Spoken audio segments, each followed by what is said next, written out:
Hello and welcome to Campaigns and Conquests. I'm Magenta, your co-host, and Storm, your host, is joining us tonight.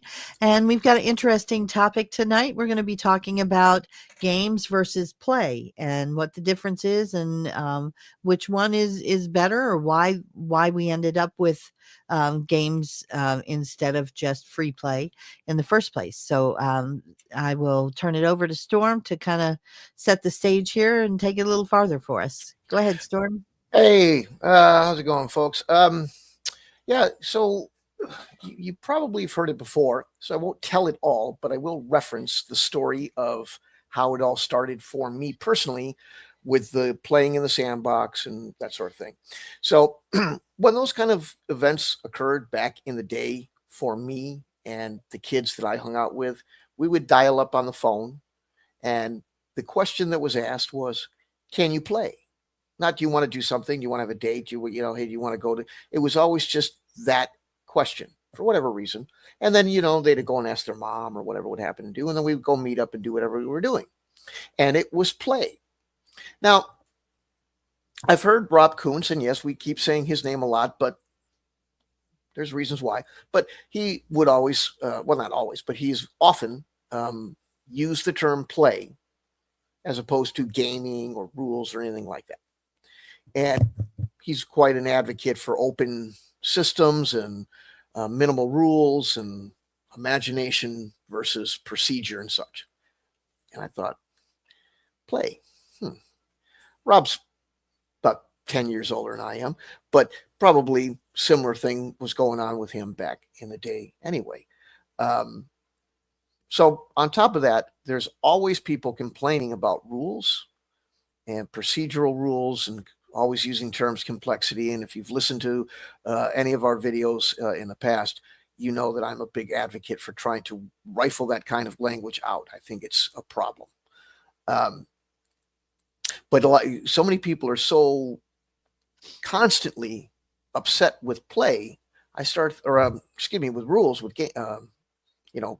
what they call complexity. I said, interesting. I just had a conversation with somebody last night, and they said, there's a lot of people that just want to be like they were when they were 10 and get down on the floor with some toy soldiers and go pew, pew, pew. And I said, I think there are a lot of people like that. The problem is that is considered childish, whereas maybe it's a step above if you're playing, with a train set and you're 40 years old or something like that. Then you're, by more accounts, some people still call that childish, but generally it's more childlike. It's trying to just, live in the past or at least be more open to a childlike imagination. So do we maybe in the RPG realm not need the G anymore, not want the G anymore, and we just want to riff and tell stories to one another, like the oral tradition of campfire stories or older civilizations that talked about their history and their tradition through oral discussion. Maybe it's time just to get rid of the rules altogether. It seems like that's what people want. And what I've generally done in the past, when I hear people say that, is I just go, hey, go play a computer game. It sounds like that's what you want. But nobody really seems to, some people get offended. It's not meant to be offensive. I'm literally just thinking that maybe you need to be pointed in the right direction. Other people just go, no, that's not really what I'm looking for either. Well, then maybe what you're looking for is what you're, when I say afraid, I'm not calling you a big sissy or a coward or anything, but maybe it just doesn't seem like, well, I don't want to tell people that I just want to be a 10-year-old again, because they might think I'm some sort of loopy for that. And I totally understand, because there probably are people that might say that, but I'm saying the hell with them. I don't think it would be as frowned upon or as laughed at as some people might think it is. And hey, man, I'll tell you, I have an ARP card. I'm kind of old, but if you came up to me with a bucket of Legos and just dumped that bad boy on the floor, if I could get down, it'd be a little bit of an effort. Getting down's not the problem. I know getting back up again is. That's even harder. But I would I would be building spaceships out of multicolored Legos. I don't need the set, man. I just need my imagination, and find me that 3-piece so I can make the door close right. I'm good. I'll play with them Legos all day long. I don't give a turkey. Even though some people think maybe I should be in a rubber room for that sort of thing. So there's no reason why I shouldn't be able to do that. And if an RPG is just about imagining the scenes that you want to recreate from the TV show that you liked or the book or whatever, and go for it. Maybe you don't need that structure or that thing, but I came at it from the different angle. I'm not saying you didn't do that as a child, and I did. Maybe you did, but I started doing that, and it became argumentative, and it became what we did is we tried to structure something in our own way, and it wasn't working. So an adult came and showed us the right way to structure it, and that was a game, and that's where we've gone that way. And I like that structure. I like to operate within it, but maybe some people don't. Well, and you know what? I can see both sides to it. So I think the ideal game would have elements of both, where you could have plenty of creativity. And this is why people don't just want to go and play a computer game. Computer games are always limiting. They're going to give you choices, but like I played a little bit of Knights of the Old Republic, the Star Wars game, where you were basically sorry, sorry, my one of my Alexa devices I named compute. You know the rest. If I say it, she'll respond again. She Anyway, wants to be Scotty. yes, it's No true. computer. I hold my mouse up to my mouth and say that. No, anyway, but no, the people don't want to play those types of games are very limiting. Like with Knights of the Old Republic, it would give you typically three choices, sometimes more, but usually three. A neutral choice, one that would lead you to the dark, one that would lead you to the light, and you would play based on just within those choices. You couldn't go outside of the box and go, well, what if I want to do something totally creative? It's not an option. Yeah. Just pick from among the listed menu. It's like constant. It's a constant, and not that there's anything wrong with them, because I've enjoyed these in the past. Choose your own adventure book, but in that case, with a choose your own adventure book, somebody else had to write up the possible options, and you just choose among them. You don't get to decide, I want to do something that's not even in the book anywhere.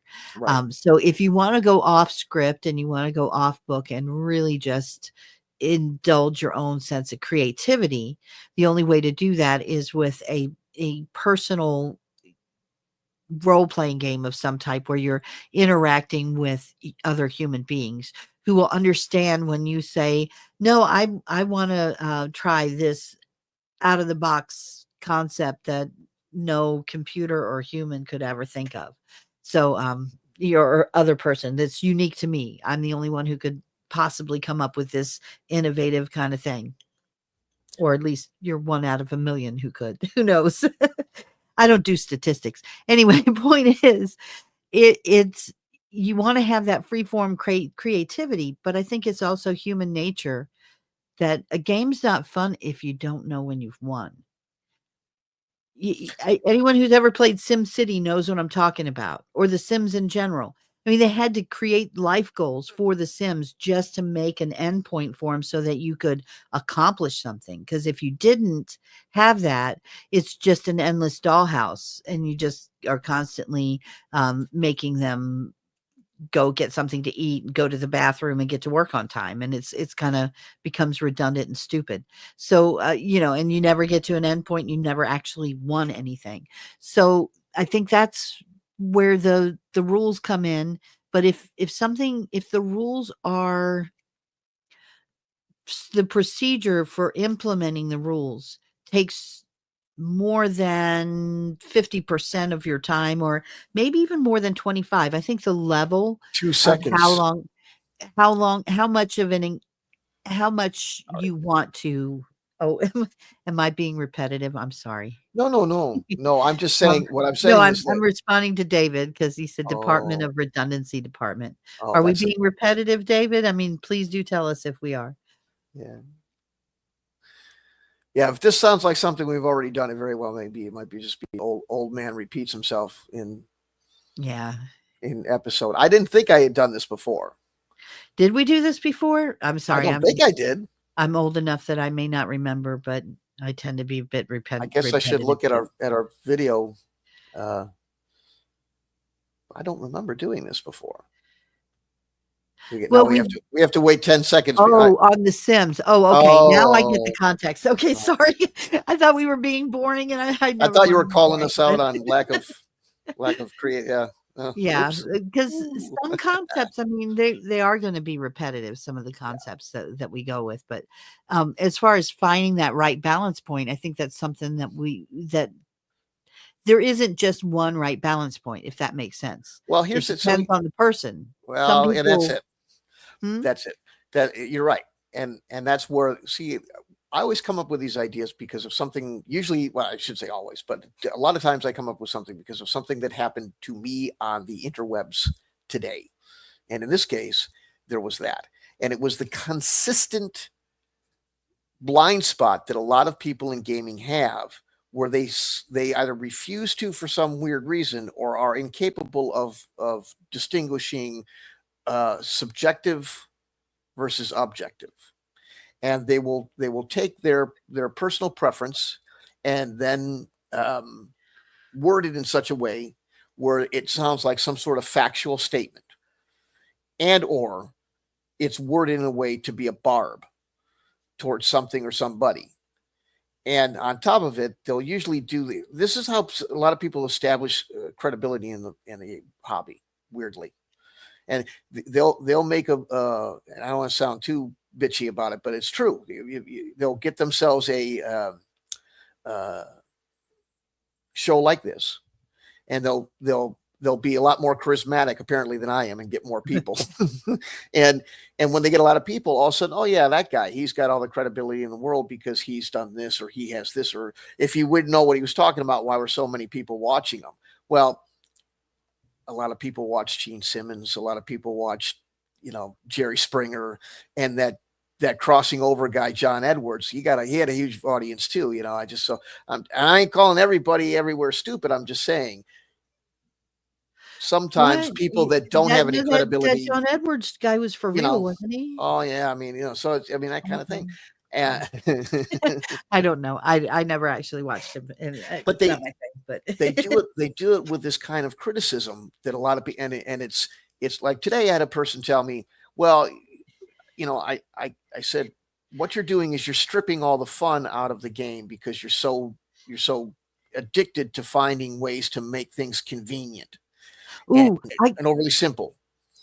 Or doing it in the opposite way of like, there's only one right way to do things. Well, that was what happened. Yeah. Right. When he comes at me, when he comes back, he says, well, you understand, I play these for fun. Now making that statement isn't just a innocent, well, I'm just saying what I do. By making that statement, you are in fact inferring that the person that you're discussing this with is doing it for some other reason. And that's kind of a pointed, loaded statement. My way is fun and your way is boring and tedious and terrible. Better. No one's going to want to play your unfun game, because we do gaming, playing. It is about fun, but it's also about a sense of accomplishment. So that's where the balance comes in.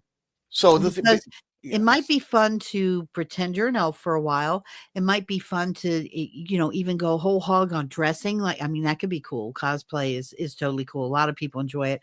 I can see the appeal. I'm not that physically creative as far as being able to put together an outfit and make it look, mine would look kind of goofy probably.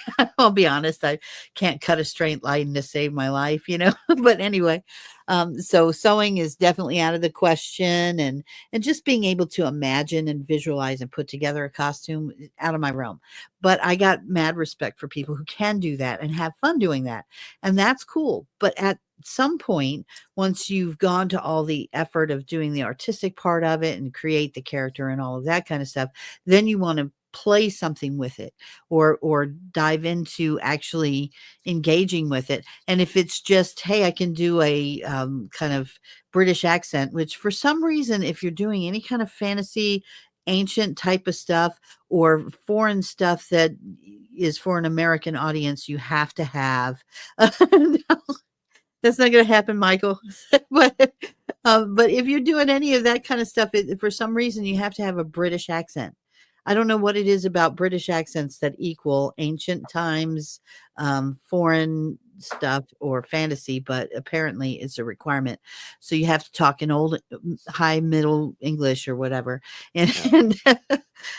So, but even just putting on the accent and creating the acting, theater type drama is not, you have to do something with that character. It has to go through some experiences, ideally good and bad. And who's going to voluntarily go through bad experiences? No one. So you have to have an element of chance involved. You have to have a possibility of losing in order for winning to mean anything. right. Otherwise, Yeah. what's the point? So, mhm, You've right. just got, 365 days of Halloween, basically. Right. So what it really, I don't mean to make this come off maybe as narcissistic as it might seem to somebody who's heard it before, but it really does come back to what I was doing. When I got handed the war game thing, the first thing we kept saying was, I wish these toy soldiers could move on their own. What if they were remote control? Wouldn't that be cool? Well, years later now, most of them are and all that, but we just wanted to have some more motion and some more story out of it. And of course, we couldn't make them move other than pushing them with sticks where they fall over. We said, well, how about some special effects? So we said, all right, how about some fireworks and stuff like that, which we could get away with, but not in my backyard. That was when adults started stepping in. So no blowing that shit up in the back. We had to go somewhere else for that and get away with it. But so then we go, all right, well, let's make a film out of it. And I think that's what a lot of people want. They want to play. They want to film. They want that. They want to reenact something or at least capture the spirit of something that they read or watched from their favorite genre and or IP. So they just want to put on a play, and they don't want all that detail that I'm complaining about, because that's boring. And that's, imagine if that was in the movie, it would be very boring. They want to go from scene to scene, and the only thing that they want to game out with any detail is the climatic, boss battle. And so you're really at that point, you're just doing a story. We used to do this as a kid. Here's what we did. Somebody brought this up the other day, and it was funny because I kind of forgotten about the words that we used. And there was the "my guy does." There was a lot of that when we were playing around before war games. "My guy does," or "let's say this," and let's say we roll this rock, and if it shows the wormy side, that means this guy dies. But if it shows the non-wormy side, then that guy stays alive or something. We were making dice without really making dice when we were real young kids. What we were doing is we were just wanted enough of a random determinator to just kind of drive the story in a couple of different directions, like Choose Your Own Adventure before they even existed. But at the end of the day, all we were doing was making a story or making a movie in our minds. And I think a lot of people want to do that with games, but they're afraid to say that or do that overtly because there's some people that mock it or something like that. Say, well, then you're not really playing D&D. And in the past, that whole perception, the people that wanted to do that were classified in one particular setting, one particular mindset, one particular, niche of the hobby or whatever, and they didn't get along or were derided by other people from other niches of the hobby. But I think the secret is out, that a lot of people that mock that stuff, the more they keep saying, I hate all these rules and they're too complicated, you ain't any different than them people. You just want to put on a play. You want to do improvisational acting. And at the core, there's nothing wrong with that. But quit trying to make my game that. Go do it. And because what you do is you go into a game space and you start talking to people who are making games and go, oh, I hate that. I have to roll that dice 3 times. And that's a clunky mechanic. And they keep hearing that. And they go, okay, well, these people might be buying my product. So I better change my product so it fits their desire. But they're not really there to buy it. They're just there to talk that shit. And here's the thing too. So, but I am, and then I don't get to buy the games I want or play them anymore. Right. That's the problem. So here's the thing. There's a gradient of it. if you imagine it a great big seesaw, that it can either, tilt to the one side where you're going to have more of imagination and more just fantasy play, where you're just really uh, playing out and doing, like you said, choose your own adventure, very few rules, very light on the you're not trying to what's the word I'm looking for here? You're not really trying to replicate anything or be realistic about anything. It doesn't matter. You're just what is important is how you feel. If you've got to be the best if your character starts off at level 200, that's even better if it makes you feel good about the game and you get to, play a real badass, because that's what you really want, versus someone else who's like, yeah, I want to challenge myself. And what I find fun is, oh, hey, thank you, David, for that. I don't know if you saw the comment, but David said, I want to buy Storm's product, not a bastardized version to satisfy the masses. And that's true. I'm not trying to say, okay, yes, simulation is a word that triggers Storm. Yes, we do know this. But it is also, I mean, simulating is what the whole thing is about. When you're pretending, you're trying to simulate. It's just a matter of degrees. It's always a matter of degrees. When you're trying to simulate, with cosplay, you're trying to look as close to the character you imagine as you possibly can. The question is, how many resources do you have to be able to get that elf costume just right? I say elf because that's what I would pick, but it could be anything, versus somebody else who's just kind of like, I bought myself a pair of pointy ears. That's good enough, and that's how I would be actually when it comes to that part of it. But to me, my personal opinion is the scalable realism that Storm's talked about in the past. And that is something that's he's actually been talking about this, to me, at least, for a really long time. And I have been kind of low on the understanding scale of it because I hadn't had any actual opportunity to play the games, and get to know really what that means and how much variation there is. And now that I've been playing more in different types of games, and I'm starting to understand the different ways that it can be pulled off. Some very, very technical, as far as like you have to look at a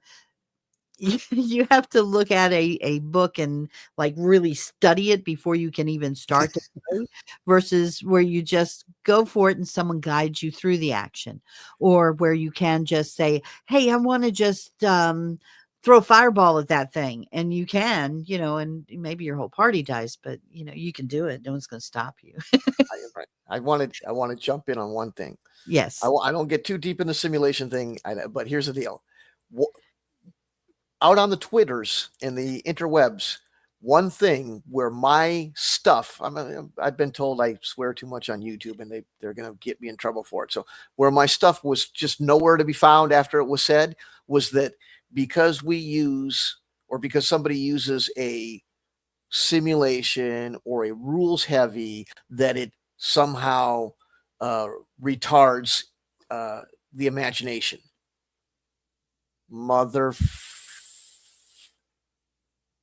No. So here's the thing. It gets me very angry because it wipes out years worth of actual work that I did in an industry with a lot of people. Whatever you do, imagine somebody going up and, you can't really achieve that. Nobody's really doing that. It's an exercise in futility, and it really doesn't matter in the long run, and it really can't be done. I've been doing it for 15 years, sport. You can know. And here's the thing, with some of the games that I would hand anybody right now, this isn't a flex or a brag or anything like that. It's just the way that where we are in the gaming community, that if I handed you some of the games I used to play, as far as procedural rules and all that stuff, you wouldn't play it. It would boggle your mind. But we still role played those games, and we immersed ourselves in them. And there was a tremendous amount of imagination that went into setting them up, into the way that we played them, into the roles that we played, and even the tactics that we used on the board when we played them. The idea that because it was a detailed simulation, that there wasn't any imagination involved, is somebody that's lacking some imagination and really hasn't had any experience with those kinds of games, because it's bullshit. So just want to throw that now. As far as restrictions, here's another great example that doesn't get me all hot under the collar. I had a English teacher, and the only thing she did that was good. She wasn't very nice. She's a mean old biddy, frankly. But the only thing she did that was good was she would do this deal. She would take a pen and a piece of paper. She'd hang a piece of paper on a chalkboard at his home, and she'd just chuck that pen at the paper, and it would make some random whisk.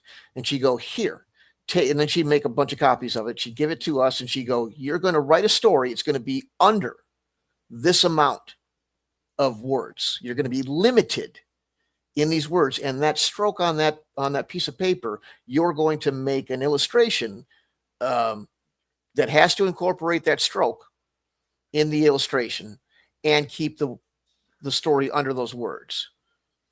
And those limitations didn't do anything to hamper creativity. It sparked it, because you had to go within, you had to find out how to make something good within those restrictions that were handed to you. So that's all bullshit.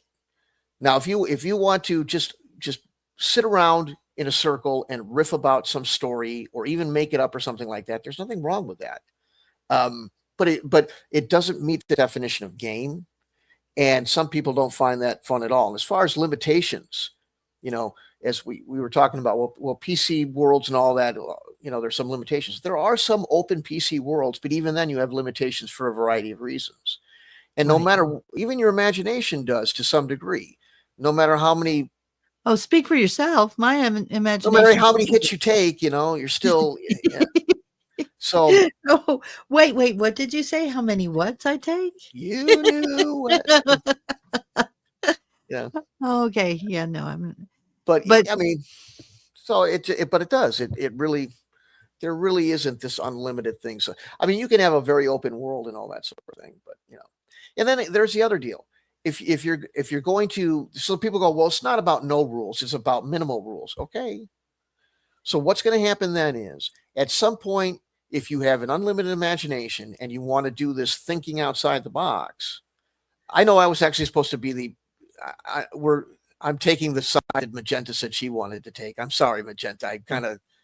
It's okay. Take whatever side you feel. I was supposed to argue from the other side this time, just to make it different. But once in a while, one of us likes to be devil's advocate, and a lot of times it's me. But no, I'm okay. Whatever. So the thing is that if you run into a situation where somebody's come up with something new, or something has happened that's never happened before, whether it be just about imagination or just circumstance, whatever, you're gonna make a ruling. You're gonna make up a rule. If you don't want to read a bunch of rules before you play, you're going to want that to be consistent, no matter how imaginative or unique a movie is. If you consistently see something be inconsistent throughout the story, even if you don't care, you're going to pick up on it eventually. People used to rip on me because I'd be that guy that watch a Western and then count the 8 shots before he didn't reload. He's got a 6-shooter and he just put out 8 before he flipped it. Oh, you're a drag, man. You're a drag. But does it really take that much just to make sure that he fires 6 shots before he, reloads? And if enough of that happens, you ever seen Mystery Science Theater 3000? There's a whole genre of people mocking. Oh, I love that show. Oh my God. when editing or circumstance, or, they're talking about being in a night shot, but it's like this B-grade 50s horror flick, and you're totally standing out in the sunny desert, but they've turned the hue down so and you can tell the sun's out, stuff like that. So, but what I want to see is immersion, and immersion requires some. Here's the thing with immersion. My idea of immersion is this. This is where people start making the asinine argument about poop. But they'll say, well, you want so much detail, you want to have a poop check. Well, no, but That could be useful for a tracker. A good tracker can tell what animals have passed by just by their poop trails. I'm Well, just saying. it's true. It's true. And I would think that that would be baked in and inferred in the pit stop that you No, take. you If don't you're, bake the poop. That's a well, different game entirely. they do that in Australia. If they, right, some people do. It's kind of gross. But Oh, dung uh, fire. Yeah. right, yeah. But if you're stopping for the night and you're setting up camp, the shit, shower, and shave is kind of inferred. I'm not talking about simulation where it's like, hey, you got to make sure you got to check for a ball scratch because some people have ball scratches in the middle of a march. But I'm saying that that I want to be in a position that my character is in that if I'm out in the wilderness, all the things that might happen to me, if I just decide to go and take a walk in the middle of Alaska right now, like a 100-mile hike, some shit could go wrong, especially if I'm not Right. planned it through. I want to have to plan that through, or the shit will go wrong for my character. Well, a That's lack immersion. of good That's immersion. footwear almost killed the American Revolution when you get right down to it. There you go, stuff like that. But Yeah, it's I just don't know if I'm going too deep into history with that, but well, with Valley Forge, they didn't have good footwear, and the people were getting frostbite, losing their right, toes. You can't march without toes. right. Let's That see, could have Jace been the is end of the American Revolution right there, just for a lack of good, solid shoes right. and socks and properly fitting ones too, because that was a big problem. A lot of them were just issued whatever kind of shoes and socks that they weren't necessarily the right size. You get a blister on your feet that gets infected, you end There up you with go. an amputated foot, you're out of the war. Right. CPN and people say that's the kind of detail I don't give a shit about, and that's what you're asking for when you want immersion. Not really, but if I'm the whole idea of for all the purists that say, well, we have to think about what Appendix N in D&D, for example, which is for I don't know if you know Magenta I Appendix don't N. know. I Appendix was N going is to ask you what is okay. I was going to do my regular newbie. Is that appendix newbie? What does that Yeah, mean? right. Appendix N was basically a reading list / bibliography for Advanced Dungeons and Dragons. They said, here's the stuff that we were reading that kind of sparked our imagination to create this story. This is the kind of thing that we're talking about that we game when we play, basically. And if you haven't read these, it further went and said you probably should because they might spark your imagination. They're pretty good books. It's kind of like Fantastic Beasts and Where to Find Them for Harry Potter fans. It's not Okay. technically a book that you can't really just read it. Like, it has no plot or anything. It's just a list of all of the characters and all of the different magical beasts and creatures and things. It's actually kind of interesting if you're into that kind of stuff, especially if you were going to do something like playing a role-playing game with those types of monsters involved. You would want to have a compendium of what their capabilities are, what they, Well, this was a reading list of actual fictional works by authors in real right. world. Yeah. Yeah. No, I It understand. wasn't I'm a just splat book or something. Oh, I I'm see. making a comparison, but yeah. But the point of bringing it up was this: is that it was kind of grounded in a medieval fantasy realm, at least initially. And if you're going to be in a medieval fantasy realm, even if it's got magic and dragons and shit like that, that doesn't mean that gravity doesn't exist. It doesn't mean you don't grow old. It doesn't mean you can't catch a disease and Well, all that sort of. speak for yourself.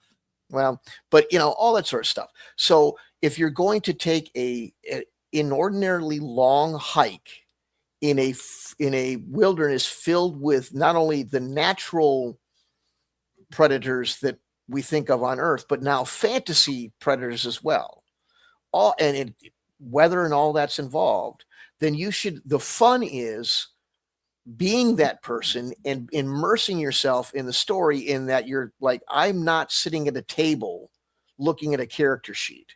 I am this guy or gal or elf or dwarf, and I have to think through their perspective.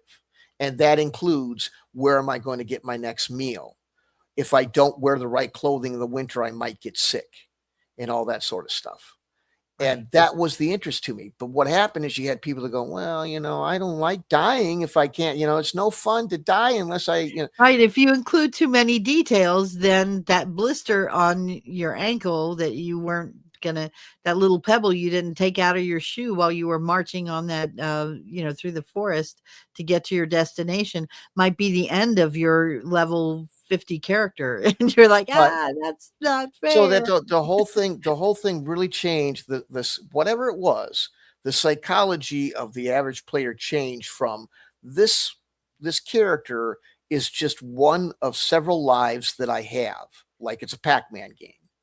Okay, Blinky ate this one, next one up, and it changed to this thing where it's like Old Yeller or something, and if it dies, you can't play anymore because what it really is at the bottom line, and this is where people start walking away. I think we've already lost Michael, and I might lose people because they get bored listening to this because I sound like an old person. But the fact of the matter is, it just ends up being patience.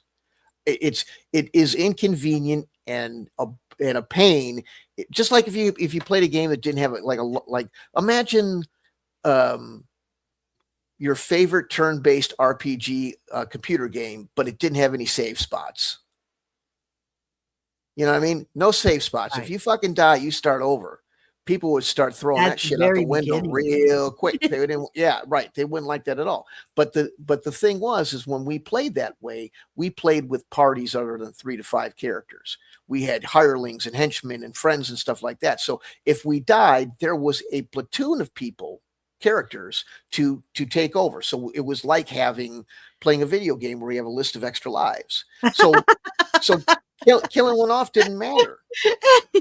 Michael says I'm here and sounding like an old person is expected. We can see you. but that really is when they nerfed playing with hirelings and henchmen because it was too complex, and everybody started to get impatient because they had one of these mothers that could, now I can ask Aleska anything or whatever the fuck her name is, Alexa. It's right to mispronounce her name or else she'll start talking back. It just became an instant gratification nation, and that really ends up what it is. And I'm not going to change the world, whatever. I don't care so much about it. It's annoying, but I don't care that much. It's just get off my lawn and stop telling me that all the games that I want to play are too hard to play and they need to be watered down. Go play your watered down game, step off my squad leader and all that. Because when you start yelling all that stuff about complexity and fiddly and all that crap, all people goes, yeah, these games must really suck. I literally had a guy, and he's not even that much younger than me, that told me, well, I play for fun. As if we all flew around the nation to conventions to play games that were torturous and boring. Yeah. Because they've heard this stuff so much, they actually I think they actually believe that. I have a question for you because you brought up something that sparked an idea in my head, and I just kind of want to go back to it. It's related to the topic, but kind of topic adjacent. So, as usual for me. But anyway, you mentioned something about how it changed over time from where where people got really attached to their character, to whatever character you have. Like, you got to make sure your character makes it to the end. So, less detail is kind of a way of preserving the life of your character. If you can't die by a little teeny slug that you picked up crossing the river that you didn't know about and you didn't prepare for, or maybe their warnings were all there, but you didn't read that part of the book and you weren't that level of detail, and now your favorite character is gone and you have to go back and start at the beginning. I can see how people would be irritated and just be like, well, I don't want a game that's got all those details because, I've played games like that and I just end up dying and I don't like that.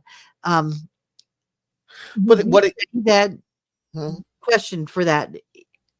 I seem to remember when I first, and I never got a chance to play back at the time when it was current, and my memory may be failing me, so correct me if I'm wrong, but the original D&D that I started with, the basic D&D, it encouraged, you were supposed to roll up like 5 characters to begin with. Is that right? That's I right. imagine that. I That's didn't right. imagine that, right? See, this And is when did that particular advice for players and dungeon masters get dropped? somewhere along the mid 80s. And I think the more the electronic devices started to become prevalent, the more people like there for a long time in like 82, 83, 84, there was a lot of talk. There was a guy named Costigan, Greg Costigan, who wrote a very famous article in the hobby community. Thankfully, it's not really mentioned anymore because I don't like it. But I did bring it up to a friend of mine the other day on Twitter, and it was called A Farewell to Hexes.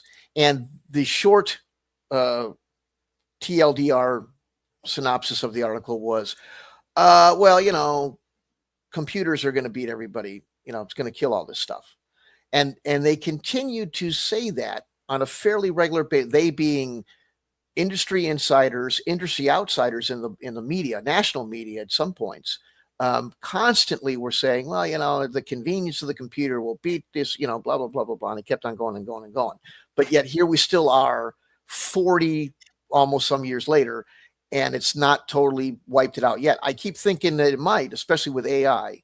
And because we keep hearing more and more, what went from Page 85's DMG, rant fest about tilting the list from Gary ballooned into, if I talk about, actually walking the entire distance of a wilderness trek, complicated. Everything is complicated. Sorry. Just more opportunities for death. Oh, Jesus Christ. Can we basically translate complicated to more opportunities to die? Well, it's in some cases that is the case. I think it is in some cases, but I think what it is because of the repetitious jargon. When you hear something enough, more people are going to. Well, it's got to be true. Look at all the people that are saying it, and it started to become a self-fulfilling prophecy. One of the things that a group of people that I vehemently dislike would say that has some merit to it is that you should.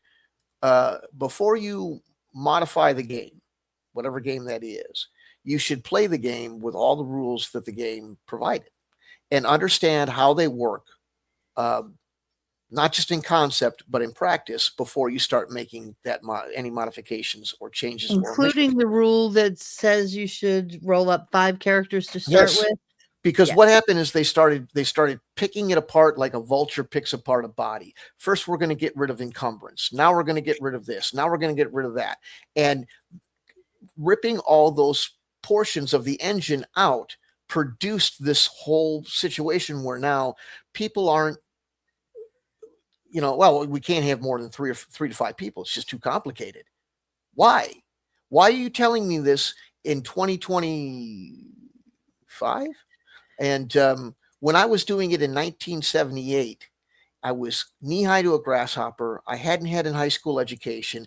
All the shit you say is too hard or too complex, I could do with a computer that has less memory than your fucking watch has. So you get to the point where I try not to sound like it or tell people this, but if you keep repeating that everything is too hard and too complex, you start to sound like you're dumb. And you're not, you just don't want to do it anymore. And I get that you don't want to do it anymore, but so you get rid of all these different rules, and it comes to, instead of making the game easier, you've pulled a piece out and now it seems even harder. Why do we have this? It doesn't make any sense. And it seems to hinder the game down. Well, you took out the other module, the other piece of you took out the camshaft, and now you're wondering why you need a carburetor. Mr. Mechanic, that's a bad analogy. I know that, but the point is that if you left all that stuff back in, you'd understand how it works together to create the immersion and the kind of, dare I say, simulation that we were all looking for. Here's another thing, sports fans. Simulation isn't about the $28 million movable computer at Pool Hall that I learned how to fight tanks with. That's a simulator. There's a big difference there. There's a big difference. And when people call a game a simulation because he wants to know where the dragon poops, but what you're talking about is you're trying to associate it with a simulator. And I'm talking about a simulation. I track my dragons, honestly. It I did, track them by their poop, but right? that's not really But a neither here nor there. simulation, But that's how you find Triceratops too. It was I saw it in Jurassic Park. there you go. But anyway, Simulation. Just let me. But simulation is immersion.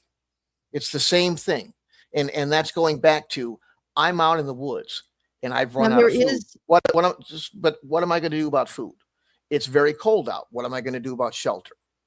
All those things that's too complicated. No, it should. one But thing though, that's immersion sport. universally, one thing universally left out of immersion, as I would argue it should be, is where your characters poop. No one ever talks about that. And honestly, I mean, it could be a factor in your game if you wanted it to be. I mean, because hey, if you don't like dig a hole and bury it deep enough, you're going to attract animals to That's you. true. But right. But The- nobody wants to talk about that because it's a topic that is like, well, it's ew, unpleasant gross. because nobody cares. But here's the thing: And please do not if you add pooping if you characters into all right, your games I, because I think but that's yeah. okay. But so the thing is that she's wrestling me because she thinks I'm going to go off on too much. No. I'm just because I think That's it's why she's funny. going. No, I think it's funny that we can address because this is like not the first time that it's come up, but dragons do what? What? They poop precious gems. Well, then dragon poop is ultimately important. That's where your riches come from. Especially if you're I doing thought that they goal for were XP, then it really yeah, means see. Then you it. want to give that dragon some laxative before you fight him. So anyway, but yeah, but it really is. and Uh, sorry, folks, I'm responding to the comments, but it just occurred to me not everybody could see them. But David said dragons don't poop. Their systems use so much of their food that they only poop a precious gem once a month. yeah, So yeah, but the thing. that would be actually kind of cool. Hold on, before I forget what I just. So the point is that poop. All the poop jokes aside, the thing is that, um, let's just say, okay, everybody. There's a word that all these people love when you start talking about detail, and that's abstraction. Oh boy, everybody just, boy, they really light their wick up when you. But here's the thing: just because there's an abstraction doesn't mean it's not a simulation. If you have to use simulator as and it's not really the right comparison, but let's just take a simulator. If you're in an F-16 simulator out there in Denver or wherever else they have them now. I'm old. I always associate, with the Air Force Academy, but whatever. There was ones that had pneumatics and they moved around. So like when you tilted, it tilted and stuff like that. But if you pulled 9Gs in a simulator, the thing did. Here's the argument that I got from people who are highly respected, supposedly credentialed people and accomplished game designers that, well, it's not, you can't really have realism because you can't achieve that. What? Well, when you like for example, a fighter plane, you black out if you pull too many G's. Yeah.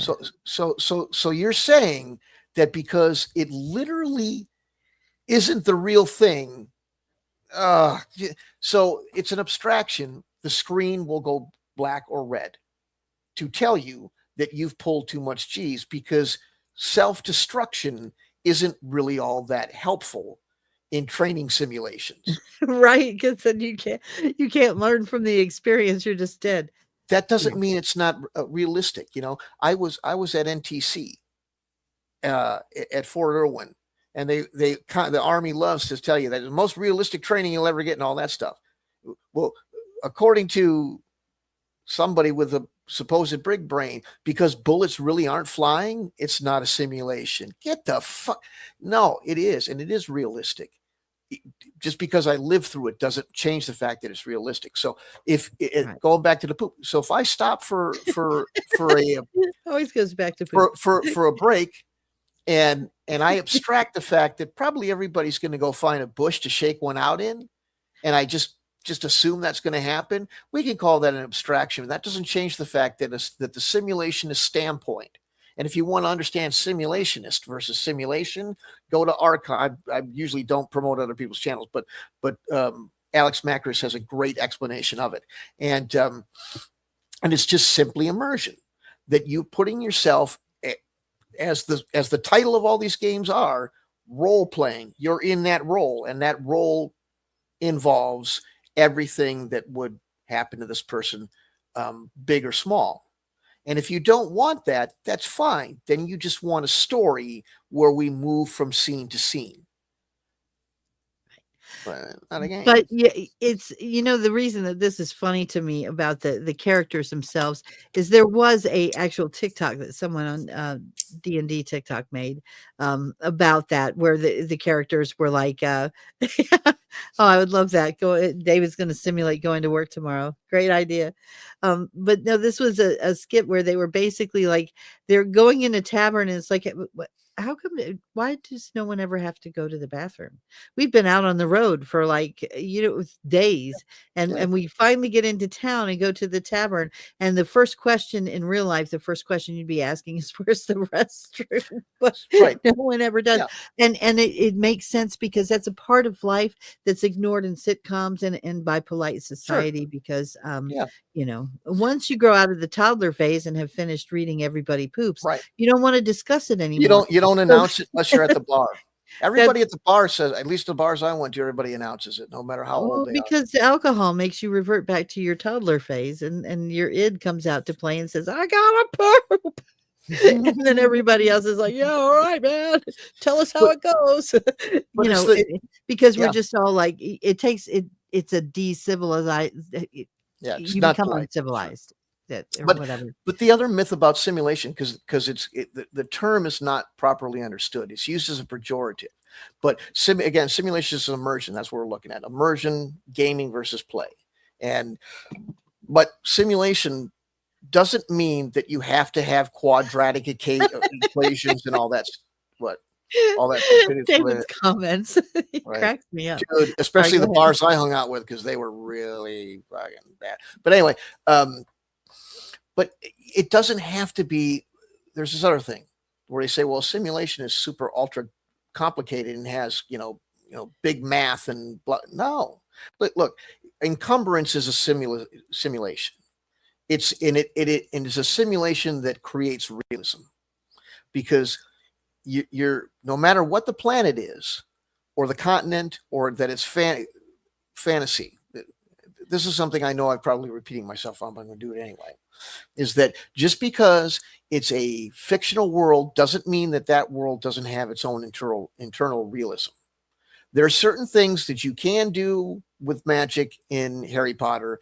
There are certain things that you can't do in magic in Harry Potter. If somebody showed up with a minigun in a helicopter and started shooting everybody in Harry Potter, it would kind of break the immersion. It wouldn't seem very realistic, even though And the helicopters that critics have would have something miniguns to on say them about that, like, "It was exist. not Yeah, realistic." That's what they would say. right. It Really wouldn't. it It was would break immersion. disjointed, it wasn't cohesive, it had no consistency, it didn't seem to know where it was going or Right. what the point it was trying to make, and that is true for gaming too, that you So you're expect right. Go ahead. I'm sorry. Mhm.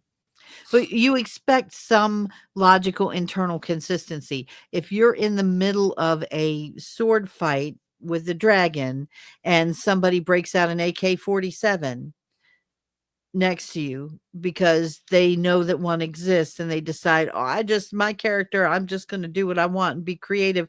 I got a Tommy gun. I'm going to blow this guy away," Yeah. or something else, bazooka. What Right. you're everybody else would immediately object. Yeah. Well, if So we could do that, we'd all have those. What do you yeah, the sophistic. So it doesn't. Yeah, and that's true. But it doesn't require sophistication. If you're the fact that you have a range on your arrow, your bow, that's a simulation of the fact that gravity and air resistance stops a arrow from flying forever. And because you've added that in, that is a move towards realism, even if it's in a world where you can conjure fireballs out of your palm of your hand and say funny words and lightning comes down. It's still a move towards realism. because Sorry. it's real within the context. Right. Contextualism might be a better word than realism. If you don't mind me amending your language, but I mean, just because think of it, realism is are you really ever going to make fantasy real? No, that's not the point. Fantasy is attractive partly because it's not real. Real life is stupid. No one David, likes their real life. Well, very few people. I can think of 3 people who might like their real life, but that's it. Anyway, to everybody else, it's like, "My real life sucks." So fantasy is where we wanna go to get away from our real life. We don't want realism, but we do want contextualism. Our we want the stuff we're using in our fantasy games to be in context with the fantasy game we're playing. So, we don't want Reese's peanut butter cups where the chocolate's getting all mixed in with the peanut butter. We wa we want purity of the, if I'm playing a fantasy game, it's gonna be a fantasy game. I'm not gonna drop a nuke on that dragon. It's just not gonna happen because it's not in the realm of the fantasy. It's well, right. doesn't fit the context you're playing in. Well, that's then, and that has to do with the content of the world. But as far as Okay. the physical part, you still have a simulation in that you're dealing with a world that has gravity and all that Yes. that entails. You're dealing with a world that has weather. Now sorry, I gotta mix it up And again. wind. Now, if you were to create a fantasy game, just roll with me on this. This is a new concept idea. It's way off topic, but kind of within topic. So, say you took Buffy season 5. Anybody who's ever watched Buffy, raise your hands in the room if you've ever watched Buffy. And in season 5, there was a big battle and the dimensions. Yes, thank you. The doors between the dimensions were being opened all at once so that everything in every different multiverse in the or dimensional space in the world was bleeding into each other. Dragons were flying in, the Hindenburg was showing up, everything all at once happening all at the same time. All the demon dimensions, heaven dimensions, every kind of thing all mixed up. So if you had a game that was based on that, what would happen if you dropped a nuke on a dragon? I just want to know. Well, see, and they're in that, yeah, it would same Would the thing. dragon just eat it and like get more powerful like Godzilla? It's kind of like, I kind of think that's like what Godzilla is like a dragon reemerging in modern human life and like punishing us for our like carelessness with nature. Because Well, wise. in my game, it will win. The nuke will win. The nuke kind of wins all the time. It's pretty hard for the nuke not to win. There's some places where the nuke won't win. What but if generally, the dragon, though? What if a win. dragon is really just another version of Godzilla and it just feeds on radiation and becomes more powerful? There's precedent for it. Well, I see, and this is where I guess people would go, "You're way too much." See, this is where you take the whole thing that you just said too far, because I'd start getting into some, like thermodynamics and shit like that. But the thing is that I wouldn't put that in the game. I would just say, if you really need me to explain why that dragon is now a bloody spot on the side of the mountain, it's because it's not just radiation that fucks you up. It's other. Here we go. Oh, let's read them. Oh no.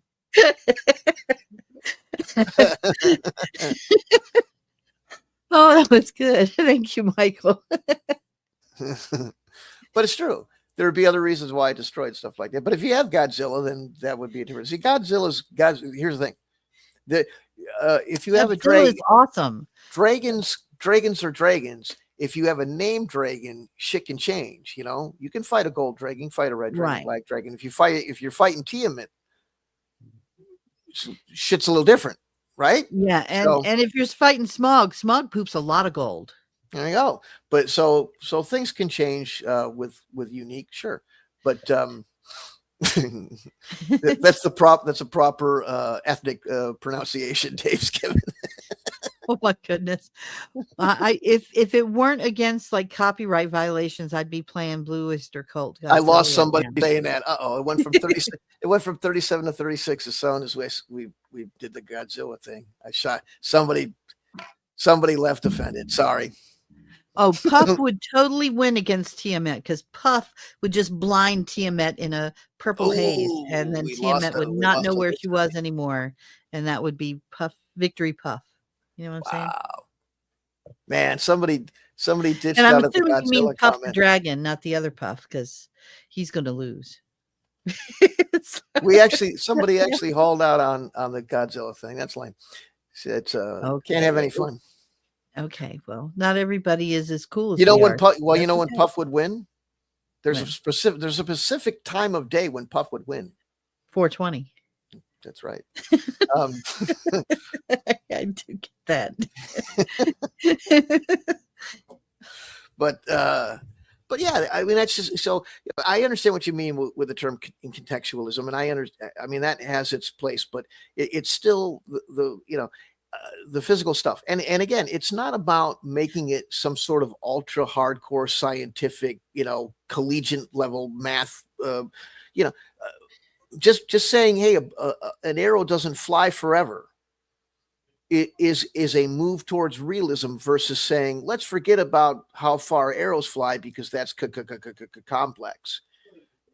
That's really all it is. That's a step towards realism. Realism doesn't mean, we're going to NASA, so that's the deal. 25 or 64. We're getting them all in there now. So but yeah, that's all it is. So, and that's immersion for me. And so when you break that up because it's inconvenient, like I told him, it was a particular individual, and he kind of got miffed at it. And, but I said, if you're going to eliminate all that stuff because it's complex, why are you even addressing it at all? Why not just say, okay, well, it's all too complicated if we have to think about wandering around on the outdoors. So just go to, just be like, all right, and scene, and then bring it to the next place. And you can make it a series of small scenes, covering the chunks that you find interesting. But it comes to I hate to be a fuddy-duddy and all that, but it really does come down to definition. And if you're going to, the definition of game involves rules and competition within the restriction of those rules. And if that's inconvenient for you, or that's to your distaste and you find it boring, then stop saying you're playing a game. No one will indict you for it. Go ahead and just, wander around the land and make believe. Unless you're playing a Law and Order game, and then there's going to be indictments. Yeah, somebody's getting busted then. But Cha-chung. Sorry. I've been watching Resident Alien, which if you haven't watched it yet on Netflix, oh my God. See you later, Michael. I said Heretic the video game? Yeah. Or is that Heretic is that a movie or something? I only know Heretic the video game. Sorry. I was just catching what he was saying if he's talking video games. I don't know. What were you saying you watch, Magenta? I don't watch TV anymore. So Resident Alien. It's really good with Alan. I don't know how to pronounce his name. It's Tydek. He was the pilot in Firefly. Oh, the one I used to watch TV, so I know that one. Yeah. He was the pilot in Firefly, and he's just a great actor. He plays an alien that has come to Earth, and he's living in disguise. And he ends up becoming the local town doctor. But it's a funny take on aliens, and cool. Just a great show. But yeah, he learns how to speak by watching watching all the episodes of Law and Order. There you go. Mm-hmm. Well, so the conclusion for me, unless you have more to add, Magenta, but the conclusion to me, you got anything else to add to the play versus game? Well, I mean, I think that both play, just straight up play and fantasy and letting loose and being lawless and ruleless, that has a role to play. Typically, kids enjoy that a lot. I mean, because kids don't care about winning or losing. And then games also have a role to play because that's about challenging yourself. And when those two elements are combined in just the right measure for each individual person, and it's like making a recipe for chocolate. You could ask 100 people to taste 100 different chocolates, and you'd get maybe 100 different answers on which one's the best. Well, so, right.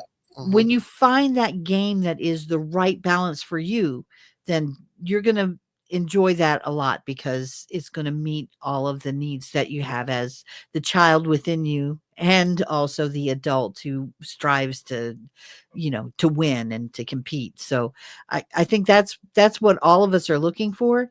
And a lot of the arguing, I think, is kind of also part of the game. I Well, don't just know.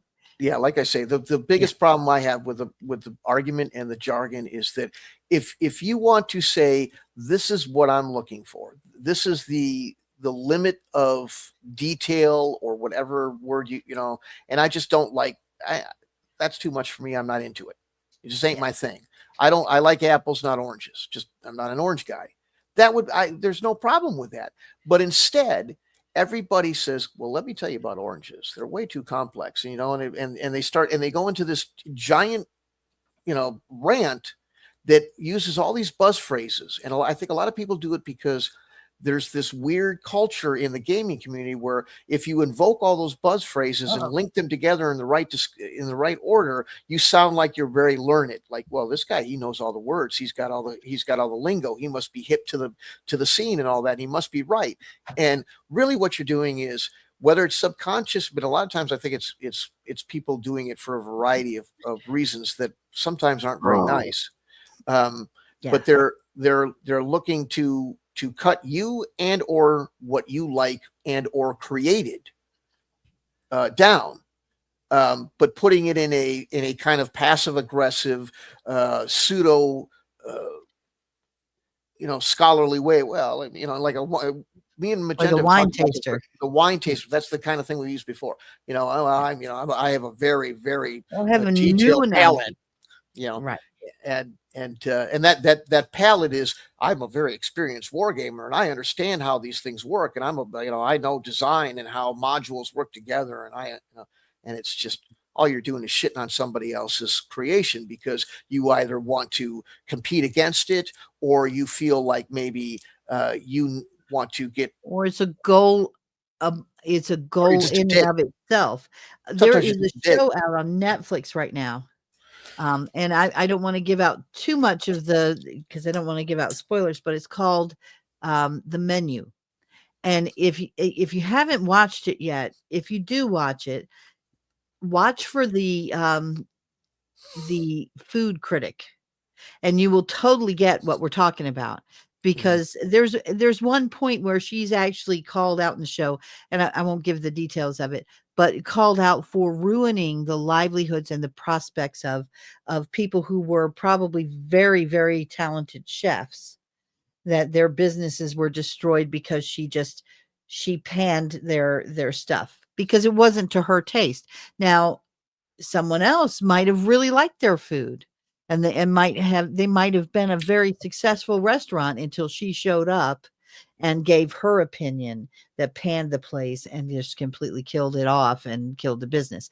And that is, I mean, sometimes critics can have that appeal, and any good critic, anyone who's trying to become Oh, to gain their stats as a critic, um, it's almost a necessity for them to pan something.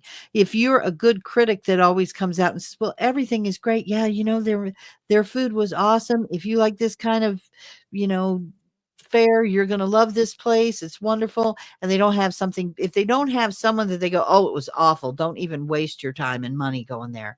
You're not going to be attracting an audience for your critics. No one's going to read your paper. They're not going to see you as objective. You're just a shill. a shill. Yeah, that's one I love. Yeah, you're just a shill for every game that you play, or a shill for every meal that you eat, or every restaurant, or every movie you watch. You're not a true critic if you don't criticize, right? So anyway, yeah. I'm So still trying to. I cannot stop being self-conscious about that. Sorry. I know it might not be real though, but anyway. But yeah, no, it's true. I agree. You made a good comment. Good comment about it. But that I'm just movie, I gotta say, The Menu is a really awesome movie. If anyone hasn't seen it yet, if you want to, and for anybody who's watching us on YouTube, um, I won't give any spoilers. Hopefully, I didn't give out too much, just the bare bones of her character, which I think by the second scene you figure out what she's about. So here, it's not like here's your not a big spoiler. that's Huh? good. That's good. It's also now that's great. I'm sure they won't. But now that is your chance to prove me wrong, because if you're in here watching, I think you're not. So prove Mr. Sparty Man. You want proof of life? Is there who's kidnapped our Prove me audience? wrong. Yes. Right. Okay. But we have been doing this stream now for about an hour. And so if anybody is out there who is new, just coming into the stream, if there's any comments that you'd like to make, any feedback you'd like to give, please don't be shy. Request to come up on the mic if you like, or, just post a comment. We do read through the comments. So everyone is welcome to participate. And if you are watching us on YouTube after the show has aired, please don't forget to like, share, and subscribe, and leave a comment in the section below so we can, we go back and look at those as well, so we can see, how we've done on prior broadcasts. I know some of these don't get as much attention on the night when they're live as they do maybe later on. So if you're watching this later, please do let us know how we're doing. And any other comments, things you'd like to see, topics you'd like to see discussed, questions you have about role-playing games or war games. Storm has a lot of experience now. I'm a noob. I can only answer questions like, what's it like to be a new player joining in a game where everybody else knows more about it than you? But you can ask Storm questions if you have any about how a specific game plays, or anything at all. My public service announcement is done. Go ahead, Storm. Sorry. Like, share, subscribe, such and I such. So said that we part. Yes. we had a long, real long. I did almost 6 hours yesterday, Wow. and there was a couple of people that came on and were very helpful and supportive about trying to maybe get some things going, find some more people to play some of the games we want to play, and play them live Yeah. on the screen. That would be great. So yeah, I'd that love was to see that be a thing where we could have some actual live shows going on now. That would be really awesome. So if that's something you're into and you would like to participate, please do, post here on the channel. There's also a Discord you can join. Storm, if you want to put the link in for the Discord, or any other way to reach us, you can also reach us. I have an email a Gmail that is set up just for the channel. So if you want to send any information to that, you certainly can.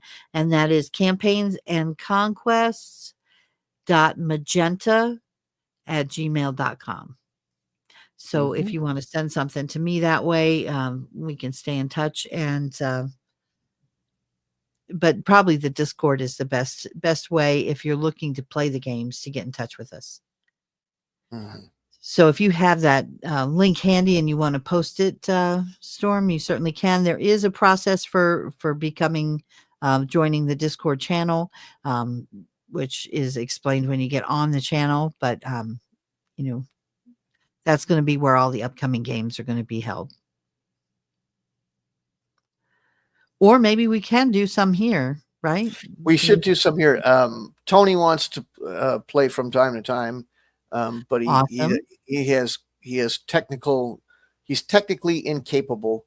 He has a very limited hardware, and so we'll be playing here on live.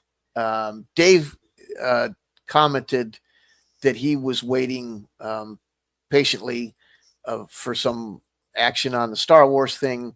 Yes. And the I'm reason sorry, that slowed down out, is I've she's been out just got the sick. flu. Yeah. So that's Yeah, I had my granddaughter had influenza A, which she ended up staying at my house because she couldn't go to school like that, and then I ended up catching it. So what's wrong with her house? Just saying. Yeah, it's a good question. No, she would have been alone, and she had the flu, and you gotta children need care when they're sick like that. So She that's like what grandmas are for. she can. What do you mean, children? She can like walk and put her hand to her mouth and everything. She's not She can brush her tiny. teeth and everything. It's Yeah, amazing. she moves Yeah. on her own and the whole nine. Her neck doesn't even flop anymore. She's Some fine. sometimes she speaks English too. That's right. If you Occasionally, can if you can pry the screen away from her eyeballs long enough, she does. I think they're well capable of taking care of themselves right after like the neck floppy is like the gauge. If the neck flops, then you got to do it yourself. But if the neck stops flopping, I think they can do it all themselves. That's what I Oh, think. yeah, okay. Some kids are more capable than others, but, generally, they Well, need some our kids, help. their neck keeps flopping for a long time, but that's kind of you can pick those ones out of a crowd. Sorry, I Oh, can't stop. I made my signature omelets tonight, and I was missing my companion. Mm, Okay, but yeah, flop, sorry. flop. Yeah, my grandson Nathaniel helps me when I make omelets, She which has a make butler. That's who you heard. She's got a butler. that She's rich. that's my no, that's my brutler, my Blood. brother combination. But, no, my grandson, when I make omelets, because I have a whole thing. Storm can tell you, I make a really good omelet, actually. I'm not a good cook by any means for most other things, but the exception is omelets. I can make a really good omelet. And, so my grandson helps me because omelets, you got to make one omelet at a time. You can't do them like they're not mass production. They're just one at a time. And so he helps me. He cracks the eggs. So when I'm making an omelet for one person, he's cracking the eggs for the next person. And it's a critical function, and he's really good at it. And I have to set up the kitchen just right, all my ingredients out. And then when I'm making omelets, I play uh, Parisian cafe music on my device, and Mhm. just so that the omelets are infused with the flavor of France. I see. It's required. It makes them taste better, I promise. Mm-hmm. Mm-hmm. All Mhm. right. All right. So, so yeah, that was. I don't know what else we accomplished. It seems like there was more accomplished yesterday that I am not remembering. What did you talk about? Wow, 6 hours, that's a really long time. Well, a lot of it. It kind of just evolved into just like nothing but hanging out. In fact, there's probably some silence in the thing, but um, what the hell were we even talking about? I mean, that's bad. I can't even remember now. But I went through. I was told. Well, Tony told me. He says, some of the stuff is starting to sound like a commercial. He says you keep talking about these games you want to play, and it's starting to sound like you're. And I says, well, Tony, it kind of is. I mean, we want people to play, right? Um, so, but I guess that was, I don't know. These days, commercials play like too much. I don't know if it was a criticism or what. Well well, here's the thing, if it's, when and I want us to have a place where we can let people know about the game that you're working on, that's, all of the things about that, but also overall gaming topics can get discussed, and where people feel comfortable coming and talking about their experience with gaming or what they like out of a game. Um, and also where we can sometimes just talk about other unrelated things. It's a community. Gamers are really big on forming a community. If it wasn't about that and having relationships with other gamers, then we wouldn't be playing a game like role-playing games and war games and Dungeons and Dragons. We would be, like you said, playing computer games, which are very isolating. I mean, you can win, but there's no one to high five when you win. You turn around from your screen and it's like, okay, oh, did you see what I did there? No one's here to see, you know. Yeah. So I think it is something that we are all here because we do crave some social interaction with people who like the same things that we do. So that's the whole point of it. And if it is just about one topic all the time, or sounds like we're just selling something, that's not the intent. So that's good feedback. If that's what it is, please do let us know if you feel that way. No, So we're we doing can, a lot more than just selling stuff to you. yeah. I mean, we are Uh, what? Okay. just joking around. I don't. Maybe there's a lot of things that I do. I joke around. I make funny faces that might seem a little odd for an old man to be grinning like a fiend, but I'm just having fun. I mean, here's the thing: the games aren't being. If anybody gets the idea that this is some sort of we're charging for it, not yet. Uh-huh. No, but seriously, we're not charging for it. It's just something we want to have. We want to hang out. We want to play games too. That's all. It's not really a commercial, but if you don't keep talking about it, you don't know. Here's the thing. It says people are watching. We assume people are watching. Some people do interact with us, if only briefly from time to time, and we don't know if you're interested unless you say so. So, when we see somebody a viewership, we don't know if it's the same guy from yesterday if they don't say anything. So we want to spread the word to as many people as possible. That's why we mention it frequently.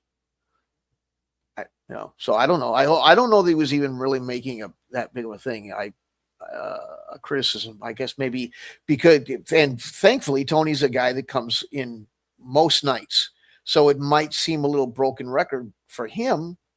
And sorry, but we're just trying to spread the word, right? So, Well, yeah. I mean, I think because you are working on a game and you are talking about it a lot, that can sound like it is all about that. But I think that we are trying to talk about gaming overall in general. And for me, I am basically, and I kind of want to see my role in this kind of expanded. I'd like to see us do like segments on the show, if it's okay with you. We're kind of talking about yeah, this out loud, and you guys get to see how the sausage is made, which is never really pretty. So if you want to check out, I'd understand. But if you want to listen, just to get an idea of how we work through these things, I'd like us to have like a segment that is basically for new gamers, focusing on what it is like for somebody who is new to gaming to kind of break into it. How confusing it can be sometimes. I think it can be a bit intimidating because everybody else knows more than you, and that's an uncomfortable position to be in when you start something off where everybody knows more than you. But what happens sometimes as a new person is, and I have traveled around. Sometimes, you know how the internet is, sometimes you don't always have the same name, and I have been on the internet for years and have changed some names here and there, mainly to feel safe. But in any case, so as you're doing that and you're like interacting with different groups, you start to notice sometimes that it just doesn't feel like very welcoming, and you don't get consistent messages from the gaming community specifically. I hate to be kind of, if it sounds like I'm complaining, it is a bit of a complaint, I'll be honest, because it's a bit off-putting sometimes. And Storm has brought this point up, but he brings a point up as kind of like, you're turning people off from a specific game, and that's not fair to the creator of that game, which is true, but it's also not fair to the potential players, because it kind of creates this. And we can see your screen, by the way. go ahead and Um, take a look at the two choices there. oh my goodness, that's okay. Yeah, that's a little bit like, okay, but anyway, I did that. I wanted to see if anybody was actually going to read it. okay. I got 14 um, votes, and only one guy's like, "Hey, wait a minute, that comma." right. No, but what I'm saying is, like, so when you're trying to go, like, say you were to go to an art class and you went in to study art, and you had an art teacher who definitively told you this is how you do art. And another one just like randomly popped in to your art class and goes, "Oh, no, no, no, that's all wrong. That is not how you do art. It is completely opposite. That is, you need to be using crayons only, because that working with oil pastels, it's all too complex. You don't need to be doing that much. Art is really just about the expression. So all you really need is a single purple crayon and you're good to go." And then they just spent the whole rest of your class arguing with each other. And you're trying to learn art, but you're just watching your supposed experienced art teacher, who was starting to teach you stuff, argue with somebody who just wants you to use a purple crayon and say, don't get any more complex than that or you're failing, and you're like, which one do I listen to? And you don't know. And then by the end of it, you got the purple crayon guy saying that the other art teacher is wasting your time and teaching you complex stuff, and it's not going to be any fun, and it's not going to be good art, and it's going to be a waste of your time, and blah blah blah. And the other one is going, no, no, no, they're trying to, and you just end up turning your back on it and walking away because it doesn't feel like a welcoming space, and you don't know what to do next. Or just because it's supposedly more simplistic doesn't mean it's good. But the average person will go, well, I'm going to take the path of least resistance. This guy's saying it's a lot easier to do. So if all I need is the purple crayon, I'm going to go that route. And you start using that crayon for a while and you go, you know what? This really isn't all that fun. It's kind of boring. If and there's not, you you know are what I mean? turned off so much by the arguing that you just turn around and walk away and decide to go to ceramics class instead. And that's what I think is happening. You know what I mean? As a new person who has been thwarted in my attempts to play D&D for a long time, and then finally found a way that I could get involved in it after COVID hit and a lot of stuff started becoming available online, although nothing really consistent. And there's still so much debate that, like, even when it comes to what kind of virtual tabletop simulator do you use, everybody's arguing about it, and nobody can make a decision on one, to the point where there is no one place that you can go to find a large enough group of people to play a real game with, because everybody's splitting up the audience into so many different fragments. There's two people who recommend this one and two people who recommend that one, and one person's recommending something completely different. I don't know where to go or how to do this. And in the end, you just get frustrated again and give up on it and do something else, and like play a video game or something else. But in the end, me being the kind of persistent person that I am, I've kept trying and trying and trying. And now I feel like being a part of Campaigns and Conquest is my attempt to kind of try and find a way to make the whole industry of gaming hobby more accessible to people. And I've seen some people do some good things. There was an actress on TikTok. She was and I wish I could remember names. Please forgive me, because I'm a fan. I think she does good work, but I cannot remember her name. But I can tell you the character she played was Jessica on True Blood. She was the vampire that was sired by what's his name? Why can't I think of his name? The vampire who was it Bill? Yeah. Vampire Bill. Oh, yeah, I know who you mean now. He had to turn a vampire because it was required by the vampire head honcho dude, and right. It ended up She's a being Dungeons and Dragons fan.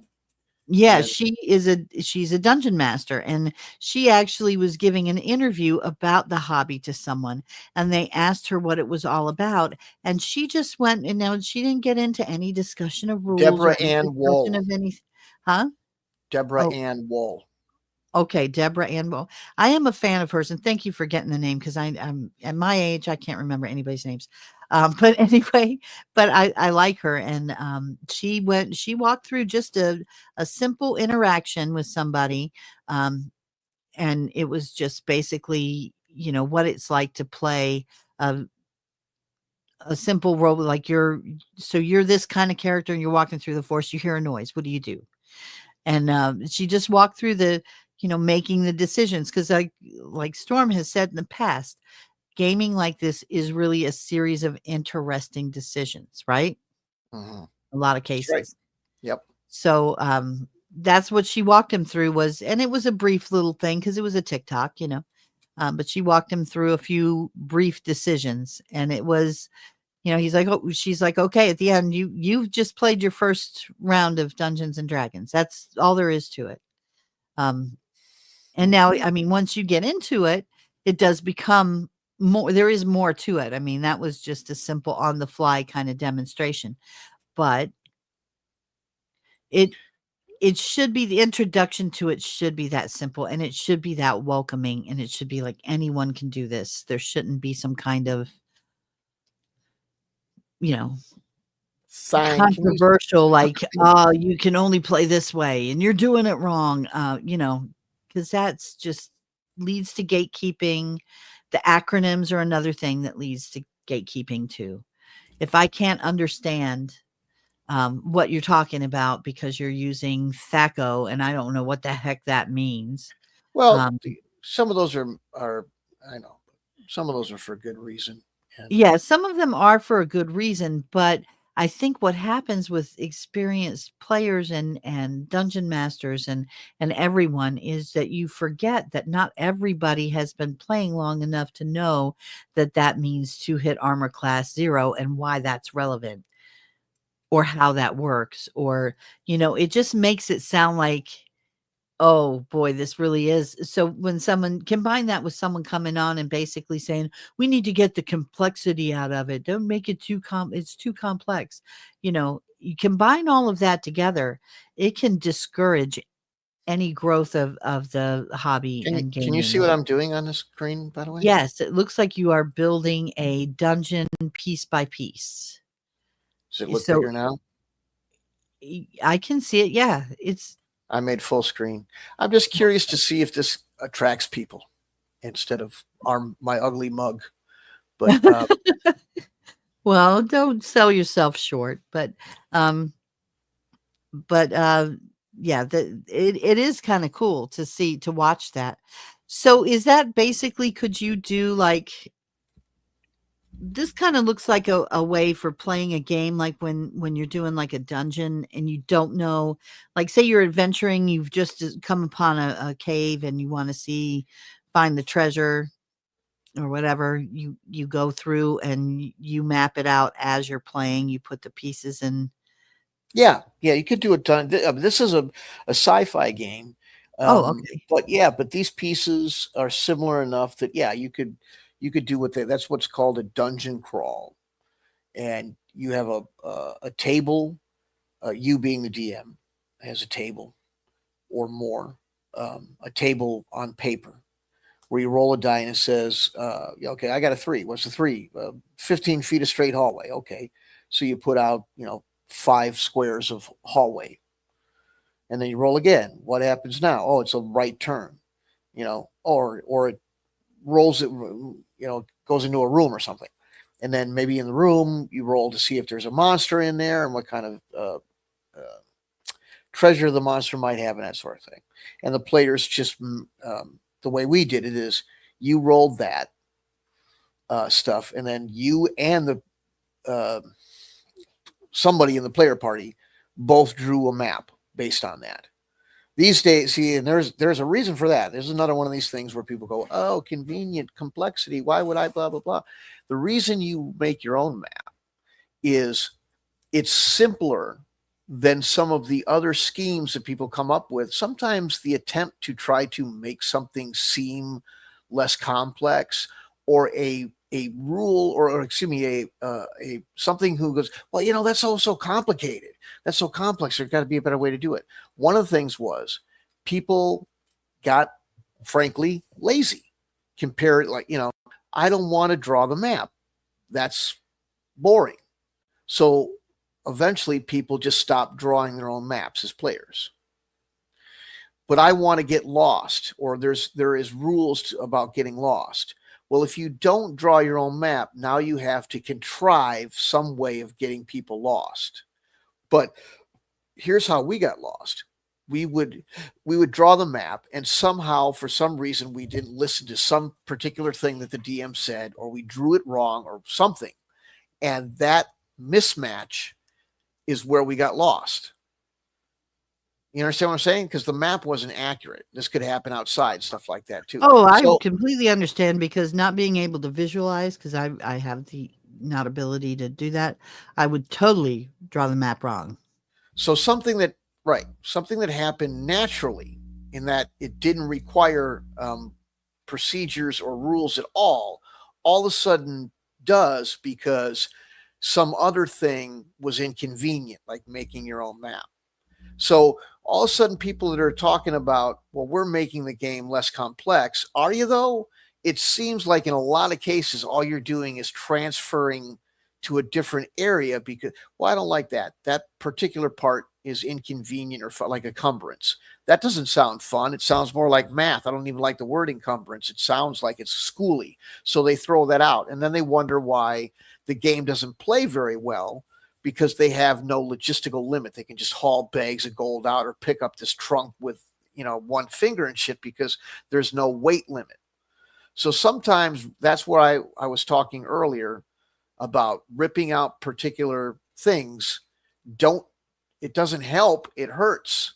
It may seem like it's making it more, simple, but it backfires somewhere down the road when you hit some other mechanic, and it messes it all up.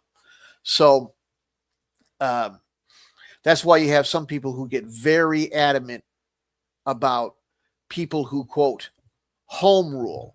You shouldn't home rule, because what you're doing is you're taking a complex system and tearing it apart, and you're, without realizing that, removing one particular section of that complex system, not complex like you guys say about games, but it's an engine. And if you take a piece of the engine away, the engine may still work, but it ain't going to work right. And that's why they say if Or you for long. right. Right. It'll get you halfway down the road, and then it will fail on you. And then you'll be like, this was a bad engine, but it really wasn't. You just, you took out the carburetor before you left.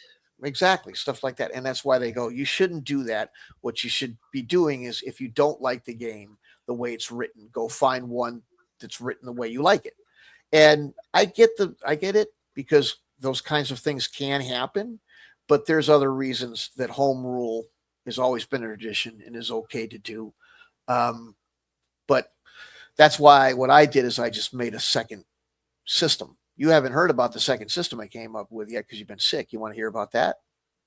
I would love to hear about that, but first I want to talk about what it is you're doing there. Whoa, that was cool. So you're doing, and because this is sparking my interest.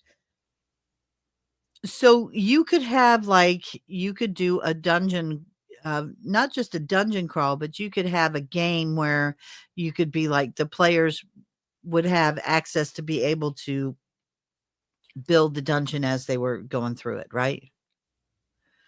Like, Yes, that's correct. You could describe what we see, and then we could pick the pieces of the 3D map and put them in place so that we can, like, follow along and make the decision of whether we go right and left. And if we choose to go right, then we don't know what's on the left side of us necessarily, unless we were to decide to turn back and go the other way. Exactly. Yeah, exactly. Okay. You only see what you see with your eyeballs, and you only put down, like, you can't see forever, especially in a dark dungeon. There's a visibility limit. So, you get chunks of the map based on your visibility and stuff like that. Mm-hmm. And you create a dungeon. Absolutely. Now, again, this is actually a sci-fi, but the pieces are similar enough. It does look like a hallway in a dungeon.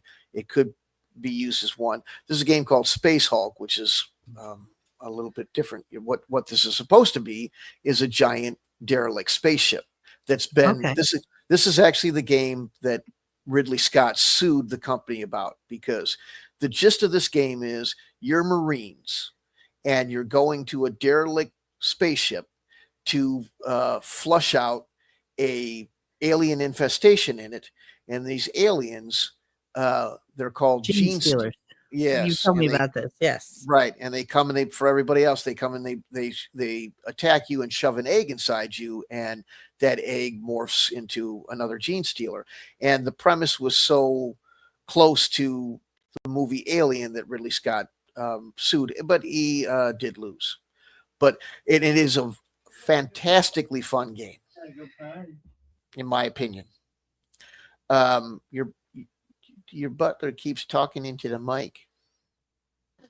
So sorry for the interruption, folks. It's my kitty actually needed to get in my room because the litter box is in here and the door was closed, so she couldn't.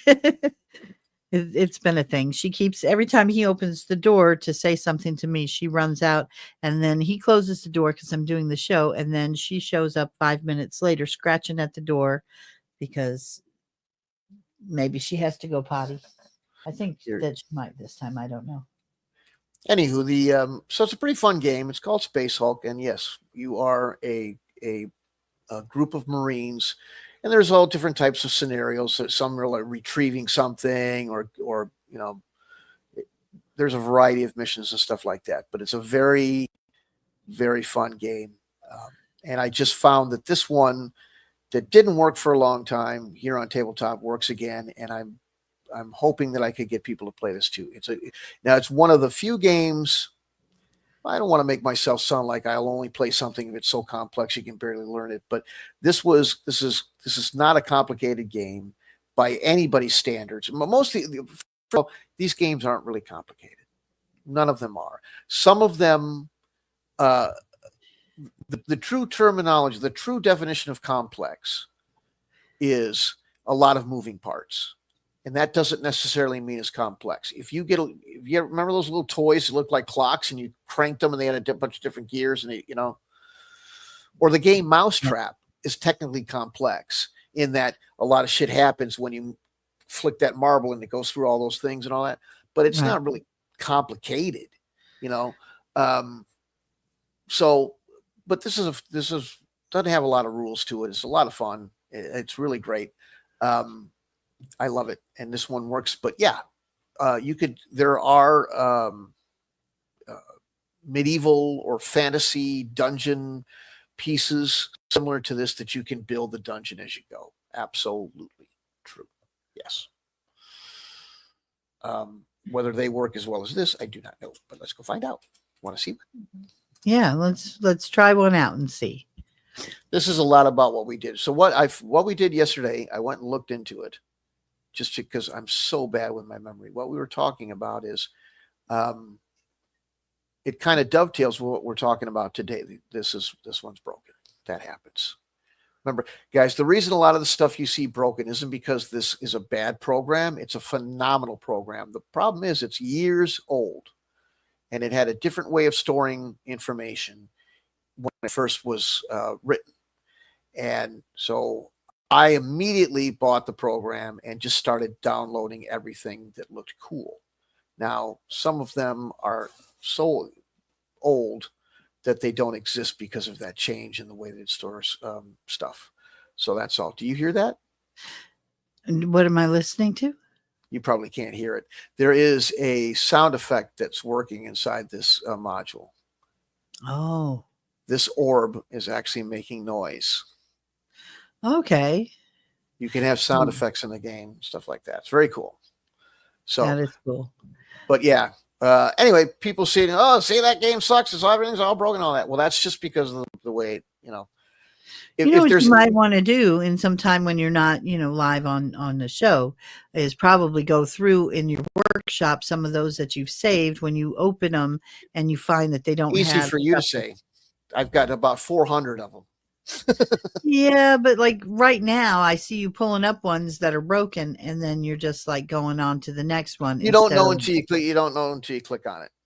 And but I mean, once you click on it and yeah, but some of it them? Not really. It doesn't really work. Oh. So here's the thing: some of this stuff I haven't touched in years. I see. So I don't know till I click on it. If there's any, not just because it isn't perfect doesn't mean it's great. And if there's anything that isn't perfect, it would be lovely if there was a date and time stamp. Right. That would Then I be. could just So you go, could. oh, this is the year they made the change, and just go that way. But Right. unfortunately, it's like a toy box. I have to open it up and see what's inside to see if it's anything I want to keep or throw out. And yes, you should go through and prune that. But Mr. I go every once in a while, I'll go on a thing and go, oh, that looks cool. That looks cool. And I'll just like download 20 or 30 things. And I've been doing that for years. So it's Yeah. if you're more disciplined and organized than I was, it wouldn't produce the effect that is annoying. But I suppose I probably should turn it off and wait till, because you're saying it's not fun to look at on live, is what Well, you're saying. no, I mean, it's just kind of like if you're looking for something that's like plug and play, this doesn't look like it is, but although I will say the stuff, because I didn't start messing with it until more recently after the change had already been implemented. So the stuff that I've gotten is all still live and working on the Right. tabletop simulator that And I've got, but I the up haven't got the Mhm. uploader chooses the thumbnail. So, Okay. like here, they chose this Dungeons and Dragons logo. That's nice, but it doesn't give me any information as to what I'm looking at. Now I can go and do this, but it kind of becomes a pain in the patoot. And sometimes these descriptions really aren't very helpful either. And it's because some people, okay, but now this makes sense. All right, so here you go. Maybe this is something good. That But does look like something good. if it works. Well, let's hope it works because that looks like it would be pretty cool. Right. That might be something, a series that we can do, like pick a day of the week for shows that you're doing where you can go through and find one of these that's really good and kind of do some tabletop So simulator you're okay. work I'll too. stop doing it because I can tell you're trying to hint. No, no, Don't. no, no, Go ahead. I'm not. I'm just suggesting for the future that might be, and anyone who's listening right now, if you're listening or you are watching later and you want to leave a comment, then let us know if that's a segment that you'd be interested in, where we go through and find some tabletop workshop games that have been made and do some reviews on them, just to let you know which ones are good, which ones, what they're about, and just kind of play them live for you or load them live so you can kind of see what they include. So if you were looking to see, um, you know, what you can set up if you download this particular, what's this one called that you've got here? What? Norm? This one you Huh? just opened. What's it called? It's called Fantasy Terrain. Okay. Yeah. So I mean you could give like details on where to get it, what it's called, how if it's a free one, looks like it has good components. Mm-hmm. Mm-hmm. So I think that one seems to be working, and probably you could build some dungeons out of that. I like the way it looks like a little matchbox there. That's kind of cool. Right. Right. It's very creative that way. I do like that. So I wonder if you. And now tell me, can you just pick that particular module? Like say you had something else where you've got a bunch of monsters that you've, downloaded from, I downloaded a bunch actually when I was exploring it after I first downloaded it and started using it, where it had, Dungeons and Dragons, like monster kind of characters, like dragons and all kinds of other things. And some of them were animated. So could that be something Oops. that was combined? Like you could make a custom table and just include elements from each one on it? Do you know what I'm saying? Like, could I take that little matchbox and set it on the side of the table and use it to build my own custom thing that included that and the monsters that I'd found? Yeah. Yeah. Okay. Yeah. Let's do this. So, showing how that kind of stuff works too. So if any of these still are functional. Boop, boop, boop.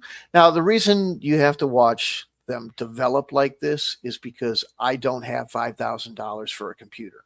If I had $5,000 for a computer, this stuff would show up in a snap, like in a blink of the eye. But Old boy is only got $1,500 for a computer, so I have to count to 10 before the stuff loads up. That's pretty much how that goes. But as you see, yeah, you can just pull them out. This was not the they can be transferred and put in anything like that. So yes, they can be moved around as you. Yep. Okay. Can you make your own bags and label them so that you could, like, now that you have those guys, you can have them in their own little bag with a label you put on it so you know what the heck they are? Yep. Here's some stuff from our Ash Worlds campaigns of the past. I don't know how much will still be functional, but you put not. Oh, it just took Oh, a there it minute goes. to show up. Yeah. That's that there again. That's the 1,500 versus the 5. Wow, this thing really won't stop. Jesus. So, but yeah, that's what happens. It's saying, hey, I can't find those files. Those files are probably 5 or 6 years old and they've been deleted, and that's why it's saying that. But yeah, so there you go. So you can pull those out. That was a bag. I got these pieces from all over different modules. Looked for what shaders not there. Looked for what I needed, put them into a bag, then dumped them on the module that I needed them to use to make them. So there you I go. see. Mm-hmm. So yeah, you can mix and match and things like that. So even in some cases, if you want to load some terrain modules and stuff, will load in their entirety on top of another. And but be careful with that. Make sure that it's meant to do that, because otherwise, even $5,000 worth of hardware will go, if it tries to load too much at once. But Right. You can do something like this.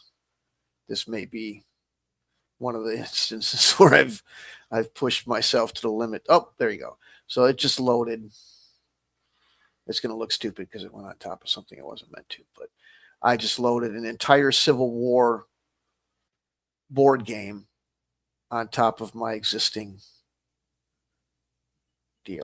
Yeah, you're looking at 56% because my video card's having an aneurysm trying to get all this loaded up. To mention your internet speed. Right, exactly. But for people that have, the cash flow, I don't. You won't go. This hindrance will not be there. It'll just slap right down, and it's really neat. It is the most aptly named program ever. It absolutely is, in all intents and purposes, a tabletop simulator, all the way down to the idea of gravity, which can be disabled because some people are like, hey, man, that's annoying. But they finally implemented where it can be stopped. But gravity exists. I could hurl that. I just threw that sucker. If you throw something off the table, it shows back up. Yeah, see, it comes back over here. Some of the features they took away for a variety of reasons, not ones that'll be really a hindrance, but they got rid of, like, you used to be able to break stuff. And I don't think that was working out real well. It's kind of fun and therapeutic, but it really wasn't working out that well. So, but anyway, but it's a tabletop simulator in that, if you make a miniature yourself and it has one leg shorter than the other, you wouldn't really want to do that. But say you made a mistake and all that, it's a simulator because it ain't going to stand up. Just like in real life, it wouldn't stand up. Right. And actually a velocity, like I can throw something lightly, or I can fling that puppy, across the room. This is always therapeutic. You can also, for no particular reason other than just for the fun of it, you can do this. I ain't losing that game. You're losing that game. I just flipped the table. That's the table flip. So it makes a mess. It's just for fun. But yeah, so you do stuff like that.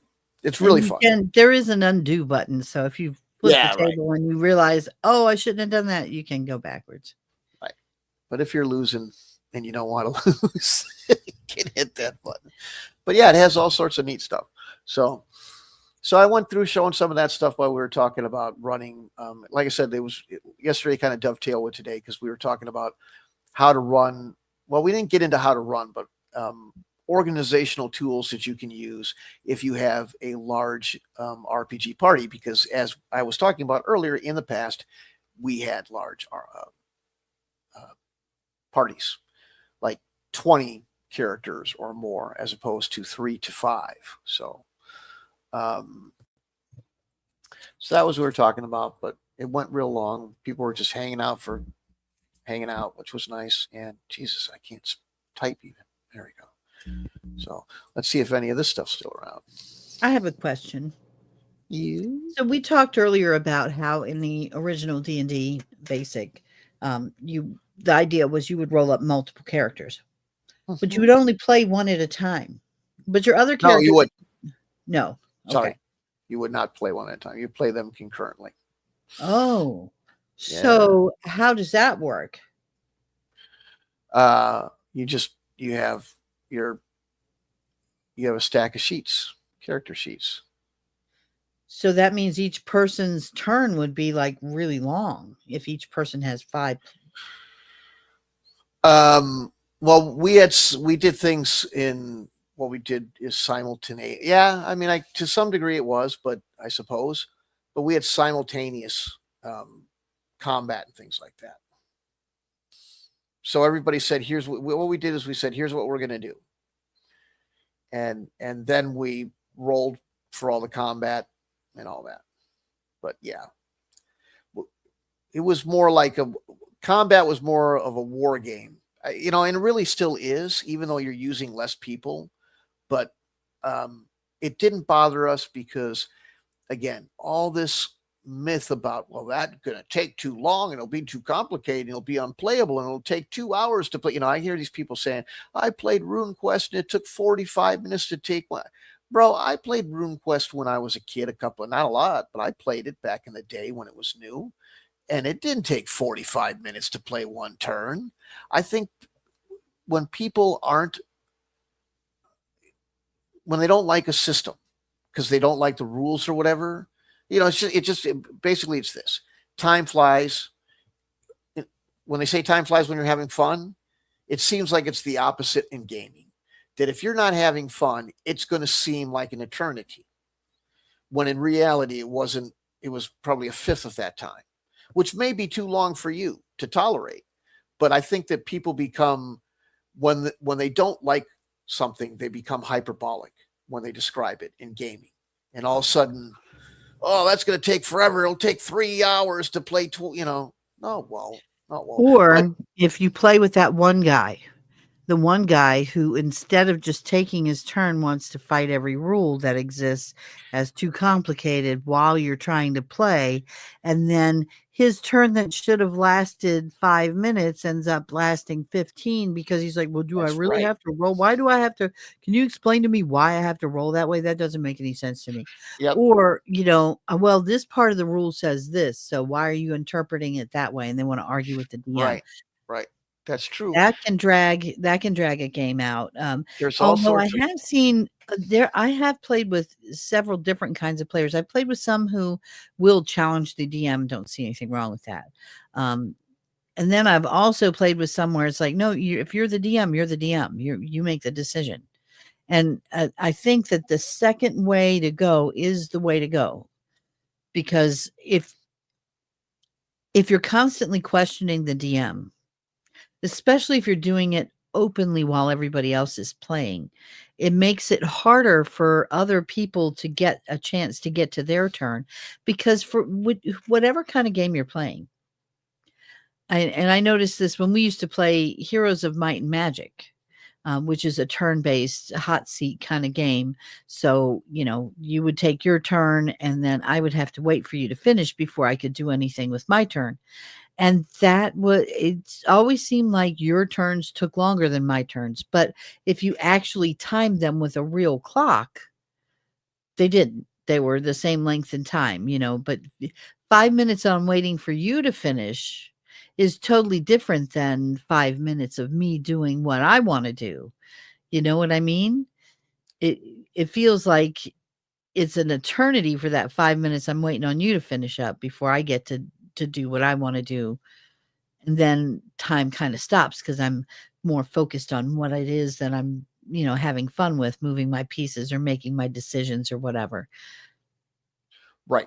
It's some of it is psychological and stuff like that. So, and there's all sorts of, like I say, a lot of people don't give, they're hard on the system. If mom called you up to go take out the garbage or do your chores and you had to stop playing, somehow people still go, well, that game took forever, not calculating, hey, Johnny had to leave for 20 minutes, stuff like that. Or they don't think about, hey, you guys spent 10 minutes dicking around laughing about something that happened in school or whatever. And there's nothing wrong with that. It's a social game, and to have a good time chatting with your pals. It's not homework assignment that you have to, keep your nose to the grindstone, but it also does affect the time of play. Right. And so it's not fair to say, well, that game sucked because it took 2 hours, and you don't really maybe you even don't consciously realize that you spent 45 minutes of those 2 hours not really playing, but sitting around a table shooting the breeze and having fun. Right. And so It was kind of like we used to play. I used to play canasta with my mom when we were younger. We played it a lot, and you can talk during a canasta game because your move is secret from everybody else's move. You're you're kind of like it's very basic, and that you're just like organizing your cards, and there's a few basic decisions you have to make, but um, they're not so hard once you've learned the rules of canasta. They're not so hard to do that you can't talk about other stuff while you're trying to do them. But with Dungeons and Dragons, it's a little bit different because it's a role-playing game.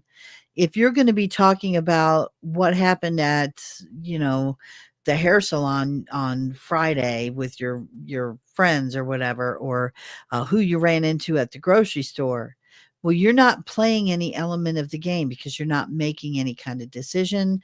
You right. and your team are not coordinating on whether you're going to turn left or right at that crossroads in the dungeon or whatever, so you're actually adding on time to the game because you can't be playing it if you're talking about other mundane things that aren't game related. You're proposing a distraction that just dials everybody out, and you have to wait till that's done before you can continue with the actual game. Mm-hmm. Right. So no multitasking, I guess is what I'm trying to say in a long roundabout way. Right. It does require, and I had one individual put out a really good idea. It'll never stick for a variety of reasons, but it's a good idea nonetheless. And that is a rating system for game tables. Yes. If you're playing with a bunch I've actually mentioned that too. Yes. If you're playing with your own friends, then you already know where you're at. You've got, but if you've got a situation where you got like myself and Magenta, I can play with her and we know each other. But if we want to play with other people, it's kind of a crapshoot because you don't know the person that well. You've got to recruit them online, meet them and play, and hope that it gels. And that's where having that kind of rating system where it goes, look, man, we don't care about most of this is just bullshitting around the table. The game is actually secondary to collecting a bunch of friends together at a table to hang out. Right. So if you really want to play the game, then that's not your deal because they're just a bunch of I shouldn't say it that way. They're a bunch of screw offs, and they're just and that's fine. But so then the next one is, well, we're playing the game first and foremost, but that doesn't mean that we're going to be, we're still chatting because we're social and stuff like that. Okay, fine.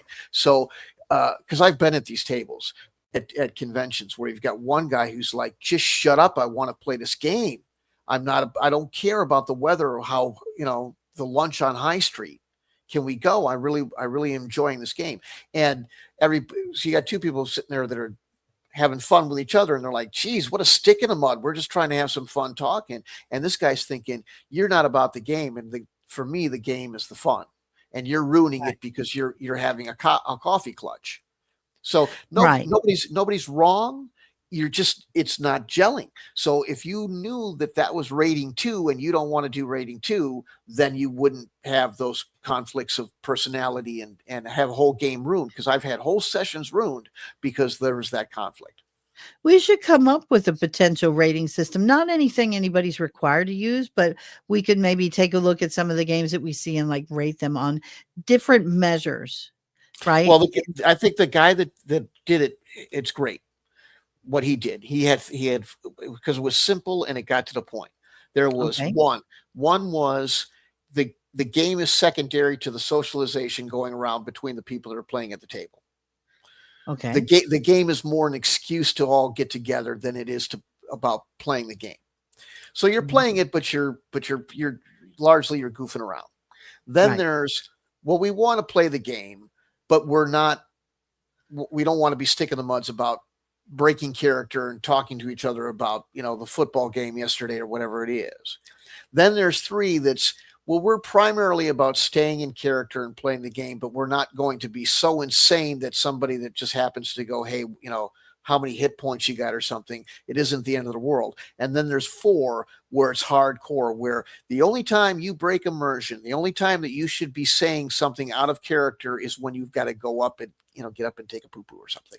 That they're really hardcore and they're all about the role playing and maintaining that immersion by speaking only strictly about in-world things at the table. What's the extreme version where you only speak up if you're like having a heart attack? Yeah, there's even more than that. Yeah, but and I've been there with people too, where they're so into the role playing that it's almost like, bro, when they start, like, it's whatever you want to do is up to you. But personally, to me, I always thought taking it to the level of accents and funny voices, that that wasn't me. I was like, you guys are a little I too much. can't do those. I Yeah, mean, well, to I some didn't want to do it. extent, I can sometimes figure my brother can do a bunch of different accents and Yeah, he does some kind of British accents that I can kind of almost copy a little bit of a Cockney accent. Is probably if anyone who is really from anywhere in England would probably go, "Oh God, that's awful." But we just do it for fun around the house, right, that kind of thing. right. I But would there was never try to get away with it in a game setting because I would be embarrassed and think I right. wasn't I doing wouldn't it right. But because that's usually the um, thing. Usually you got one person that can do it and everybody else can't. Or people that show up in costume. Bro, mm, now you need to go to a stage. yeah. For me, I don't want to be, I mean, it's like, I ain't into that. But I I mean, love that people go get ahead and do it. into that, and I think it's really cool, but I would be the kind of person who would be, like, going to a Ren fair and going, "Make me a costume," because I am never gonna do that, Yeah. and Yeah. also I'd be like, "Give me the money for the costume because I can't afford that," Right. because if you have someone else making it for you, I mean, that shit can be But that's it. expensive. That's the majority of their expression is that hems, the sewing and great. And I love watching costume contests at cons and stuff like that. I loved it. But Yeah, I'm not parading around in one. And it's not because I think I'm better than you or anything like that. I'm kind of self-conscious and it's just kind of off-putting for me to do it. But I appreciate it. And if that's your thing, great. But it's not the right. table I want to be at. No I offense. mean, I would play at a table like that, but I would be just like, "Okay, you just have to ignore the fact that I'm wearing sweatpants right now, but whatever." Right, and from Just their pretend that's perspective, a dress, okay? right, but from their perspective, they're thinking, "We don't want you there, no offense, because you're ruining it for us. We want to 'Cause you're not be." in an immersive, yeah, Right, exactly. Because 'cause you're not LARPing and we're LARPing, right, right, and basically, or that's very something in fair. between. But actually, what I was thinking wasn't really so much on it because that sociability scale, that's one possible scale. So if you have a scale of 1 to 10 for socializing versus full immersion in a game, for role-playing game, I think that that's a valid measure of one way, a style of play. But I also think that there are some other things that could be like, ratings for different types of games as far as like, um, is it a game that's I don't know. I'd have to think of them a little bit more like what how does it handle player death? You know, Is it a game where there is death or no death at all? If your character just goes on a, just respawns somewhere inconvenient, like in Lotro, and you have to catch up at the party because you fell off a cliff and you died, but you got resurrected. But now you're resurrected with half your hit points and you're See, that's 5 miles another away. thing. Why you bring that up is that Yeah. you were asking a lot of questions about multiple players, and Right. if you die, how do you restart?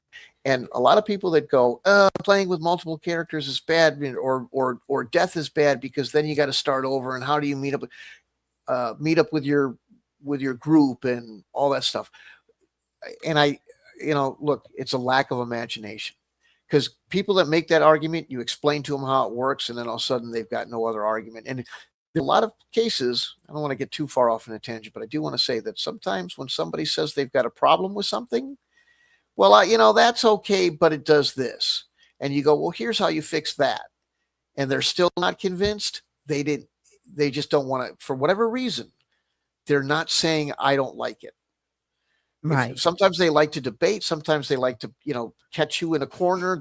I don't know what their thought process are, but if you offer a solution and they still don't want the solution, they weren't into it anyway, even though that they said it that way. So I've had people say, well, here's a way that you can do that where you don't start separated from your company or whatever. And they go, I still don't like it. Well, you never did like it. You just don't like it.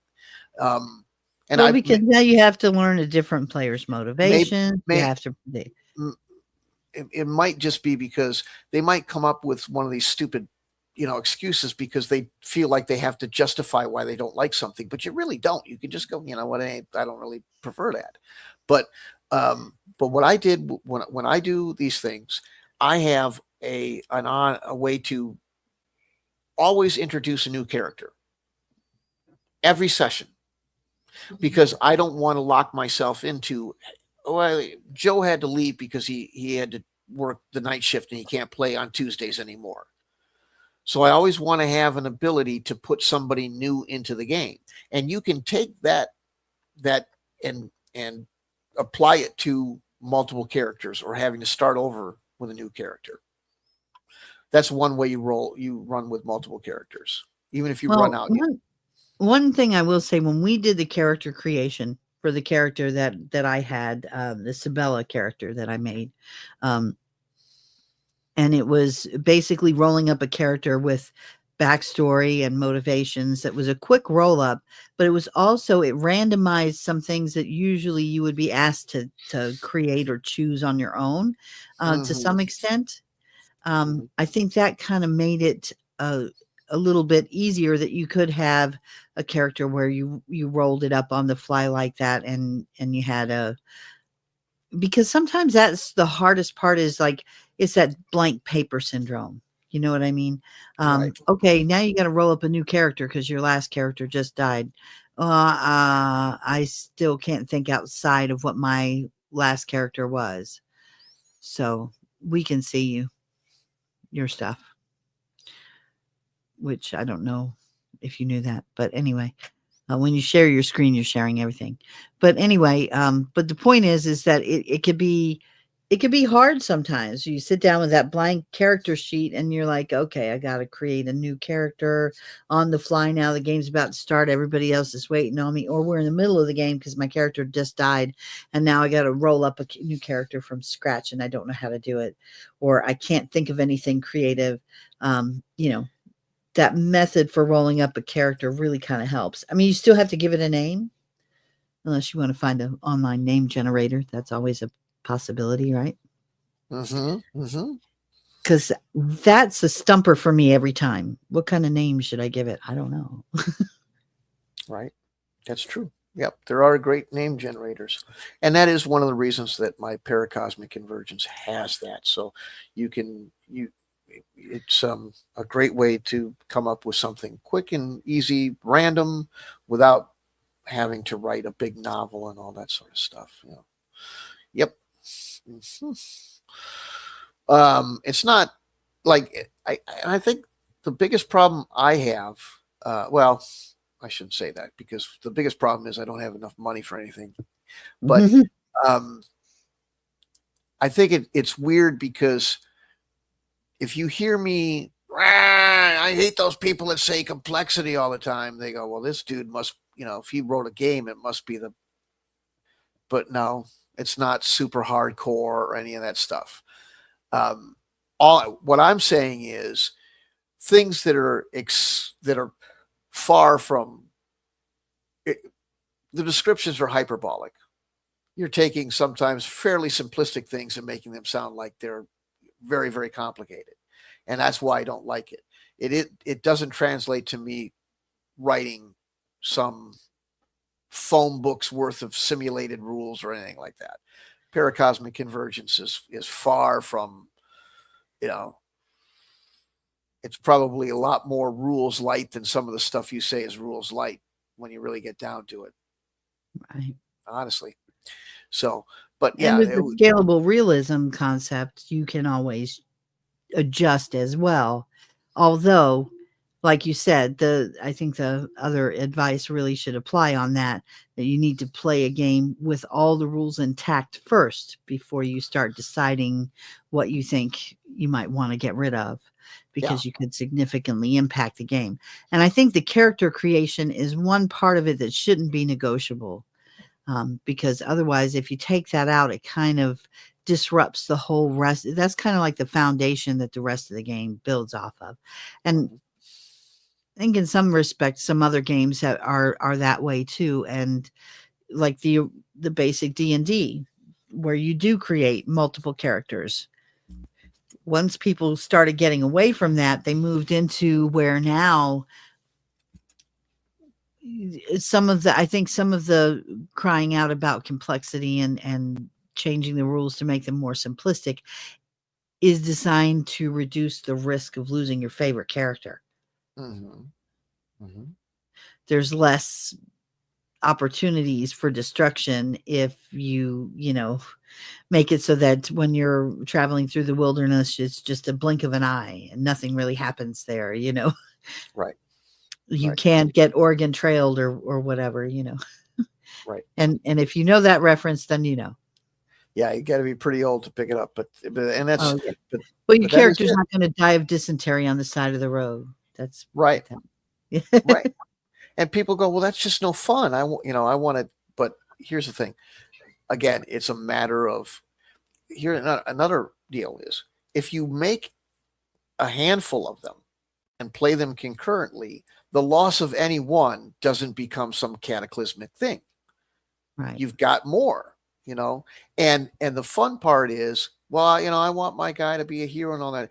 I don't want to start a hero. I want to play and become a hero. I don't, a lot of it is people go, well, I want heroic fantasy. Well, what do you mean by that? Well, I want to be somebody who's ultra, like Conan.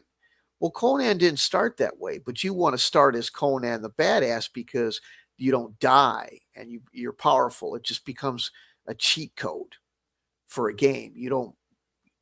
It all becomes, like you say, you start looking at them and go, what you're really doing is you don't want the risk. You don't want the challenge. You want to play as invincible and slaughter people and gain a lot of money without really having a challenge to it.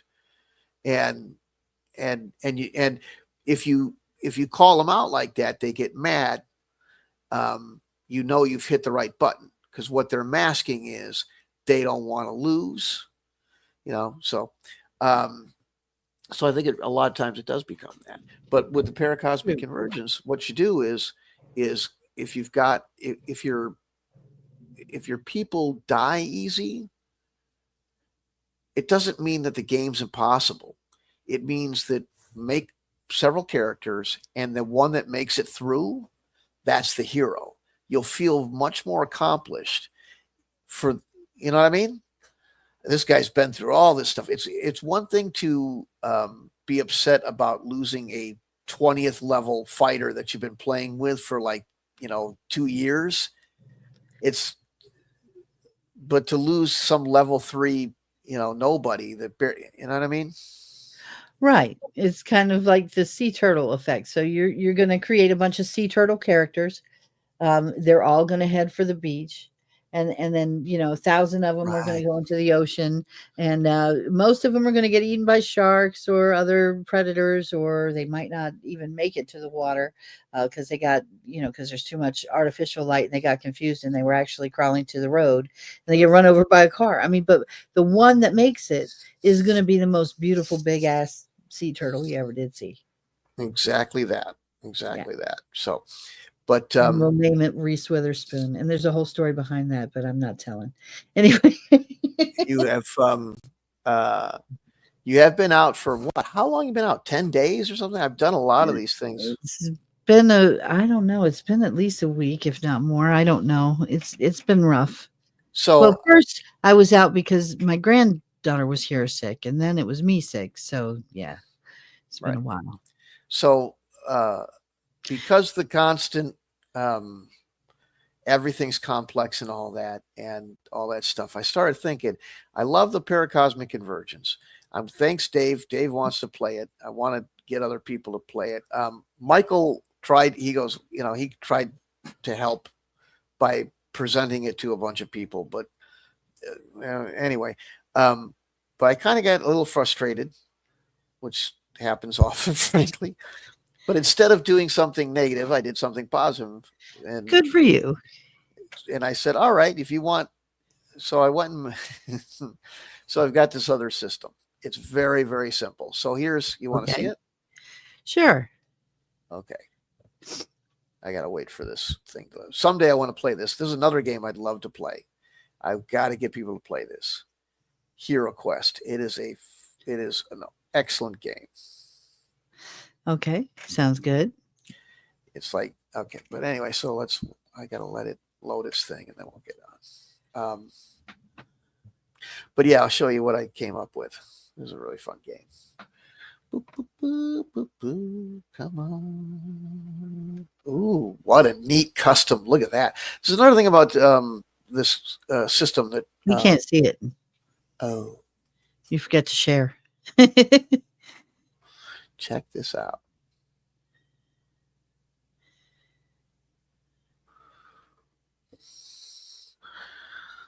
This is Hero Quest. This is a really fun. We still can't see it. What? Yeah, you got to share your screen, dude. I hit the button. Yeah. Okay. How about now? Now we can see it. Yes. Oh, that's okay. Isn't that neat? Yeah, very neat. And they've got a custom room. Awesome. Look out, like a dungeon, and yeah, that's so cool, dude. Check it out. It's really a neat one. Yeah, that's really neat. Is that your dungeon master side of the table? Yeah, here's the DM side, and here's the player side. Can you make it so that the players can't turn it around and see the DM side, or is that not possible? Oh, okay, that's good. I think it can be done. Mm-hmm. There's a little bit of look at that. Oh, wow, that's so cool. Awesome. Second level on the ground floor. Yeah. Yeah. That's cool. So is this the game that you're playing, or is this just something that you? No, I just cruising around at some of the stuff I downloaded, and some of it I never even looked at all. Anything I saw that had the word Hero Quest, I just downloaded, but I never opened it up because I haven't anybody to play. But anyway, so that wasn't. Oh, that was the right button. All right, so let's get out of this, and I'll show you. But yeah, Hero Quest is definitely one we want to play. Hero Quest, the Space Hulk I showed earlier. That'd be a fun little board game to try playing. Just need more people. All right. Anyway, let me get to this. I got to get into a folder. So yeah, I just came up with this idea, and super simple.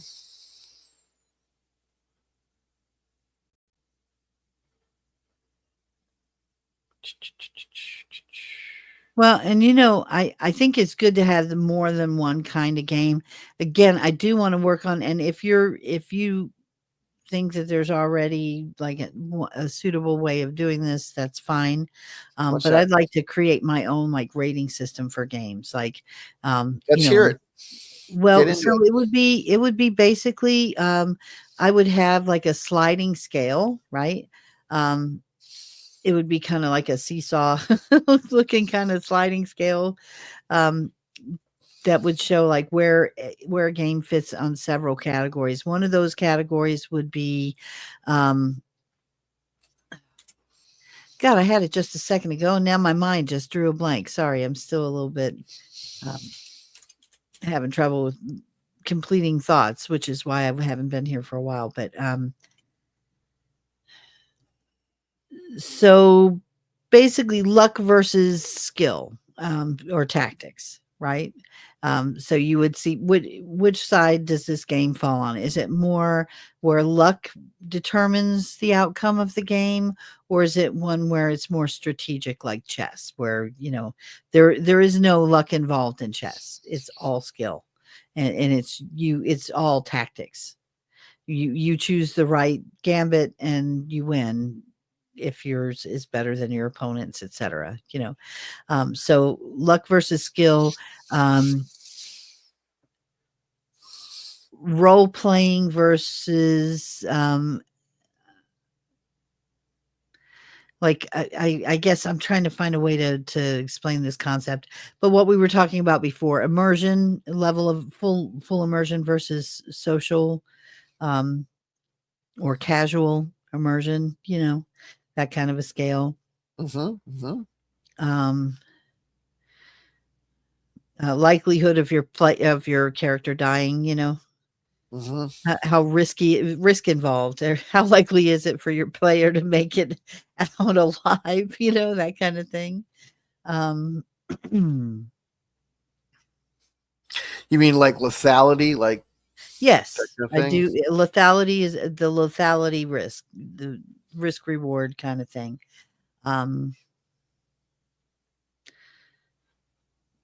And then I think I want one where it's like basically is it a rules driven game or is it an open concept game where the dungeon master makes the decisions and it's more intuitive rather than or it's more Kriegspiel, is that what you call it, where the game master really kind of implements the decisions based on what they feel is logical, and it doesn't necessarily, not everything's in the real rule book, but if there's a situation where you try to beat an ogre with a safety pin, the dungeon master steps in and says, no, you just lost and you're dead. Right. That's a variant of Kriegspiel called free Kriegspiel, and people have used that term and applied it to role playing now, where as opposed to a big tome of rules or even a small tome of rules, you have a DM who makes most of those.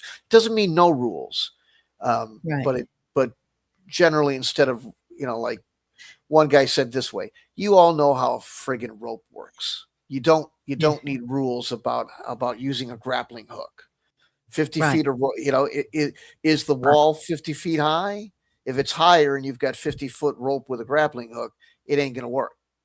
Right. You don't Need need to a rule roll for to that. determine Yeah. that. Yeah, you don't need anything.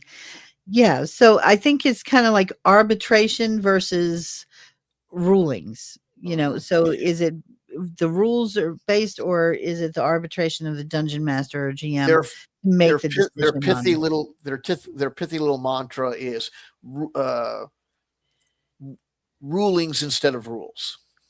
There you go. Okay, rulings versus rules. So yeah, that would be kind of a yeah. Hmm. And then I would also like to include a kind of a rating for how a newbie friendly a particular game is. Is this Sure. something that is beginner friendly or is it more tilting towards the advanced, or is it scalable? So those three categories.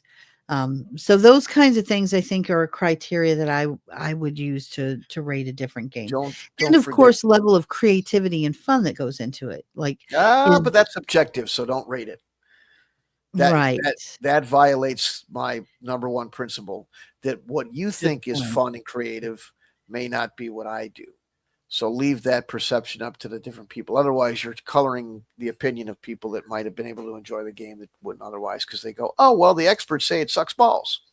Right. So yeah, Yeah, but that's true. And there isn't like an unfun game that nobody creates a right, game to be unfun. So right, yeah, I get what you're saying. But I think what I was going for was more like if it's a creative kind of game, like if it's like trying to blend new elements into, I guess, level of creativity is what I'm looking for more so than fun. Like, is but it a game that is that's. I mean, you do what you want, but that again sounds to me like you could be potentially, that's a it bias? sounds, My own biases would be intruding yeah. versus where you're just looking at the key elements of the game and Mhm. telling people where it falls on a scale of like, okay, in this particular game, luck is going to determine your outcome more than skill will. Um, Another another one, excuse me, is solitaire suitability. okay. Because there's a lot of people that just go, you know what, all this shit drives me nuts with the arguing and the different things, and I just play by myself. There's a lot of people that just play by themselves more than I ever realized. So it's good to have people have that. Yeah. Well, and the arguing, that is something that concerns me because I think these games, one of their best attributes is that they are social games and Yeah. they should be bringing people together. And especially since this is kind of the thing I think I've liked a lot about it. So when you play computer games, you end up with a kind of either adversarial, like I tried to play Star Wars Battlefront with my grandson. And, at his age too, and I think this is common for him, he wants a head to head, I'm trying to shoot you, you're trying to shoot me kind of thing, which is not my bag. I don't like that. And I'm like, let's play cooperatively because you can play against bots that way. But he kept, because the game allows you to do that, he kept sneaking in and changing sides in the middle of the game. And then he was like, you know, team killing me, but it wasn't really a team kill because he had switched sides. He was Benedict Arnold. And I was like, I got really frustrated because I'm like, dude, we were on the same side. What are you doing? Yeah. Why are we losing all of a sudden? And it's like, okay. But I think that with a lot of the fantasy role-playing games, the D&D in particular, is you and your group of friends are on the same team. You become kind of like, not to borrow it too exclusively because it means something more specific, but you're kind of band of brothers adjacent. You know what I mean? It's your little party against overwhelming obstacles, um, and there's a camaraderie that forms from fighting the big monsters together instead of fighting each other. And I like that about D&D and role-playing games in general, is that they are geared towards, we're our little party of adventurers and we're loyal to each other. Unless, of course, you've got somebody who's pretending to be good and is actually alignment evil, but that's another story. Right. Right. Yeah. Cooperative versus, there's a little bit of that. Adversarial, Yeah. head to head. Yeah. Mhm. Yeah. Yeah. And that's just a matter of taste. There's a big push now for playing a kind of game where there is people on, like RPG people never go, well, I don't like, it was all about the party, the group Right. of people all striving to one particular notion. Now they're starting to get into the idea of playing adversarial situations, stuff like that. The biggest Oh, hindrance that to it, makes me sad. what?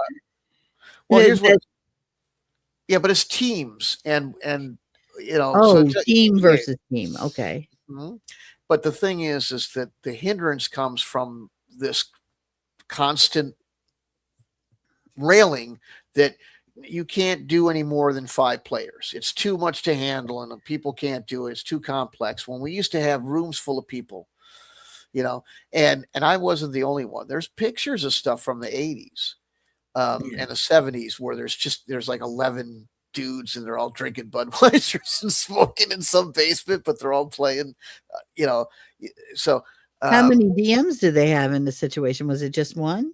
It was one, and that's when people go, "There's no way," because people will talk over one another, bro.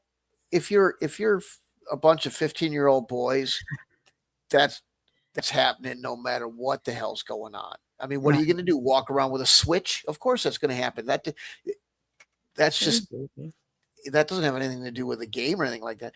But yes, it absolutely would help if you had more than one DM, Yeah. and it would make like we've talked about before, having large games like the Star Wars game I want to play or the Star Trek. That's the other thing I was starting up Tabletop Simulator for, is to show you the Star Trek game. I kind of forgot Oh, the reason. I forgot my mission. I was going to show you that too, but is to have more than one DM for those kind of things, and they would go on swimmingly. They would move right along. It would be excellent. That one time we played, and you're like, "This is too much for you to handle," and all that. It was the technical things that were really the hindrance more than just me. But absolutely yes, if you would have had, or if I would have had another assistant DM, uh, it, think of how different that would have gone yeah, if there was a definitely. DM in each room all the time, Mhm. coordinating with one another. So Right. yeah, but well, anyway, so I did come up with a little bit. I'll tell you what. Do you want to see it on screen, or the Star Trek Yeah. stuff is more visually appealing than a word processing book? Yeah, let me see it on the screen. The the Star Trek or my thing? Yeah, the Star Trek. Okay, all right, let's do this. So I'm trying to get this fella.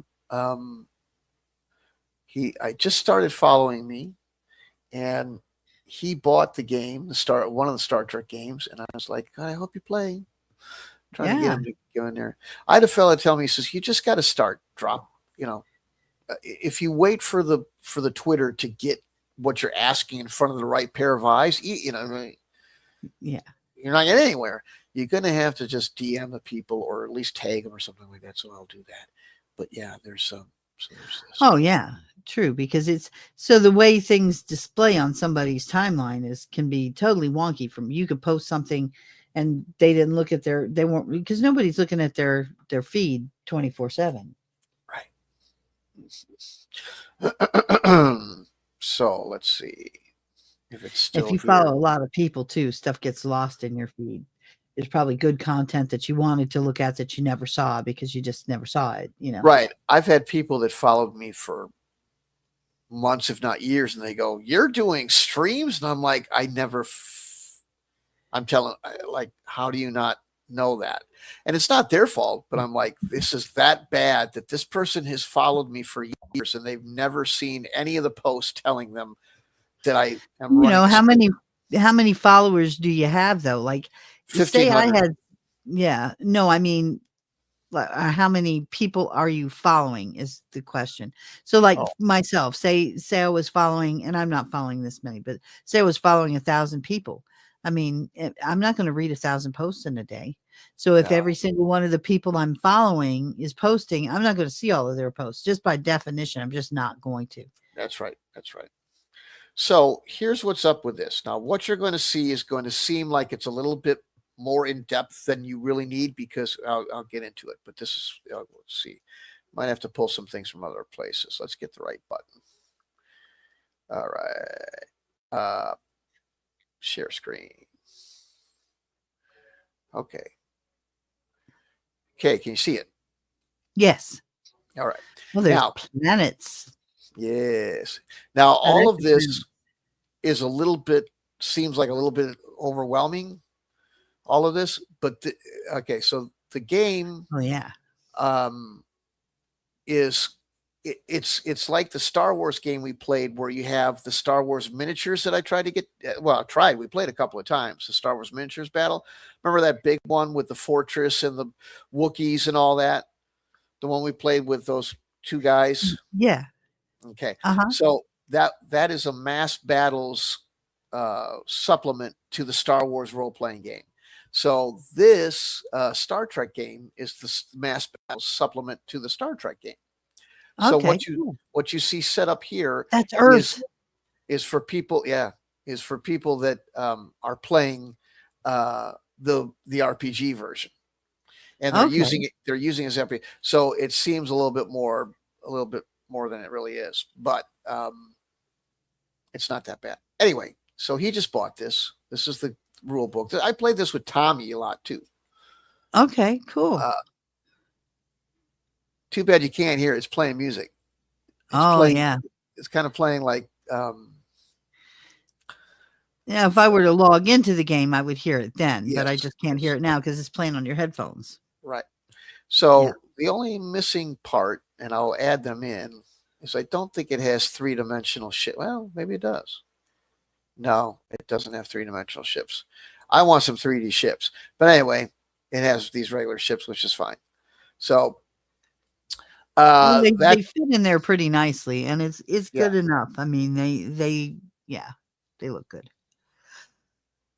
but anyway, so uh, that's the that's this would be the tactical map for the Mhm. Star Trek campaign.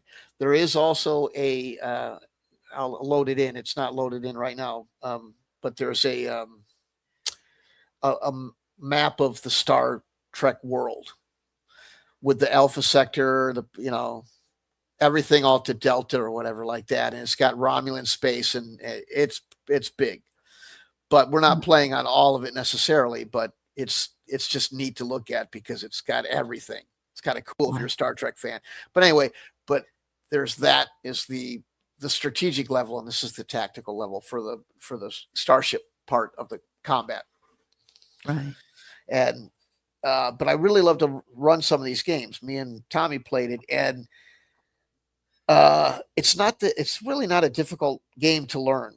It's not like the other one. Like there was a game called Starfleet Battles, which was the first one that was out in the 70s.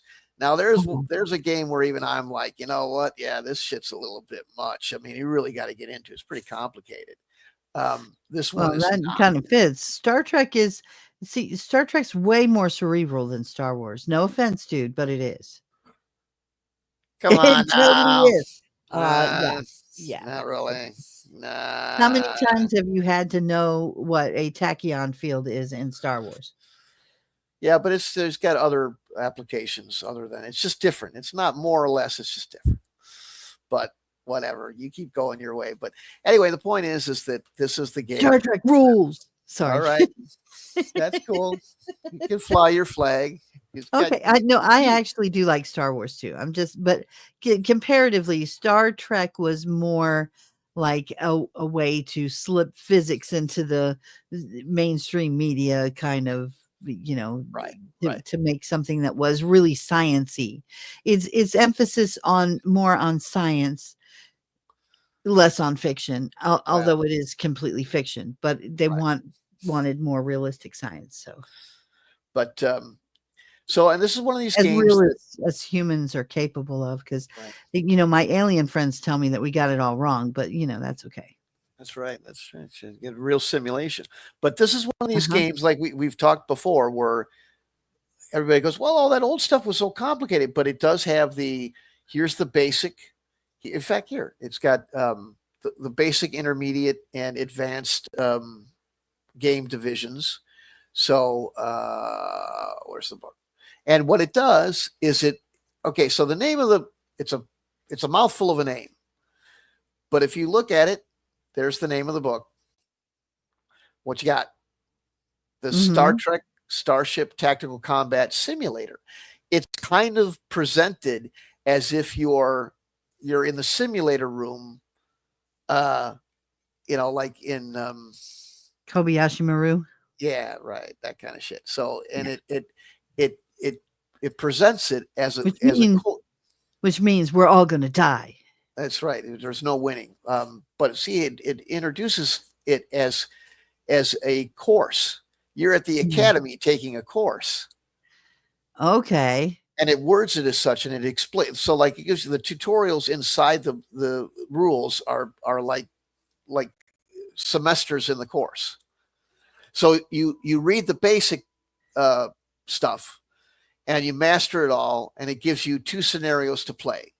And if then you go to the next part and it goes, okay, you've graduated from the basic, 101 course. Now it's 102 course. And here's the new stuff you're going to learn. And then it does it for advanced. And then it brings in the RPG if you want to later. So, but see, introduction to the course. So it's really, there's a couple places. And I want to tell this gentleman too. I says, let's learn this. Go ahead and read it, but come talk to me, because there are typical of the 80s. There's a couple places where editing didn't work. And you read it and you go, this sentence doesn't even make sense. So, but only in a couple of places. So if you get through those two humps, it's really easy to learn, actually. And me and Tommy did it, and we didn't know. We were like, that doesn't even make sense. We had to go look it up somewhere else. And once we're like, oh, that's what that means, then we jumped right in and we played. We played like 5 or 6 times. So we really got into it. And that's the thing with complexity in these games and people screeching about it. All it is do you really want to play? Because if you really want to play, you'll get over there's a learning curve. Right. And you're excited. You're interested. Hey, I want to play. This looks like fun. I want to play it. Okay, well then let's learn it, and it will be fun. But if you just go, well, shit, I actually have to like read stuff and learn stuff. I don't want to do that. Okay, man. Too much trouble. I'm not that big a Star Trek fan. Right. And it's like that big yeah. Right. And then they come out and they go, well, I was so complicated and overly done and whatever. Yeah, but you just didn't really want to play that bad, because when I got this basic lesson I've learned in life, complaining is easy, learning is hard. There you go. And it's unfortunate that many people go, oh, well, that's great, because now it's easy. Now I can just go, well, that guy said it sucks and it's hard, so I don't even have to think about it anymore. But it's like, why it's like you go into a store saying you want to buy something and then are happy you got talked out of buying something. You didn't really want to buy something to start with. Why are you even there? Yeah. Anyway, but so it's I think sometimes it's like people think of it like mining for gold. I'm gonna just grab a bunch of stuff, try it out a little bit, and if I see a shimmer, then cool, I'll keep panning this section. But if I don't see a shimmer of something in the pan right away, I'm just going to move on to a different river. And when actually, if you'd taken a little bit more time to explore give it a few more tries, you might have found the biggest gold mine ever, but you gave up too soon. So sometimes you got to put in the effort to get the payoff. But, again, if you're not interested in the first place, if somebody just talked you into it because they wanted to play it and you really didn't have any interest in it at all yourself, then you're not going to enjoy it, no matter how simple it is, no matter how good the rules are.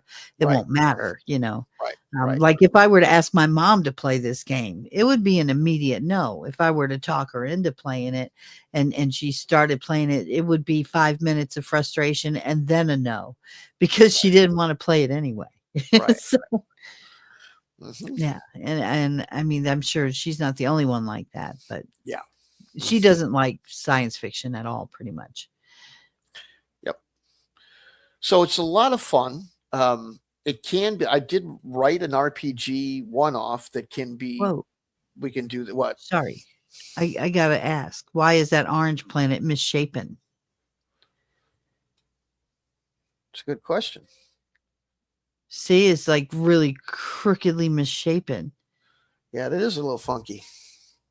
Yeah. I don't know what. Maybe it just didn't scan out right or something. But probably right. But yeah, so if you're playing the RPG, here's your here's your helm console. Uh-huh. Here's your tactical, damage control, engineering. So for your people, for the different crewmen and stuff like that. Uh-huh. The game is fairly simple. What you're doing is just like it's really meant to try to capture Star Trek combat as it was seen in the original series, at least as much of it as you saw. And it was, it's all about, well, not all about, but a lot of it is about managing your power. Right. Your power for your engine, everything is generated through the engine. Right. Speed, shield power, and weapon power all gets taken out of the engine. Right. So It's always been that way. Yeah. right. So you have to allocate how much power you want for each system every turn you play. And the point is to balance maneuverability, which makes it harder for people to hit. It also puts you in a better position to hit. With defensive shields, which obviously mitigate damage from attacks, but also the less power you have for lasers, the less damage you're going to do to the enemy. So how do you got to play, kind of got to play with these console settings all the time, and then try to anticipate not only how your opponent's going to maneuver, but what's he going to do? Stack his shields, or Right. is he going to be, do you need to raise yours higher because he's about to hit you really hard or whatever, stuff like that. So, and different vehicles or different ships have different stats as far as how good their motor is and stuff like that. Efficiency, things like that. So when you hear the engineers in the show talk about their their warp efficiency or whatever, it's translated here. And the more efficient the motor, the better off the quicker you can get power to the different systems and things like that. So, and then as it gets more advanced, here's another thing. Advanced rules may be more complicated, but you're trying to generate drama. And if you're using the more advanced rules of this game, it's assumed that you're doing it with a group of people, not just two people playing against each other. You're playing in an RPG setting with a large band, which mitigates the supposed complexity because, and the reason you have it is you're trying to generate that drama of, sir, Scotty calling from the engineering, we're losing power, that scene where he brings the kid up and the kid's all shot to hell, Oh, yes. all that kind of shit. And you do He that. stayed at his post, Captain, Yeah, right. All that. when That's why. everybody else left. Right, all the cadets. Right. That's why Yeah. it's the greatest sci-fi movie of the 1980s. It was so well done. It's the best sci-fi movie, bar none. Excellent. Every scene was, but that's what you're doing. And you do that. Well, you don't need all that procedural stuff. It's really not that difficult, and there isn't that much of it. But like you say, it's about the science and the technology. So of course it's got that theme where you're checking your panels and your energy and all that. So it's thematic. It's not overly like Starfleet Battles is like you could be an actual captain after doing Starfleet Battles. That is a thick book. Those rules are way when people say shit is too, like, all the hyperbolic language that you hear applied to most games, like Starfleet Battles is one of the few where it's like, okay, you're almost kind of right. Although there's people who still go, that's still the best Star Trek experience ever, and I prefer to play that over something like this or some mitigated. Like the people who don't get all worked up about complexity and just play a cool game because they thought it was cool, they get into it and they just love it. And Starfleet Battles had a core fan base that carried it for years. Advanced Squad Leader in World War II, I was just telling this guy because he brought it up. He's like, that's too much, guy. That's no fun for me. It's too complicated. Okay, it's no fun for you, and that's fine. But you kept you told everybody on your website page that it was no fun and too complicated for everybody. But it's the best-selling war game, and it has a giant group of people playing it all over the world to this day. And it was started in 1980. So there's plenty of people that don't find it complex. They're playing it and they're having fun doing it. But because he was saying nobody will. And that's what gets me mad. But anyway, I'd love to play Starfleet Battles too. But I know that trying to sell that to people who have never played it ain't gonna happen. And this is a reasonable alternative that gets you the vibe of Star Trek as a as Mhm. a series, like the Starfleet battles takes this. It's not the series. It takes all the technical stuff and turns it up to 11, so that like the immersion is you're actually a Starfleet captain. And Right. this is your Starfleet officer, but in the RP, it's just a different way of them. Is the immersion isn't less, it's just different. Right. And so I think it's a great game, and I'm selling it up because it's the closest thing I'll ever get to Starfleet battles. And I just saw some people play it. And the one guy that plays, like, I don't give a shit about math. I'm not afraid of math. I like a crunchy game. This looks like it'll be really interesting and a lot Crunchy of fun. game, is that what they're calling it? Yeah, that's what they call the heavy games like this, crunchy, which I really never liked that statement, but whatever. I mean, sure. I think Okay. it's, you know what? I think that's a scale. You can have a soggy or a crunchy game, whatever your preference, you know. So, Right, because but yeah, if it's not crunchy, is what's the opposite? Soggy. I don't even know. I've never heard like the opposite Well, being used, that's but my opposite. That's my opposite. um, It's a soggy game. but I'll tell you, it is a lot more. I don't know how many of these are left, but let's just take a look. Let's see. These aren't the painted ones. I want the painted Oh, ones. baby Let's see if kitty. these are here. Let's see if this My one's baby still. kitty is being all very affectionate right now. I can hear her little chirping. Yeah, she's making her chirpy noises, which spells trouble. Why are you all trouble? Why are you trouble? Huh? Aw, you're cute, though. These used to be painted better, but they're not anymore. Let's see. That's too bad. Let me see if I can find some painted ones. Oh, this kitty. Oh, she's so cute. Sorry, I might See, you know what might I'm be a bit Jones. distracted. She's very distracting, huh? That's all right. That's cool. She's a good cat. She's one of she's a very fine feline friend. There you go. Every cat has her own unique personality. She's got a good, easygoing nature and very playful. And has her quirks, though. The one irritating thing she does is she will jump from the top of my computer desk all the way to the top of the TV that's mounted on the wall, which is a good distance of 5 feet at least. She just jumps 5 feet up in the air and lands on the top edge of a flat screen TV. And I don't know how the hell she does that. And then on top of that, she can jump down just as easily. But if there's anything on my desk when she jumps down, it goes down with her. But that's her naughtiness. That's what she does. That's bad. And you can't ignore her. Like if you don't pay attention to her and she wants you to play with her or she wants to be petted, she will just reach out with her paw and grab you with her claws gently, but there's definitely some claw involved. And she's like she'll just pull your hand over to her. It's very interesting. Hmm. She's a good kitty though. But she has the sweetest little meow. And she won't touch human food. So she's a smart cat.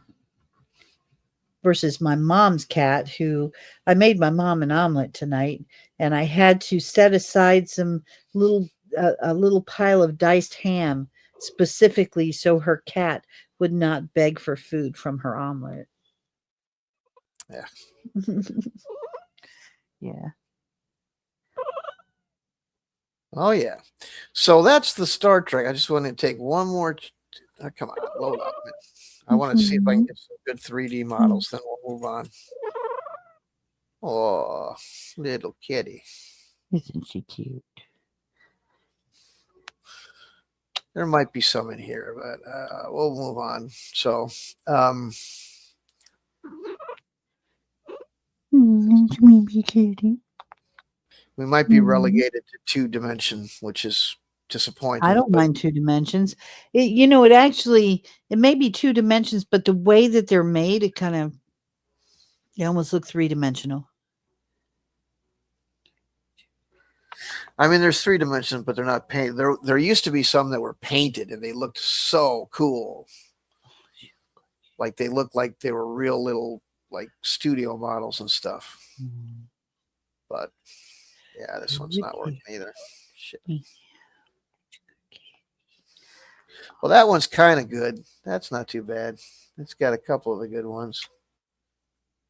Mm-hmm.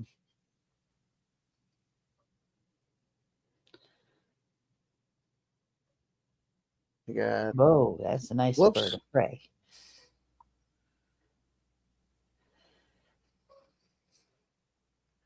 a couple of modern ones. Mhm. But no Romulan. Oh well. So, anywho, let's go look at my stuff.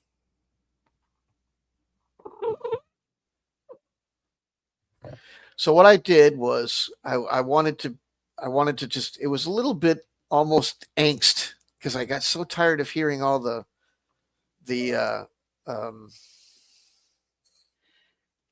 Complaints?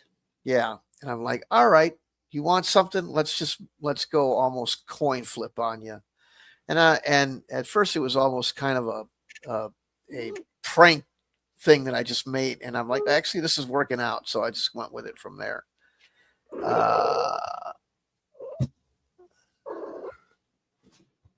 I've never even looked at this one, so let's see what this does. And I'll load it into this. Wow, she's right up in your shit. She is.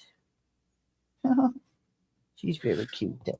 Is there anybody like talking in the chat Well, room? at all? Baby is. Oh, Baby's Oh. talking in the chat room. Can't you hear her? yeah. She's our third co-host tonight. She's our special guest host. This is Fur Baby Squeakers of the Cupcake Clan. That's her full name. Yeah. Yeah. Is this gonna load or is it She gonna is the top biscuit maker. She's won many awards. There we go.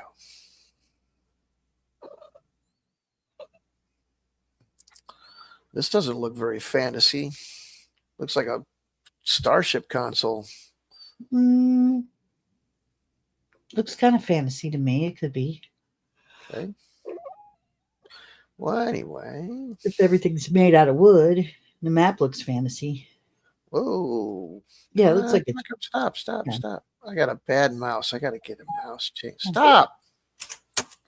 I didn't do it. And Baby's quite unhappy with that. How do I get that to stop? Every good business enterprise and every good show needs a cat. Well, we got a problem with that. So let's figure that out later. We got a problem with the cat. No. Oh, okay. Because she's, No, she's not a problem at all. Oh, she's so cute. All right. Well, anyway, this is giving me some trouble. So let's just get rid of it for now. She's an adorable cat.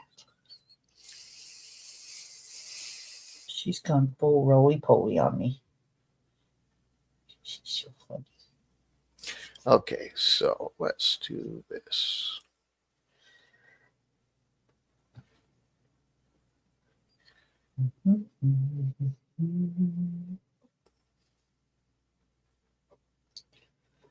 Oh, kitty. I don't know how you can move like that. There you go. Okay.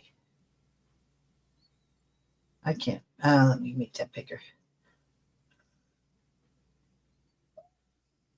Oh, you select your army from the list before or one of your own composition. Lay out the field of battle. Scale of 1 to 25 yards. Miniatures. Miniature trees for woods. Okay. You write your orders and rally troops. Hold on a second. I'll be right back. Okay. It's just me and you, baby. This over. Yeah. Okay, I agree. Sure. These look like pretty simple rules.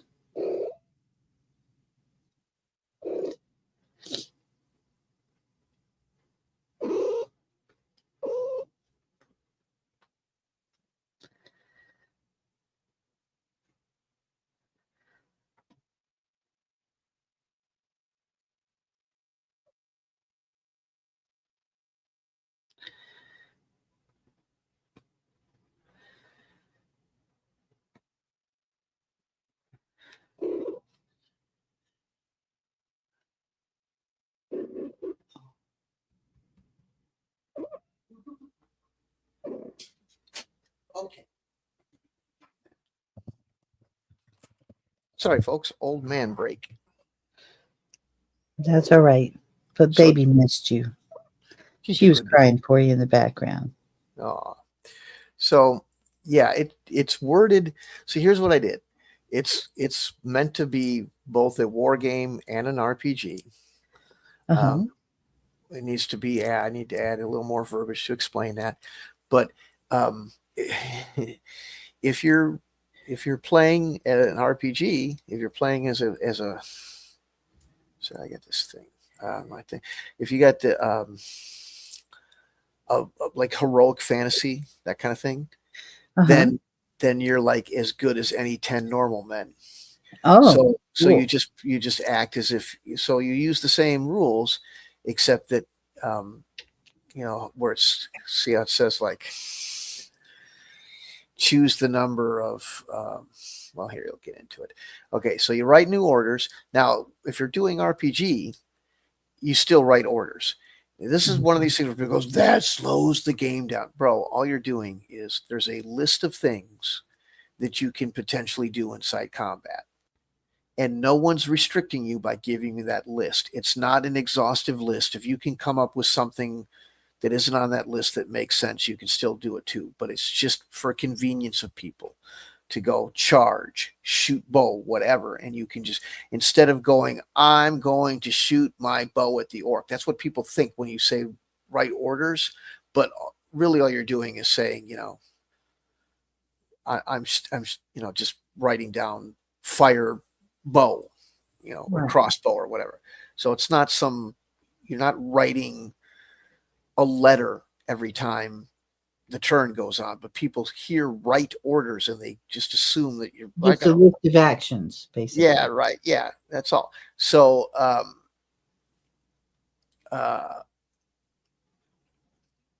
and then, right, you do the movement and then the combat. Missile fire first, hand to hand, and then mind combat or psionics if you prefer, and other magic. Then you check morale, and then you do another movement based on the morale results. This works for both RPG play and war game play. Hmm. That's cool. So you don't have to learn two sets of rules and you can go right to mass battles if you want.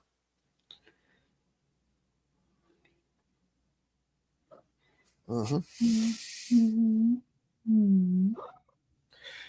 So Baby this agrees. is She likes it. right. And this is just kind of a start, as to, I tried to make it look like parchment, but it didn't, for some reason, it only worked into place. I don't know why that did it that way, but I was trying to make the whole page look like parchment. So it's kind of a sample, but here's, different movements for some general stuff. Okay. So here's how this works. Let's see if this makes sense. Jim, I'm going to read this off, or you can read it with me or whatever. You ready? Yes. Okay. When two opposing units or characters or whatever come base to base contact or within missile range, combat may occur.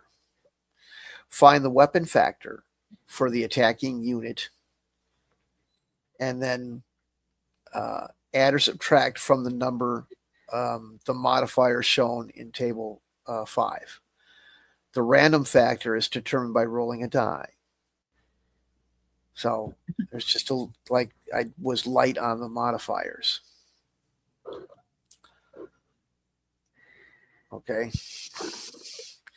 So finally, total up the number of figures that the base represents, and refer to the table 6, where the row corresponding to your final weapon factor crosses the column corresponding to the number of figures in contact. You will find the number of casualties in men or monsters afflicted upon the enemy. For every 10 casualties, remove 1 figure from the unit while taking note of the remainder of the next combat. So, so what do you think? I like it. And if you're a hero, then you're as good as any 10 men. So for every 10 casualties on the system, you've lost, 1 hit point or whatever from your, 1 wound from a hero. That way heroes still die, because it's, if you, for what, like we were just talking about earlier, some people just keep saying, no reward.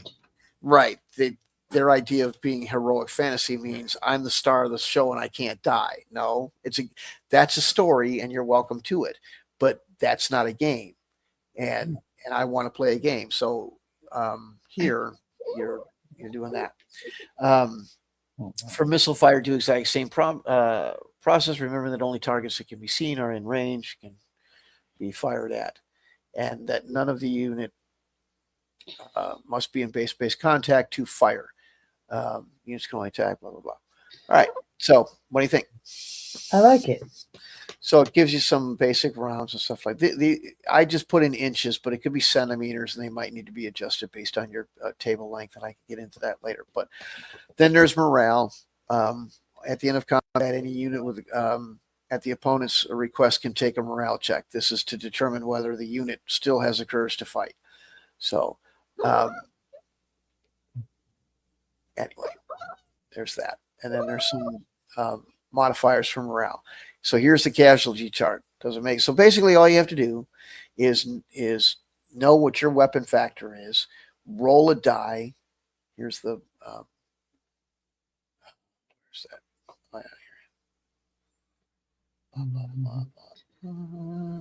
Where did that shit go? I think I fucked up and put it at the wrong place. That's a good kitty. I did. Okay, so I goofed it up. I got to switch the paragraph with the thing, but that's okay. So, ooh, that's Rubby. Is that her? Are you rubbing She's it on her? her face all over the mic. I don't. Oh. She's got to say hi. She's making the show hers. My cat is claiming the show for all kitty kind, rubbing her face all over the microphone and making her happy noises.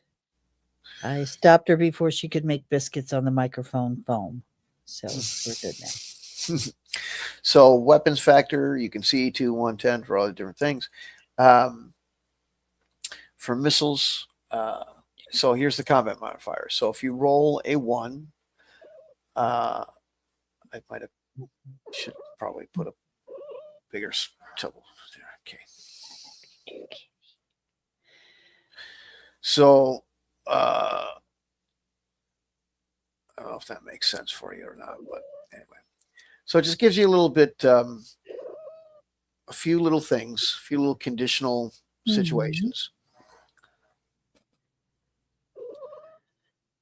And it needs to be cleaned up. The format's kind of bad. I need to clean that up.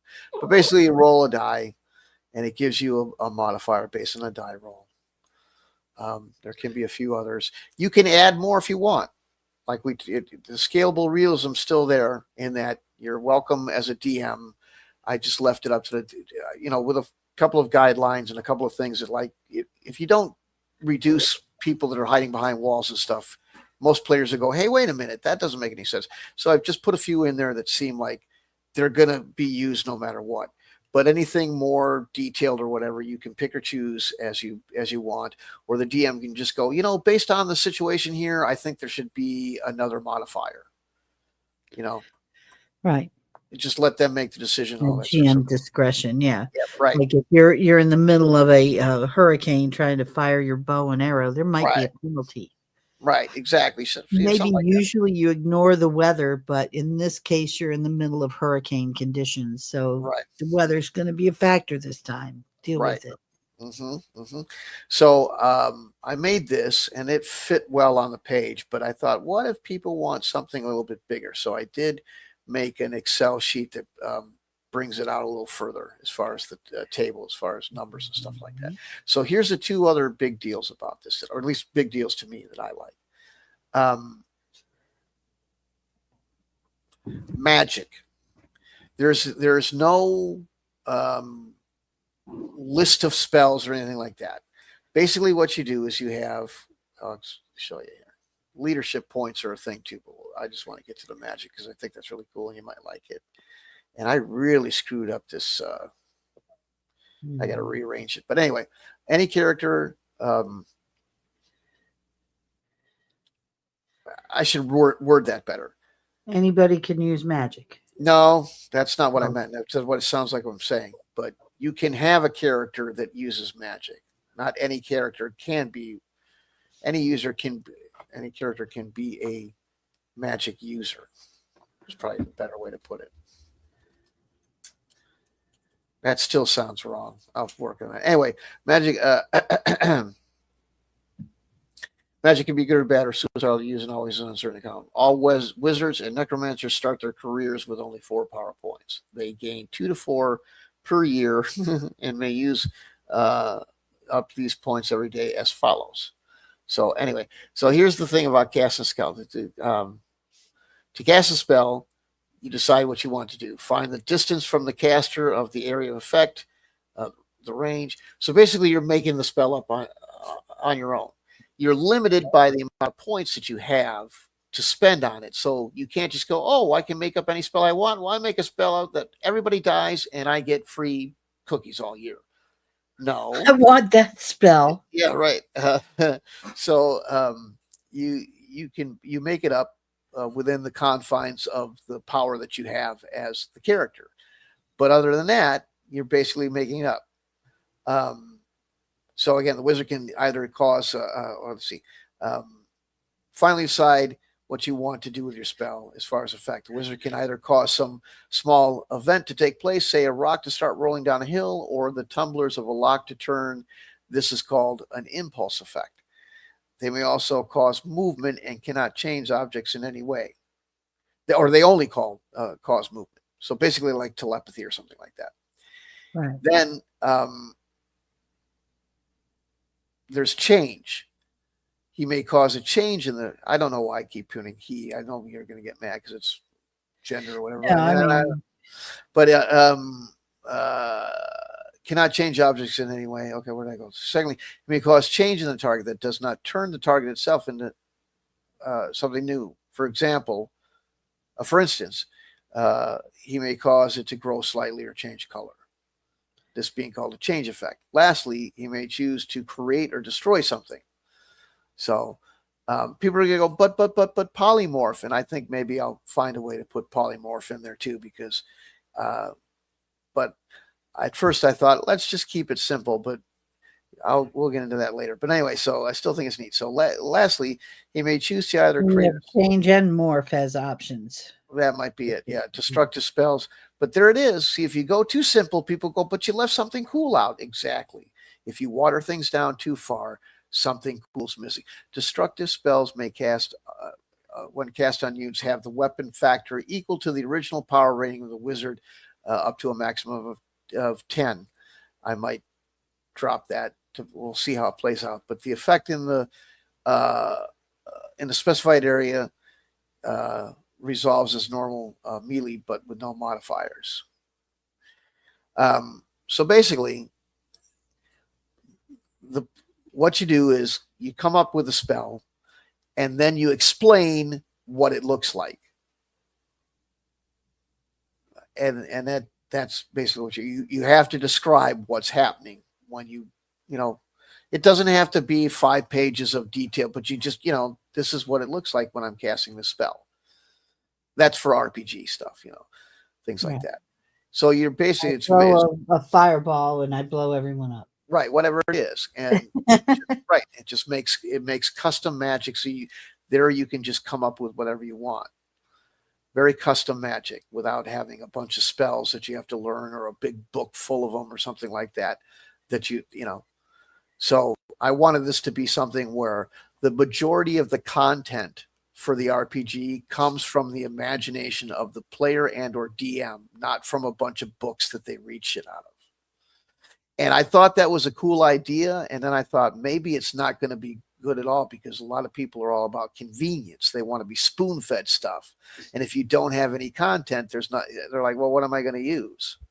Right. So I don't know. I mean, just because it's coming from the player or the DM doesn't mean they can't use, what do you call them? Those splat books? Well, here's what I do. So yeah, right. So here's the thing. So next, with as far as monsters, the same applies. I don't have monsters.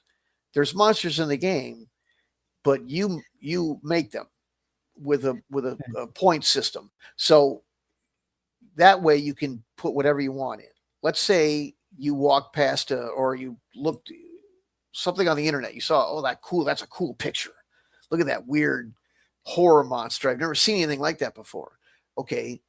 Now all you got to do is, what does it look like? Does it have some claws? Yeah, it's got some claws. Okay. That many points. Does it, and you just look at the description of the thing and fill out, use the point system and you can put it in the game. You understand what I'm saying? Yeah. It's in that way, there's no limit. There's no, oh, I need another book. There's no, only these things are in there. It's only just everything in the monster manual. That's all the monsters in the game. No, whatever monsters you want, and get them from wherever you want. Pictures, movies, whatever. All you got to do is put in the description and use the point system and make up the monster. So yes, you don't get a bunch of stuff handed to you, but there's literally no limit. The only limit is how many times you want to go through the point system. You know what I mean? Right. So, And if you made up a monster for one campaign, you could reuse that monster sure. in another just write it down. chapter or a different campaign or exactly that. So in fact, you could have dungeon masters could take an old trick out of what they say that witches used to do back in the old days, with their book of shadows. You could have every dungeon master can keep their own book of monsters or book of right. Unique creative rules that they've put together themselves. So right. If they want to. Or I'm sure you can do modules that you can create on your own too that would supplement this too. So it's like, well, I can, if you don't want to have to be hemming and hawing at the table or rolling up a bunch of dice and making decisions there on the fly, you could get a splat book with these kinds of monsters that are suitable for, like, I don't know, an Egyptian pyramid crawl, or ones that would be good for a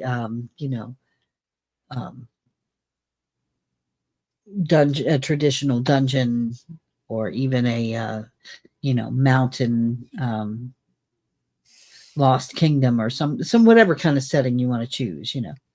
Right.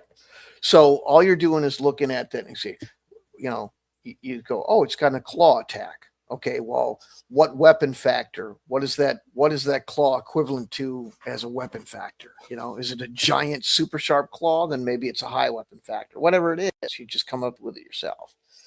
And now it's all you need.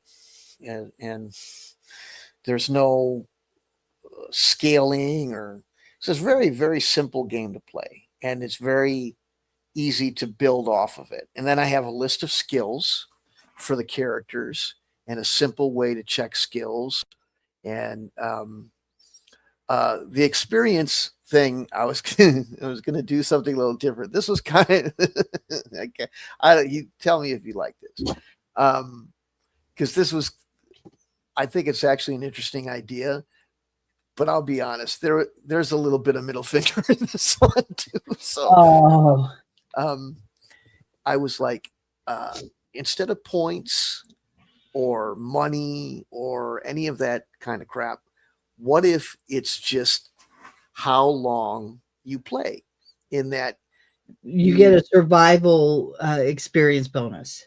And the longer you last, the higher your experience goes. So just living through I mean, there probably would have to be something like a bonus for, objective completion or something like that. Otherwise it wouldn't be fun to go on missions and stuff like that. So I might put something in there for, like, you get some bonus points for killing a monster if you complete your objective, stuff like that.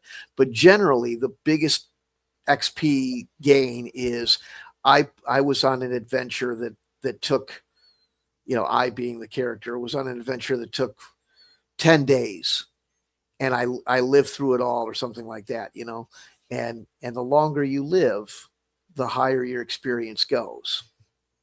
I would only suggest one change to that idea. Ouch. And that would be that you differentiate between travel time, leisure time, and actual adventure time. Oh, yeah. With those, Mhm. because otherwise, your party could just hang out in the bar all for 5 Yeah. years. Mhm. yeah. Exactly. We drank beer for 5 years, and now we're very experienced, and we'll go on our first mission. Right. Exactly. Mhm. Yeah, that would be kind of defeating the purpose of adventuring. I think adventure time might be, Right. But I was looking at like the Aaron with the tiny D10 guy that we interviewed. I was looking at that and I go, I got to do something like that too, where it's just, by the way, he folded up. He did. Yeah. Oh, Yeah. It was very surprising. Everybody goes, I just talked to the guy. And I said, yeah, I just did an hour and a half with him or something. And he's already, he deleted his account and all that sort of stuff and just kind of I walked wonder away. if he got a bunch of harassment or stuff, or I mean, because he seemed like a very very dedicated family man. I wonder if there was some conflict with that. That Yeah, maybe so. Yeah. So, you put yourself out there. You kind of put yourself out there for right. positive and negative attention. It might be the case, but so I thought, well, that was another motivator for doing this. This is well, looks like that kind of thing looked neat. A lot of people seem to find it interesting. So I wanted something that was super bare bones, that I want to put the same licensing thing together where people can use it on their own and build something out of it that they want to. So it still needs a little bit, it can't be too bare bones, otherwise it won't be of any use. So I want to get it so it's easy and well explained for how you can create your own stuff out of it, beyond just the magic and how do I make a module? How do I make new characters and stuff like that? And then use that licensing system, and hopefully it'll pick up and people do what they want with it and take it in all sorts of different directions. But it's meant for people to pour their imagination into, instead of, buying some pre-imagined thing from somebody else or something like that. So it really is a building It's a block type of do-it-yourself thing. gaming module. Yeah, right. Exactly that. Yep.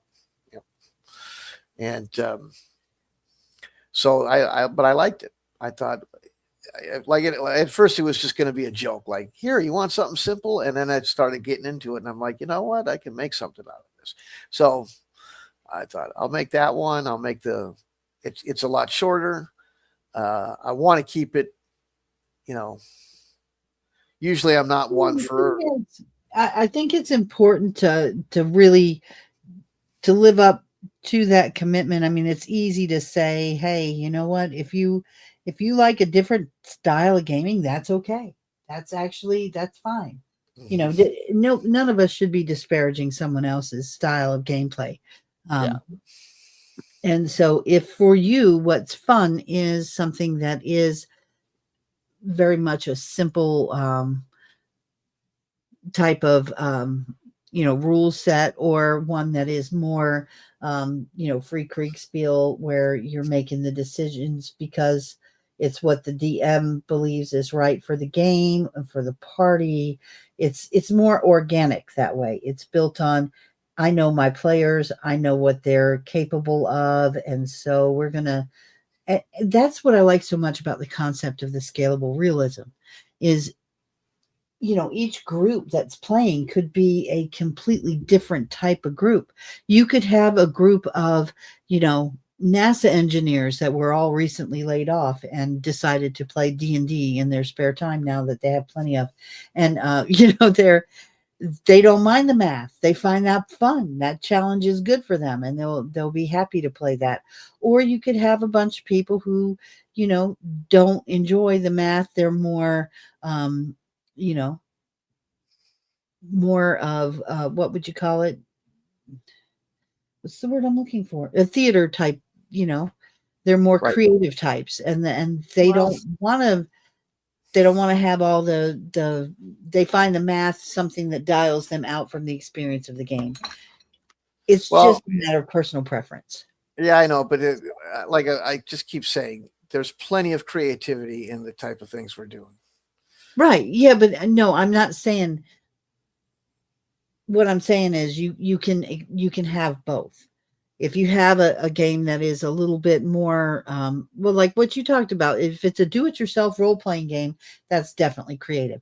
But it's up to the DM to know what it is, to fill in those blanks when you're doing it yourself with your own module. You're filling in the blanks with what is a good match for your particular group. Or you could be a DM that sometimes you play a game that has a lot of more leans more towards the rules, and then the other one that leads more towards rulings, and more just depending on what your team needs, because who your Right. players are. Mm-hmm. No one else is going to know that. So The other thing about this is another question I put out on Twitter today. I didn't get any response from it. I put it out before and I don't get any. Is here's what I said. No, it's not all like super, snarky or anything like that. But I was just like, that sniff felt a little snarky, my dear. I know. Yeah, But it's a snarky sniff. well, that was another question though. Why is more expensive better to most people in tabletop? That's one that gets me going. I was like, why do you want to just pay more? It's like you almost think that it has to be expensive in order to be good. It's like Cordelia said. I don't like to buy things because they're more expensive, but because they cost more. Here's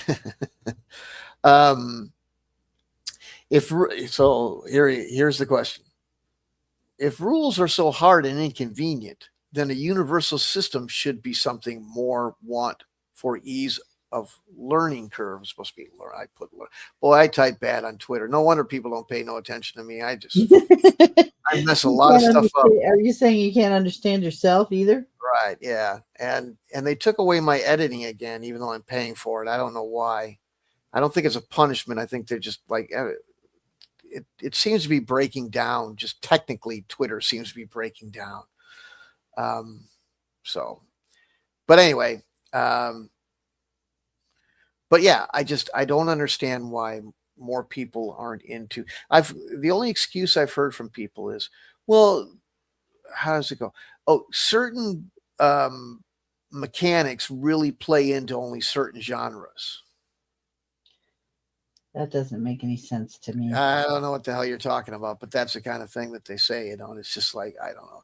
And normally what happens is you go and find out that person's making something and they want you they're trying to steer you towards their style of design because they're designing it. But just to me, I understand if it like. Are you saying that people who are advertising stuff might be dishonest in their advertising about their competitors? Well, yeah, that's true. Oh my and gosh. Here's the thing. I don't. So. Right. So now I understand with something that's like like Star Wars.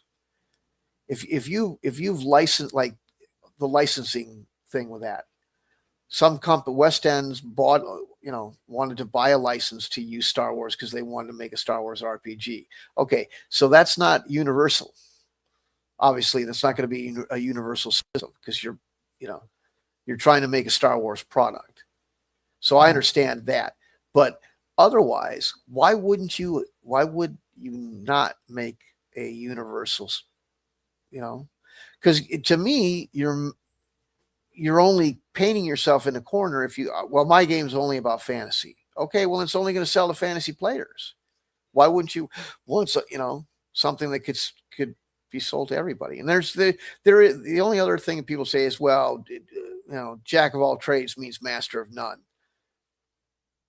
Well, okay, but there again, you're going back to saying that somehow focusing on one particular thing using, there's only so many mechanics out there.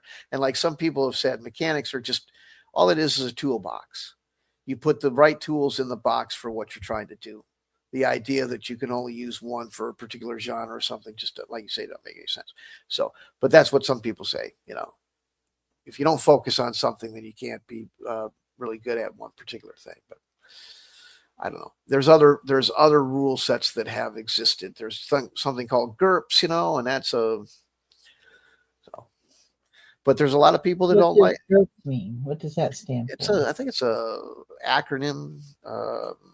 I kind of thought it sounded like an acronym because it didn't sound general universal, something fucking thing like that. Generic universal role-playing system. That makes sense. So, but I think generic and universal is kind of redundant, but whatever. Well, they wanted it to have letters that could spell out something that sounded like a word. Right. And that's Steve Jackson. I know you're somewhat familiar with Steve Jackson. Yeah, I met him actually. Mm-hmm. So that was his thing. And that was a ways back. There's a couple others, something called Riffs, which I think is fairly, interchangeable in different things and stuff like that. Riffs has its own world, but that world is like got everything in it. So it's kind of universal and kind of not. But whatever. I just like the idea of what I'm doing because, I don't want to keep having to remember all this stuff. I just want to.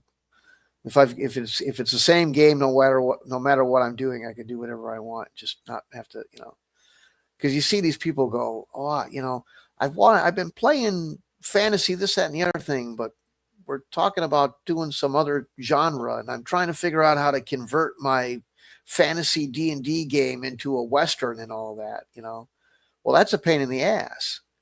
And right. And what ends up happening is it never really comes out all that well half the time. Or you just have to go buy other stuff. And if if it's some one-off that you're going to do once with people, having to buy a whole system, just, that's a lot of money. Now, some people like to collect the stuff, so they don't care. I know guys that just buy the stuff and they say, I don't have time to play, but I just keep buying it anyway. All right. But have you ever watched an online unboxing? Rarely, but I have. Yeah. Yeah. I think that's a big part of it. There is something that is, there are some ASMR type of unboxings where people are just unboxing stuff for kind of the sound and the taking the box off. There's some kind of pleasure that people get out of just that part of it. But then there is also this whole like dopamine hit that people get from discovering something new, something brand new that was delivered to your house in a box, and you take it up, you take the lid off, and you get to examine all the pieces, and all. That's where the visual, tactile, and all of those things, even the smell of it, becomes something that's addictive. And people will buy things that are just because, oh my God, look how cool this is. I saw somebody on TikTok doing an unboxing of a Lord of the Rings wobbles. Wobbles are basically a crochet kit. And this was all the Lord of the Rings characters. And man, the way the box was made, I can see why she made a whole TikTok unboxing about this thing. It was, when you open the lid on the box, it had an image that was like folded over. It looked like the doors to Moria. When you opened it up, there was the whole scene of the inside of Moria was made of like the bottoms of the boxes. And then when you wanted to pull one, you would pull one out and it had a character in it. And the one she pulled out was Frodo. And it had a little saying for Frodo. It had a picture of what Frodo, the finished character, would look like. It had all the yarn. It had a crochet hook that said, it had a saying engraved on it, Frodo's name, something about keeping the ring hidden. I don't remember the phrase exactly. I don't want to get it wrong, but it was it was a whole procedure she was doing, and you could just see from watching her face as she was unboxing it, just the excitement and combination excitement, joy, like she was really into it. This was That- a totally satisfying experience for her. So, yeah, that's we true for people in a lot of things, not just gaming, but anyway, I just thought I'd bring that up because I think that's why people will buy individual games that are you know, I for the had discovery of it. yeah. Sorry. No, you're right. I had two people that I I was over at a guy's house for an evening, and two of the people in there were kind of like, we don't think you're really that much of a nerd. And I go, well, A, why do I care? And B, just I guess when you express curiosity and then people go, see, you care because you asked. And I go, I don't really care about seahorses, but if I see one, I saw one pooping once and it was somewhat curious about it. You know what I did? You know what I'm saying? I don't know. Anyway, they were weird people, but um, they gave me this whole lecture about having gear and having like the guy's like, look at all this. He had one of these rooms that was just filled with that kind of shit, baubles that serve no purpose. They're not a game. They're not a toy. They're just a decoration. And I can sort of appreciate that. And I've got this weird thing where I was like, I kind of wish I had a house that had that sort of stuff, but I don't want to spend the money or the time collecting that crap. And really, as a younger person, I never wanted any of that. I looked at people that bought that and I says, why did you do that? It's going to sit on your shelf. Yeah, that's great. Can you play with it? No. Then why would you? I want something I can do something with. I have no interest in something that sits there other than the idea of having a house that looks cool, filled with cool, nerdy stuff. That kind of is appealing, but not enough to fork out the cash for it. So I never got into that stuff. And it's the same thing with a shelfie. Most people, there's a lot of people that establish, he must really know what he's doing because he's got a shelf full of shit. And I never did. Even, I've got a lot of stuff, Okay, here I have to ask. This may but seem like a silly newbie question, but how useful is this shelf full of unopened games?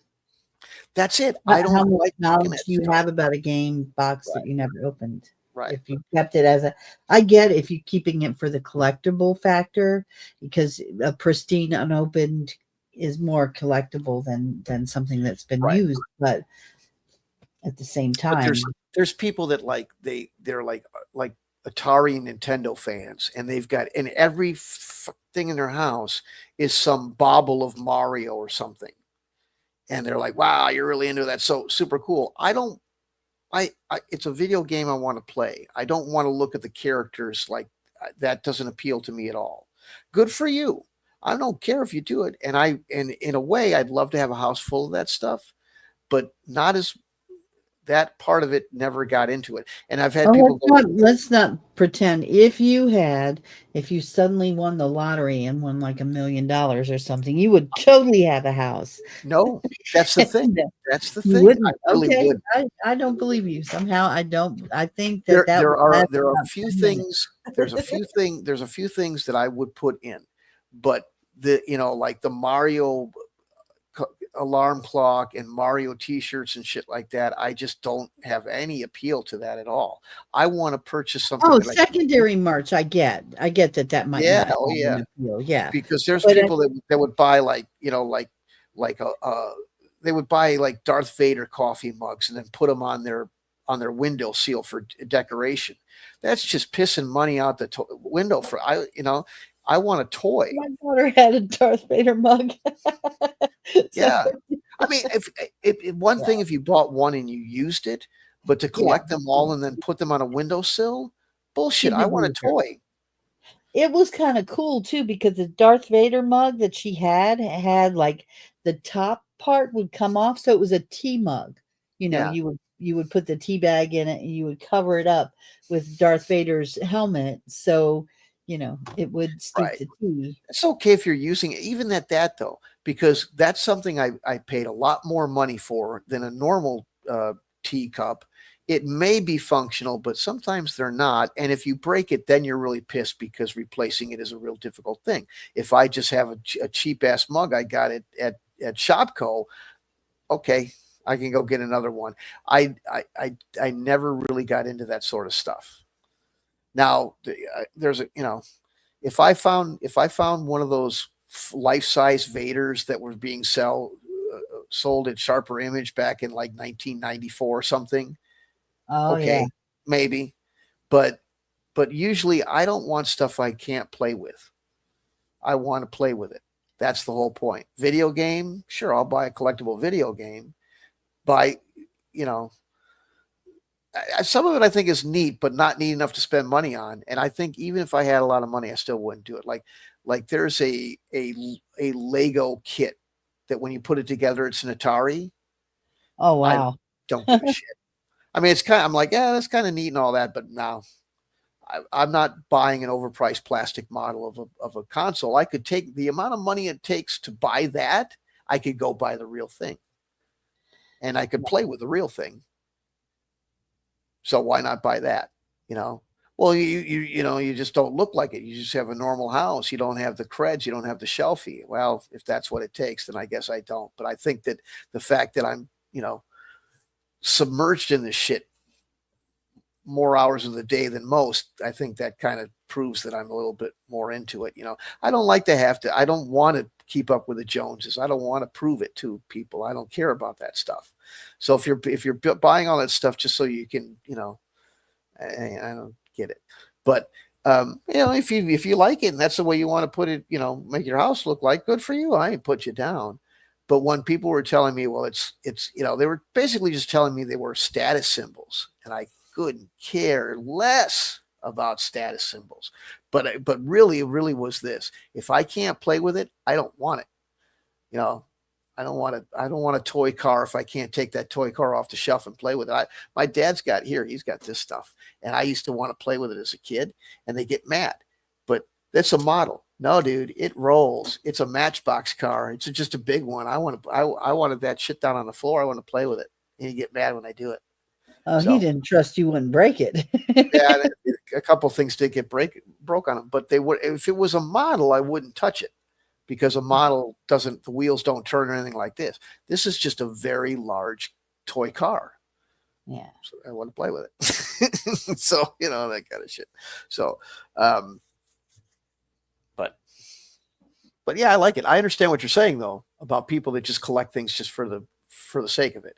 But that seems more like a shopaholic. It's a risky proposition because a lot of people who are collecting things like that and keeping them in the box and thinking they're going to go up in value one day. Yeah, maybe they will, but the amount of value that they accrue over time is never going to equal the amount of money you had to spend to have the storage space to keep them so pristine. Yeah. You have to have space to keep them. Right. And, then you've got to be like, oh, don't smoke in here. Don't come in here and do, keep them dusted every day. That's a huge time and money investment. Not to mention if you ever move, you're paying to carry them, you're paying to store them, you're paying all this extra stuff, and do they really gain that much value from what you paid for them for?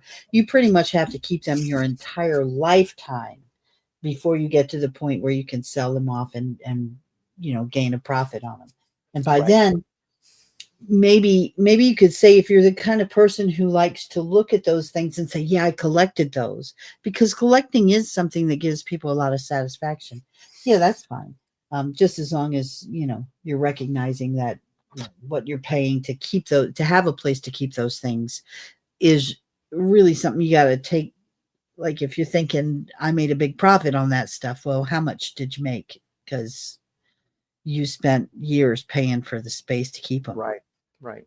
Yeah. And some people just, like you say, there's some people who do it. I went to that Star Wars collection. It was an individual's collection. And okay, neat. I was enthralled by it. They were toys. But I was like, why would you buy a bunch of toys and then put them behind glass? I could never collect that kind of stuff because I just want to reach in there and play with that shit. that was what it was built for. It was meant to be played with, it was a toy. So good for him. And he did make some money off of it, I heard, but yeah, it was never my deal. I couldn't. Now, some people have collections like that they actually, if they end up with a house that's big enough or in the right place, that they end up becoming like a museum specific to, whatever it is that they've been collecting, Right. Yep. I Yep. saw a video of the guy who had that Star Wars museum, and it was, I mean, the stuff he had collected over the years. He had, bed sheets and towels and the toothbrushes and all this stuff, the amount of extra. It's amazing how much. I think that the movies, for all of the box office success that they had, the real cash cow was all that The merchandise. merchandise. Yeah, that was the big. Yeah, exactly. And there was tons of it. It's gotten ridiculous. See, that's another thing. I was all for the toys. I loved the toys. And yeah, when I was a little bit younger, I had the bed sheet and all that. And I had a beach towel. Yeah. I wish I had that. That Yeah. would be worth a lot of money. But I had, well, I won't get in that. But anyway, so Well, the thing is it's about gotten that, to the that's point, about, the one that really got me is when I went to the store and I looked over my shoulder and there was that shitty foam sugar candy. It's not cotton candy. Like there's this other stuff. It's kind of this marshmallow sugar. Peeps, the stuff that Peeps is made of. Yeah, and it was a Yoda, and I'm like, get the enough. Well, Yoda's my peep, man. Totally. But or is he my homie? I don't know. I like Yoda's the man. But no, he's not. He's not even human. But anyway, Yoda's cool. But the point is, like, sometimes I think a lot of that is, well, you got to have bed sheets anyway. And if you've got kids and they're a fan of something, that's one way that you're acknowledging to your kid that you've noticed what they like. That it's a way parents show, hey, we know what you like. And it's Christmas that does that. Buying your kids all this kind of stuff for Christmas. You got to get them something. And Christmas is a time where you show your kids, hey, I know what you like. Or, we get you. We accept you for your unique interests and things that you want. And this is how we show that to you, because we got you something we know you would like, rather than something we like or that we would like you to like, so if your kid is really a Star Wars fan and you buy them Star Trek stuff, you failed, it's, or vice versa, My grandmother used to buy. She was always about frugal. Yeah. Hey, I'd love, so. Well, she's your grandma. No doubt she went through the Great Depression. And yeah, but she'd come back with some stuff and it was like, the wrong stuff. Right. Because grandmas, they don't understand that kind of Jesus. stuff. That age. I mean, the Great Depression was impactful. The idea was, she wasn't. She's from another country or whatever. So, but she would go through Great Depression. They went through a lot more than that. Get out of control and form monopolies and rip everyone off. Okay. Like when my grandfather came over here, they were still using steam tractors where he was coming from. He didn't believe they went to the moon because he just couldn't conceive that technology had evolved that far. So, a lot of people still don't believe it. Yeah, well, there you go. So but yeah, and she lived in a rural part of Denmark, and so she knew plenty of property and anything like that. But she just still, so she'd be the kind of person that you'd ask for a transformer and you get a GoBot. You'd ask for Jordache and you get Rough Rider or something. Yeah, shit, I like that. But I mean, I don't. Good, yeah, because they weren't branded. They're not sold on the brand. They don't understand the differences, or that there's because a lot of that stuff is about proclaiming your tribe. That's why this whole conversation started. Was yeah. But yeah, you're right. Yeah.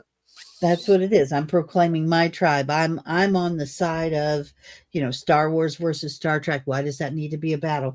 And I'm like one of those nonconformists. So I'm the most dangerous kind of person. I'm the first one on the chopping Well, see, block. here's the thing. I used to Because like I'm like, both are good, and everybody hates me.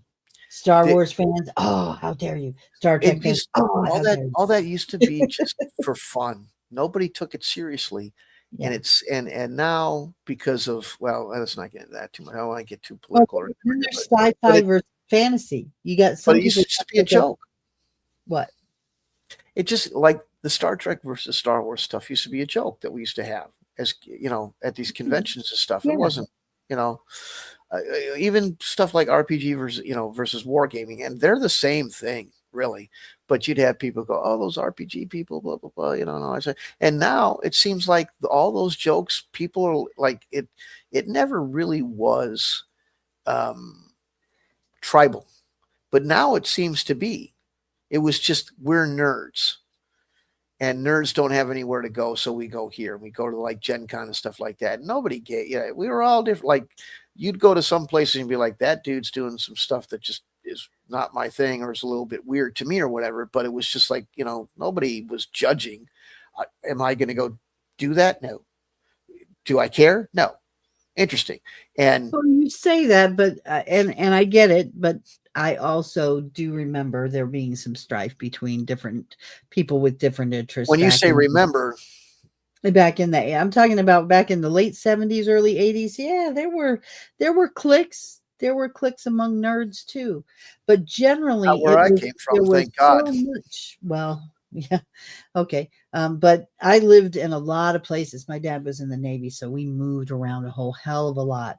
And Mhm. more often than not, there were cliques. There was, and in fact, this was frustrating when you were someone who moved so frequently. You would always have the wrong kind of clothes. You would always have the wrong accent. You would always have the right, everything would be wrong, because each unique place had their in and out. And what was in, if you had the stuff that was in, you fit in. If you didn't, you were an outcast. And I think that's where the in and out term actually comes from on all that. But anyway, but Yeah. that's what it was. It wasn't all, I mean, I think it's easy to look back with nostalgia and rose colored glasses and think back in my day, we didn't do all that, but we did. I mean, it might have been subtle. It might not have been overt, like, oh, they're coming after you with the pitchforks. It was more like, oh, you decided to wear that? Really? Oh, Oh, well, you that's like different Star than Wars over Star Trek? Really? You know, That wasn't a thing. But the thing is, at the like Star Trek was faded away for a long time. Um, you know, like there wasn't very many people doing that at the time Star Wars started out. It had kind of become a forgotten thing. It wasn't until a couple years later that it kind of came back, and Star Wars helped resurrect it a little bit. I don't well, think they. so here's what happened. Star Trek was big. It was just quietly big because what happened Uh, was, I got to give my props to Miss Lucille Ball here because she well, is the that's a different. reason Yeah, that's different. Star Trek survived because even though they took it off of the air, Yeah. she secured the franchise rights and she was one of the first TV producers that understood the importance of securing those franchise rights and those rebroadcasting. She invented the rerun in essence. I mean, or she made it. She didn't invent it, but she made her money. She made money off of those reruns for years, and she revived what was considered a dead show until it became a huge movie franchise and then became the phenomenon that it is now with all the spin-offs and everything else. And it was because she secured the rights to rebroadcast it, and she just did. And that was Well, yeah, that's it. But I'm talking about the nerd part of the thing. So the oh yeah. here's yeah, and what happened was is there was some people that like they had a fan base that didn't want it to stop, but they weren't a big enough market for the people that were CBS to give a shit, and they canceled it. So they had a big celebration called Star Trek Lives in the in '72, not too long after they canceled it, It was just people that said, we don't want it to go, and had a celebration for the thing. And I don't know if they did that the next year or not. I don't think they did. And it kind of faded away. And then in the late 70s, Star Wars came along, and people said, hey, you can, they kind of remembered Star Trek. And I don't think the movie would have gotten made if it wasn't for Star Trek coming out. But the Trekkie conventions that you heard Shatner joke about on SNL, they were 77, 78, 79, something like that, Yeah. But in between when Star Trek was canceled and when those conventions happened was years of the rebroadcast and the Sure. selling it to the reruns. I grew up on Star Trek reruns. Oh, yeah. I Sure. watched it religiously every day at 5 p.m. for Yeah. years. And then when we moved to the new place, I looked for where's Star Trek? Which channel is Star Trek on? I watched it. It was my, 10 minutes to Wapner. And that was Star Trek for me. I had to Yeah. watch my Star Oh, Trek. yeah. And when it wasn't being broadcast in reruns anymore, I had, I jonesed for it. And it was bad. And then then Next Generation came out. Well, the movies came out first. Well, that was a different, that's the whole thing. I remember when that, the weirdest thing with that was, because you didn't, unfortunately, get to go to all this stuff. It feels like they took the reruns away just long enough to make everybody really, really want to go and see the movie when they released that. I don't know. Here's the thing. Theory. when for all the times that like Kevin, my old friend, that all that happened, but he would, he's so hardcore about and bitchy about Star Trek, Star Wars, and like you with the red stripe on the paint and all that on the Corvette. Well, yeah. See, to me, the visual accoutrements are not that important. Well, so yeah, but I mean, but being that deep into it to know the lore, that all that. When they started to Star Trek didn't. They were talking about Next Generation before it was released for quite some time, and they weren't talking like the years before. I was at Gen Con when the scuttlebutt was this was coming. Uh-huh. And the majority of Star Trek people were not happy at all about it. And it was not popular. And if so, I if remember you think that I'm the only one. Oh yeah, there was. Fair. I heard some stuff in it, and when it did come out, boy, the comments. Guess who got the majority of the ire? Well, I mean, who do you think versus what because it's probably Deanna Troi. Oh my God, that's ridiculous. That she got the hype. Well, first of all, because she wore dresses instead of a Star Trek uniform, a traditional Star Trek uniform, but also she's the psychic and a counselor, the ship's counselor, and they just thought that she was ridiculous. And then the doctor, everybody kind of left her alone, except for they didn't like the whole Wesley Crusher thing being on. Yeah, nobody liked Wesley. Yeah, but they were the ones who all of the things that were like. They weren't happy about families on the ship. Yeah, they didn't like the counselor position. I didn't hear as much complaints about the attire as much as they just didn't like the adding position at all. I did.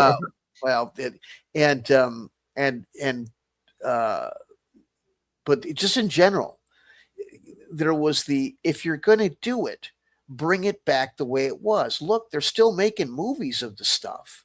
Why do we need new people? We don't want new people. We don't want all this, and so they weren't happy about any of it. They didn't like Data. And Data was just Data. Data was a Vulcan that wasn't a Vulcan. And they've just felt it was a cheap Spock ripoff. It was a gimmick to put a non-emotional individual. They did not get what Data was about. Well, yeah, but you didn't. But to be fair, that doesn't come till later anyway. Mm-hmm. and they're seeing this preview stuff about it, and they're like, this is just a dumb ripoff. And and everybody goes, well, we know what's going to happen. They're going to talk about him getting emotions, just like they did with Spock. It's just recycling the Spock story, but not being Spock. And that's what they were mad about. They hated it. Like they had panels just tearing that shit Some up. of the best episodes involve Data and how the prejudice that he faced, and then. But that's not what I'm talking about. Is before it came out, because this wasn't just something that goes, here we go, we've opened up the show. They were producing it prior to its airing. And they were going to conventions like Gen Con and going, here's what we're doing. They were giving us updates and behind the scenes and stuff like that. So people knew what was happening before it was on the screen. And they weren't necessarily seeing whole episodes or anything like that. So the development, everything you're talking about, that's great. And I know you're a fan of it. What I'm saying is it was the reception of the proposal, of the idea, that was crazy, because they were pissed. They didn't like any of it. And when these people that were part of the presentation, that were part of the production, were tasked to be PR and go out to these things, oh, fuck, they were getting torn up. And it was wild to watch. See, this is why I'm a Star Trek fan, because in spite of all of that, they pushed forward. They kept going. They didn't back down. They didn't water it down. Put a lot of money into it already. Okay, well, we have to go back to the 1960s brash Kirk throwing girls up against the wall. That's not what people. That's not what people. That's not what people were looking. If they were looking at what they were saying, we're looking for that, but they did not. All they were saying go backwards. No, but that's not what I understand. But what they were all they were saying was, you're making a. You're just wait. That's not what I'm saying. All I'm saying is, they said, you're making movies.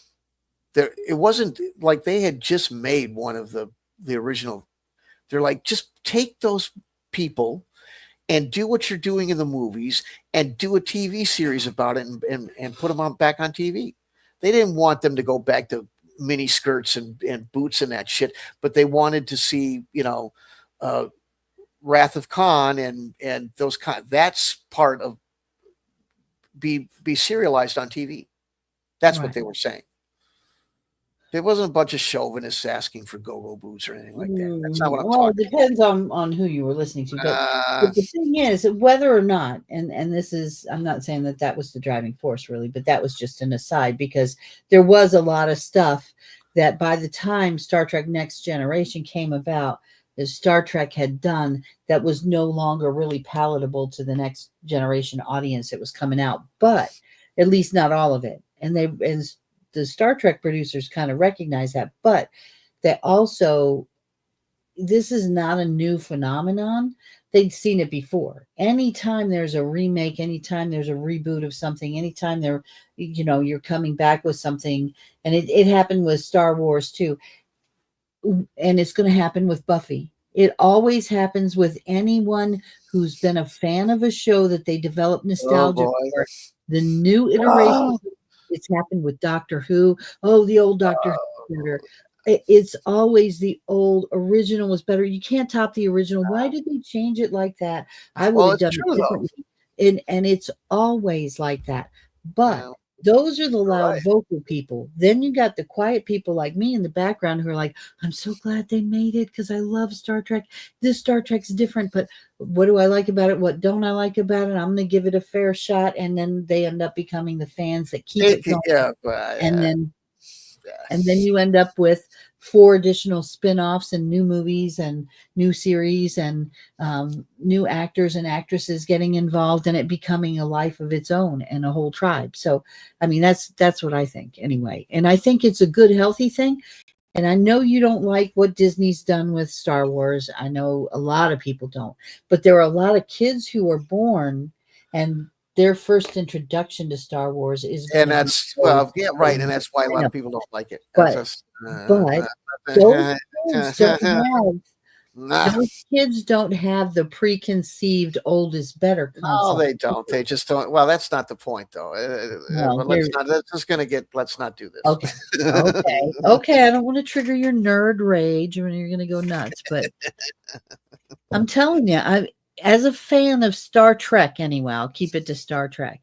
No, They that's have not making it any there. better. I have my favorites. I have favorite episodes.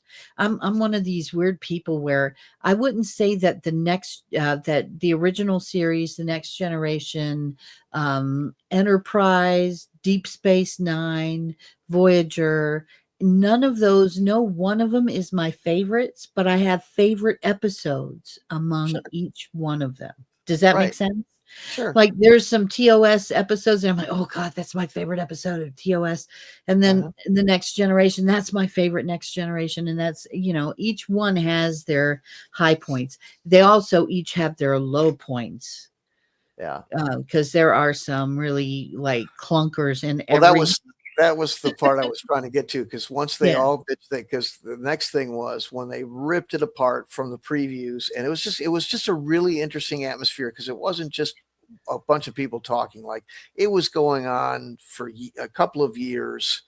It was two conventions, and it was just this vibe everywhere, this energy talking about it. But then when it came out, and the first season wasn't very good, you know, it just No, wasn't. I will And agree they're with all like, that. "We There told you was so." You there know? was no cohesion. It like it was splattering all over the place. And I think it was trying to recapture what the original series had, but the original series was able to go to all of these different planets and have all these different kind of wildly different, and they weren't really, there was no overarching mission.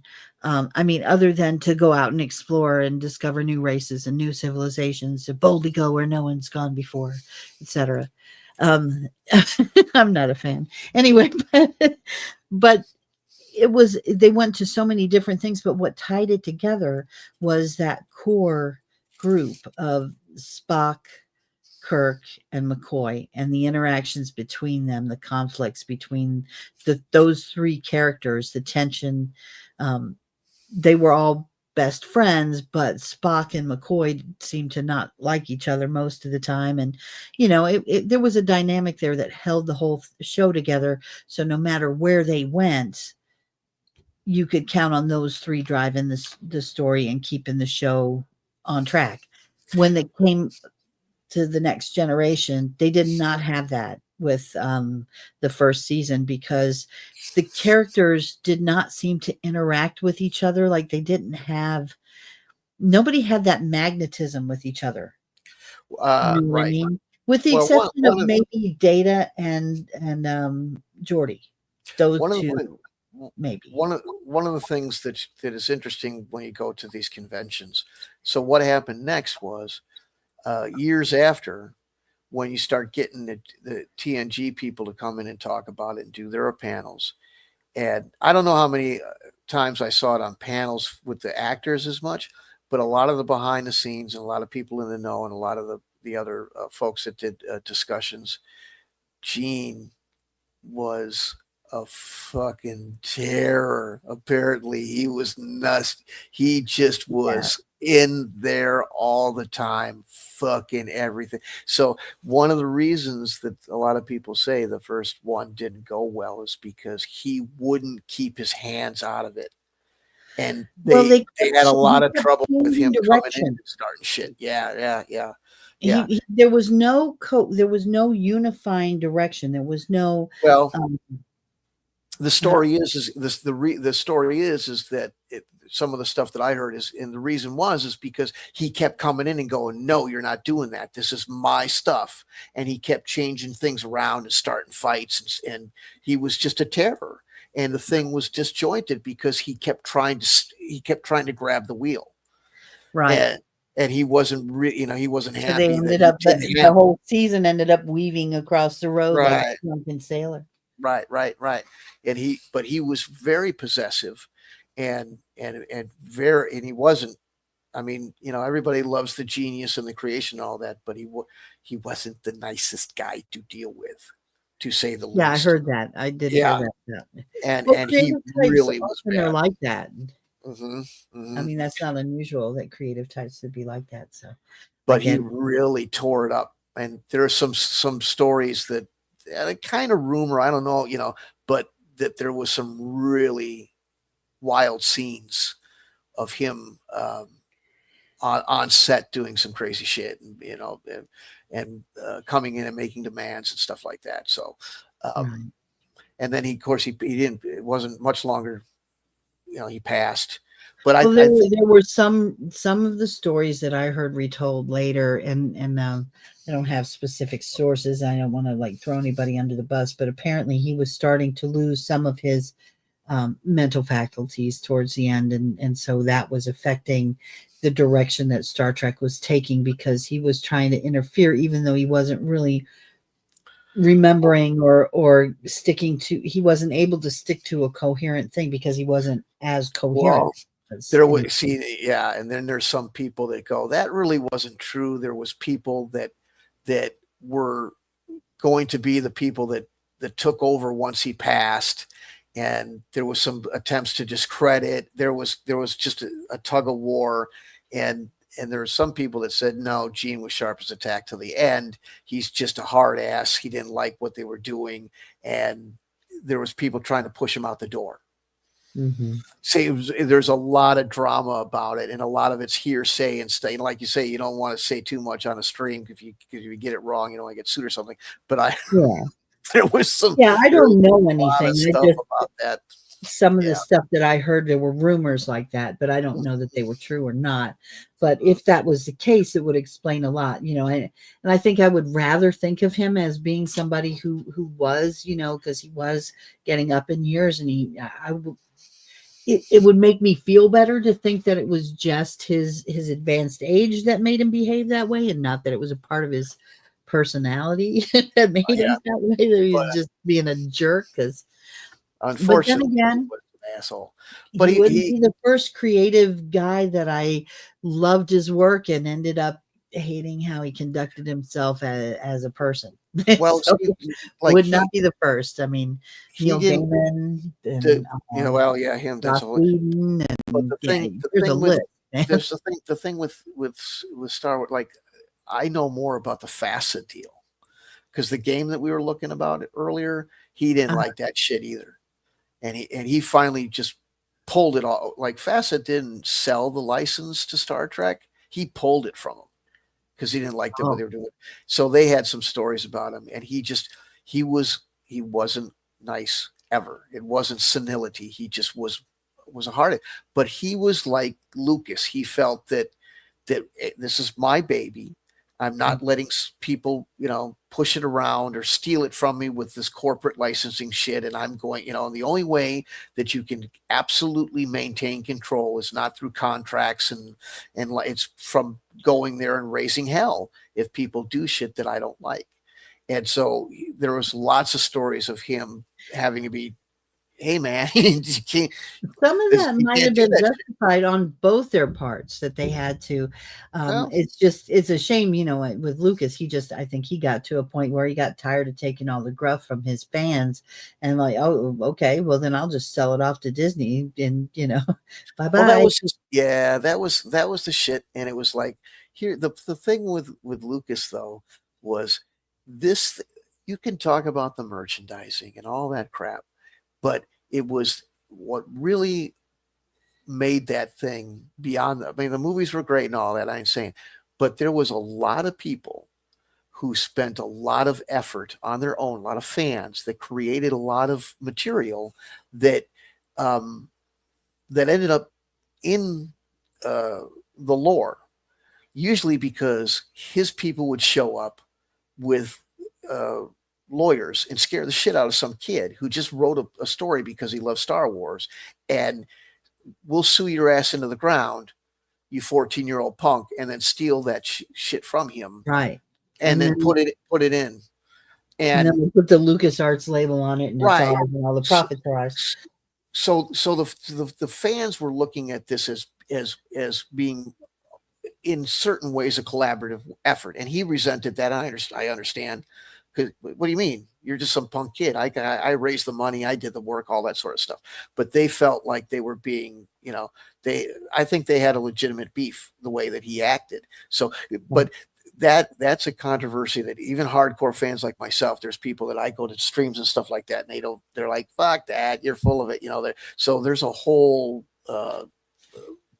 debate and different angles and all that stuff on the whole deal and all that. I But yeah, will say though, I have heard other rumors, and these are rumors. I'm not stating anything as facts here. These are just rumors, so I'm not standing up for the veracity of any of it. But things that I have seen on other podcasts, other interviews with people, who claim to be in the know, basically that the whole entire industry of producers and artists, basically Hollywood in general, the creative types really did have to fight for control, because if you didn't, the producers, they would just override your creative control and make a mess of your project, and then it would still have your name on it. Right. And so it would go out to the public as yours, but it was not your content anymore, because they would just take it over. And then obviously there was always going to be some kind of budget constraints. Oh, we want to have this big space battle. Well, there's not in the budget, but even apart from that, like changes in the storyline, changes in the nature of what the story, the core of the story is telling your audience. If you're a writer or a creative type like that, you don't want somebody else taking your story that's about, small group of a rebellion fighting against the injustice, even though they're outnumbered and outgunned and outmanned and everything else, and they've suffered a humiliating defeat very recently, and they still muster the courage to fight on and take down an empire that's powerful enough to destroy entire planets. That's the story you wrote, and then some Hollywood producer or someone else comes along and goes, we're going to tweak it a little bit here, and and if you've had to fight for decades to make sure that your story is the one that gets produced instead of theirs, I guess you would have to end up being a hard nose by the end of it. Yeah, that's why, and there's a lot to it. He had THX 1138 was something he said that they just basically snatched from him. It isn't what the he technology wanted. You mean the sounds? No, that was a movie that he made, and he named his sound system after it later on. Yeah, but THX 1138 was a movie with Robert Duvall in it and all this stuff, and it was a sci-fi flick. And he says they took it away from me. And what you see isn't what I was looking to do at all. And he said, I was never going to go through that again. And he was very bitter about that. And he talked about how he was going to, be commanded. And Star Wars was something that supposedly ran away from him. Like we joke about the Star Wars holiday special and something, but they basically got so vast he could, even if he wanted to have creative control over all of those aspects, he probably couldn't keep. Well, that's why that's one of the reasons he did what he did, and he has the people that he had and all that sort of stuff. But apparently, what I heard was like he didn't even like the Star Wars holiday special. Like he goes, you're not doing that. That's a piece of they did it without his permission. Oh wow! There was it wasn't supposed to be aired. He tried to get it to stop, and they all sorts of stuff. So, and there's a lot of early stuff that like Marvel Comics. I think he had a beef with that. He didn't like that whole thing, and he could. But like you say, it was just happening. Marvel Comics fit into it. Marvel Comics made a bunch of Star Wars stuff in the like 78, 79. Oh, Comics. Okay, yeah. Mm-hmm. And I've heard some stories that he didn't like that, but like you say, you just couldn't. It was coming at you so fast, you couldn't keep up with it, and that's why he created the company. Even little grandmas were crocheting Yodas all over the country. And I dealt with those people, and they were ridiculous. I get it, but there's no need to be treating people the way that they were treated.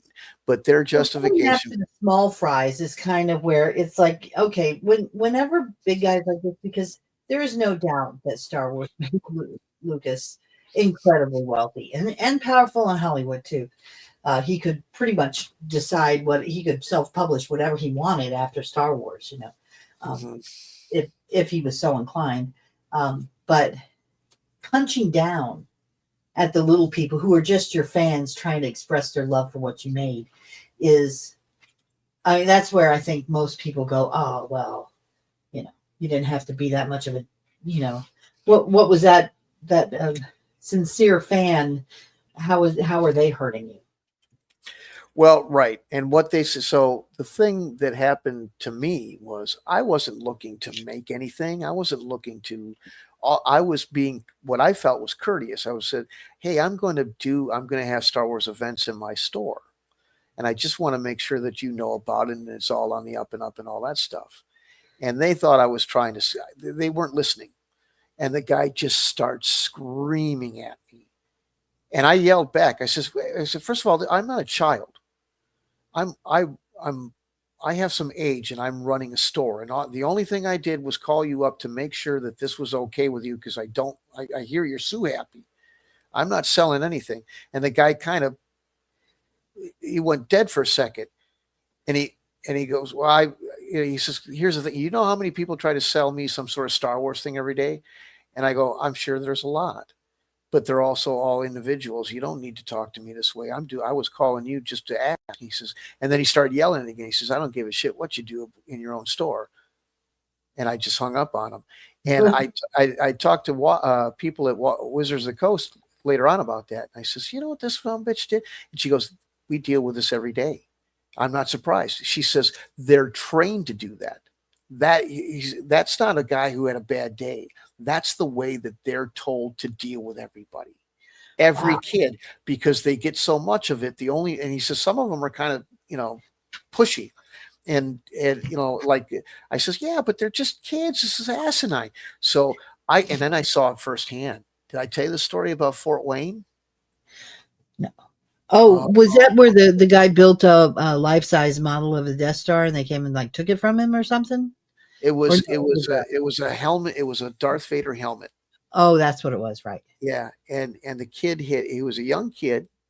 It was a retailer's convention. It was a private thing. It wasn't a huge public convention, but somebody brought their little brother along because it was just cool. And the kid had painted this thing. It was beautiful. It had 5. So when you put it on, the brow ridge inside, if you looked up, it had the story arc of Anakin from a kid, to a Jedi, to the Sith, to the end. And he painted that himself with one of those like 1 horsehair brushes. Oh, wow. Just gorgeous, incredibly talented work. And he wasn't trying to sell it. It's just something he did in his off time. And he was just showing off his creative art project, basically. Well, they were about to make a toy Star Wars helmet for kids. They shut that, not because they had the power to shut it down. They shut it down because they came in and screamed at a 13-year-old child so loud that everybody else in this convention hall stopped dead to figure what the hell's going on.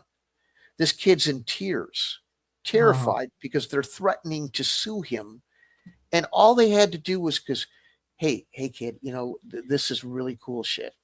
And we dig you being a fan, but you got to understand we're about to release a product and we can't have this. You got to take it home, or you just keep it here tonight and take it home tomorrow. We can't have you doing this. That's all they needed to do. Instead, they're telling a 13-year-old child who doesn't even barely understand lawsuits that they're going to sue him into the ground. And they're screaming at the top of their lungs at him.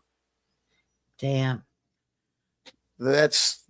You have allowed whatever, as Lucas, you have allowed whatever mistreatment you may have received at the hands of Hollywood producers and redirected it in the very wrong way to the very people that made you the famous rich man that you are.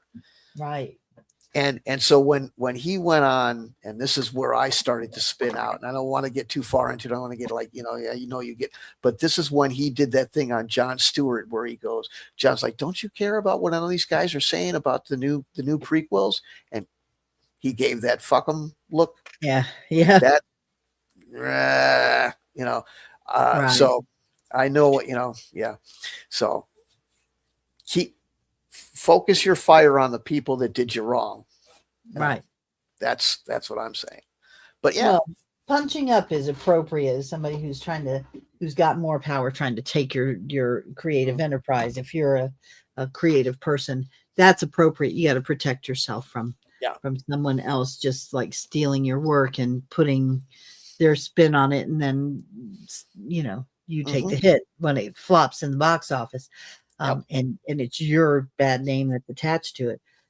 But yeah, to punch down at especially younger people, kids don't know. I mean, yeah, it's kind of like when those people will like call the cops on kids who are running a lemonade stand and oh yeah, shut down right, because they don't have a health code permit or some yeah, stupid crap. They're kids. yeah, yeah. I mean, maybe if you want to come up and say, "Hey, did you know that there are laws that require you to get a permit? You really should have one Right. because you could be serving something that could make people ill if you're not following the, right, you're not doing it the right way or whatever." They could do that. That's not, I mean, that's responsible because it can be a public, I mean, salmonella can be a thing, what if those lemons aren't good, or they didn't wash their hands or whatever.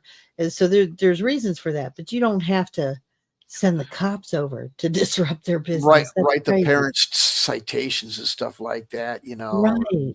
or stand around while they fold up their shop. Just say, "Hey, man, you got to close up. Make them Yeah, cry. yeah, You right. know? That's Like, it come just on. doesn't seem like the Hey, right hey, way to handle it. let me help you. I'll show you how you get a health permit and how you properly Right, follow the health laws. If you're going to do right. this, let's do it right, and I'll Yeah, help you. yeah, But to just go, I'm going to shut you down. yeah. Show up And I've with, even seen ones where they've shut down little kids selling like bags of potato chips, and yeah, as a little, they're little kids like 6, 7 right. to 10 years old. They're just trying their hand at what it's like to be a grown up and do like businessy stuff, and then someone shows up and just shuts them down because Yeah, I don't know, because someone they peed in did their that. They did that shit to me. Me and my friend, they did that to. And you know what? I didn't like cops when I grew up. They did that to me. Yeah, that's a terrible thing to have happen I, to you. me, I'm me, sorry me that and my, happened. me, and my, me and my buddy did it, and they made a big deal out of it. I mean, they didn't put us in jail or any of that crap, but they didn't. It was to, and even the other cops were like, "Really, dude? Are you really making?" And I, Yeah, we made a citizen's arrest. Come take didn't it this didn't make me. juvenile delinquent businessman off to jail. Yeah, right. It Crazy. didn't really like cops.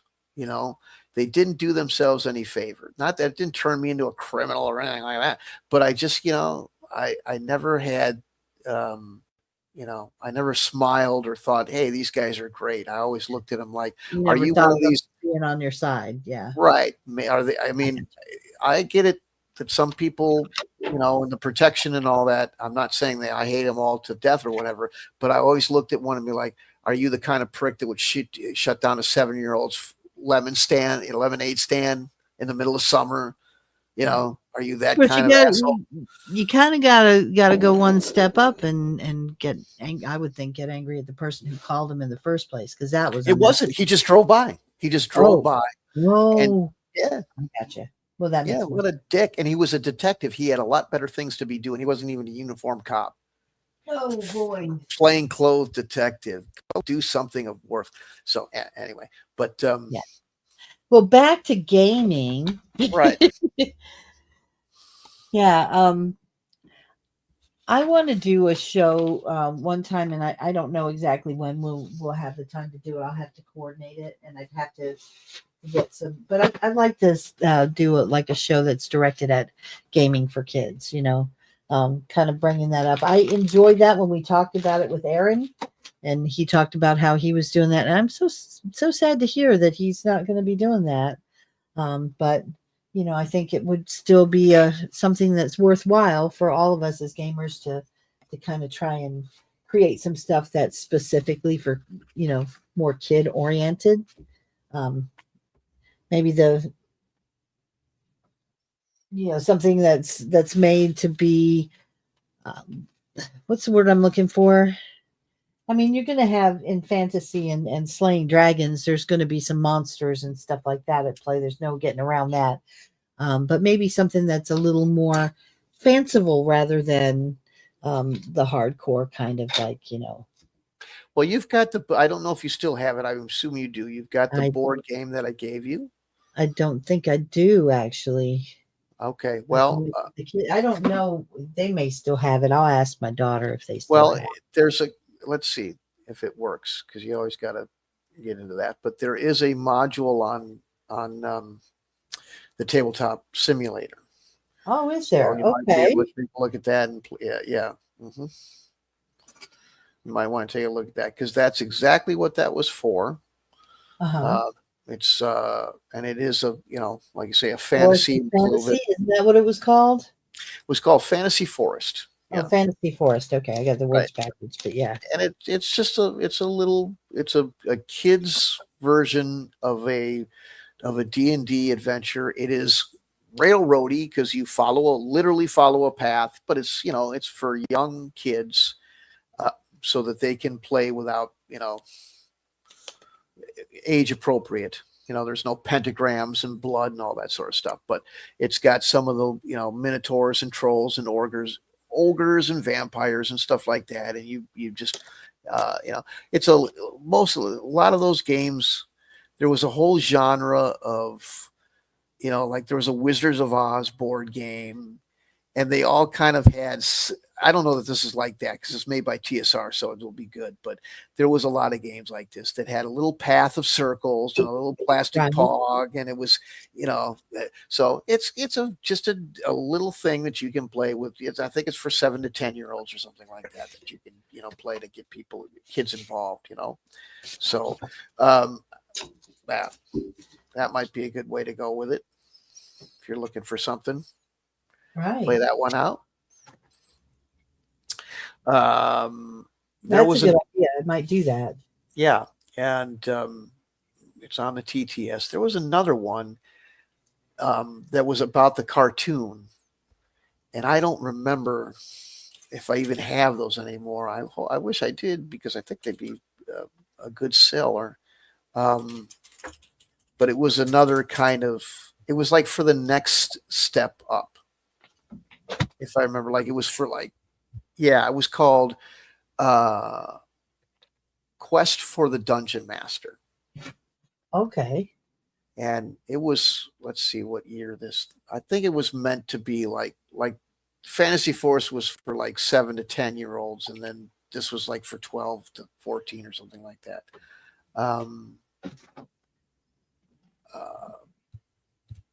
God, I can't remember, but anyway, yeah.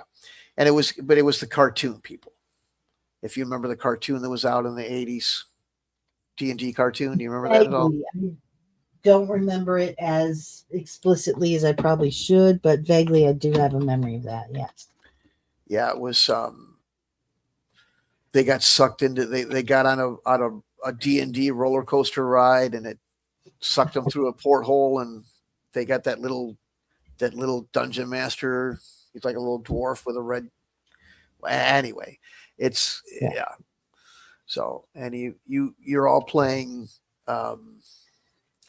The players play one of the characters, and it's a little card game. So but it's a little bit more. Okay, here it is. It's full. Okay, this one's actually the younger one. A family game for ages 6 and up, 2 to 6 players. Okay. And I think the other one was for, like, it said 7 to 10 or something like that. Right. I get the. Sometimes Board Game Geek is a good utility. Not always my favorite thing, but okay. So they don't have the original packaging here on that one, but it's I think it's about the same. So yeah, those were two things that got working for people. Fantasy Forest and Quest for the Dungeon Master. And there's also kids' books. I have a bunch of them. They were yellow. I forget what they called them, but they were D&D themed, choose your own adventures for younger kids. Cool.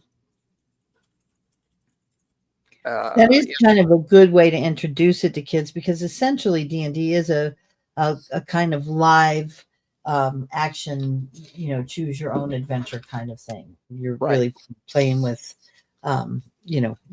there's not a book per se, but the outcome is determined by, the dice or the dungeon master or the rules and combination. Yeah, and sometimes you roll a little die to see if you beat something or something like that, but they're fairly rare. You might not be able to find them anymore. I see a lot of people selling the kind of teen versions, but the younger ones were in a specific yellow jacket, and they're very hard to find. But if you do find them, they're for the younger types. But yeah, they're choose your own adventures written by the same people, but they were, they had the what do you call it, like the cross promotion, so they had the D&D theme to them and all that sort of stuff. Right. So, and they had the two versions.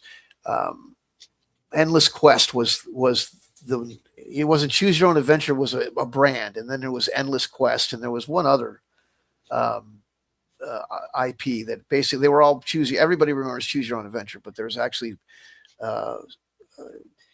different product lines from different companies, but they all ended up being, you read a little bit and you pick the page based on your decision and then you go forward. I had to choose your own. Can I make an adventure? An admission here. I thought that D&D invented choose your own adventure books.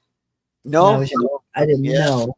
I mean, I know better now, but when I was Right. younger, I thought that they had invented that whole. It makes sense. I could see why you'd. I mean, it makes sense. But yeah, I forget who was the publisher for the original Choose Your Own Adventures, but yeah, they were. Ooh, drop the mic. Sorry, mic drop moment. Else. That was the mic is not drop. The mic is on. It's a boom mic, so it's up in the air. It doesn't drop. I got a boom arm. But yeah, boy, I had all those D&D ones. I was just looking at them. I don't know. I wish I had those now. But yeah, those are Dungeon of Dread. Yeah, my uncle gave me all those. But I had a dad who liked to throw things away real fast. But I had them all. The Return to Brookmere, The Spell of the Winter. I remember reading all those. Yep. Anyway, those were fun. There's 8. We're back to having 8 people watching, but they ain't saying nothing. Hey, I'm gonna. Well, if anybody has anything that you'd like to ask, they might be bots. I heard bots as a topic, or why do you say they might be bots? I didn't know, but I found out that there's bots that they're like viewer bots. Oh yeah, because they never say anything. Okay. And it's all, I could be wrong. The folks in here now are that way. I would not want to accuse that, but I know that happens. I'm surmising I mean, if you're a person and you're watching and you don't feel like chatting, that's fine. We're not trying to force you, but it's not an accusation. It's just that I know I was told, well, somebody left, so I guess they got insulted. I wasn't trying to make you mad. I just heard that there was bots. Sometimes I got to tell you not to bring that kind of stuff, but anyway. Okay. Sorry. But so I think we have been on for almost 5 hours. I think that might be about time to go. But if we do have folks watching, I don't want to leave anyone in the lurch, especially not if there's anything that they wanted to talk about specifically, any questions they wanted to ask Storm about, or any comments for us. Anything positive or negative is welcome. We do just like to hear from people so that we know, if we're doing things well, if there's areas for improvement, or if there's anything, that you would suggest. So please do let us know if you have anything. If you like what you see here and you want to give us a boost, we would certainly appreciate that. We are trying to, build an audience and get more audience participation as well. So please do like, share, subscribe. Let your friends know about us if you think that they would enjoy the content too. And, put a comment in put a comment on the page if you would. So just a, hey, we like it. Hey, you could be stick more to the topic. I don't know, whatever you feel is appropriate. we Yeah, we if would you, love your feedback. it amazes me, like, are we on long periods of time and you come in and you hear nothing about what's on the thing, because we do the show where we talk about the topic, and then sometimes we just keep talking and it just goes wherever it goes. Right. And it's funny that sometimes more people watch the idle conversation than they do the topic at hand. I don't know if that's a matter of the time I don't know. But whatever, listen to what you want. But yeah. Oh, Mhm. your It's nice. matrix is glitching over there. What's that? Oh, where? You're sounding a bit like robotic right now. I don't know why, but Oh, because I'm uh-oh. supposed. What happened? You've gone a little electronic on us. I don't know what's going on there, but um it was a little impossible to understand for a second. How am I at now? Or is it good? Um I don't know, you sound a bit like R2D2 got high on acid or something. Is that what happened? I don't. Do I still sound like that?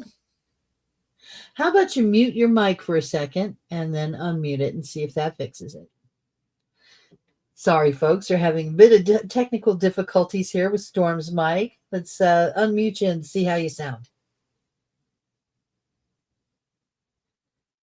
Oh, I think he may be doing a reset there. Okay, give it a try.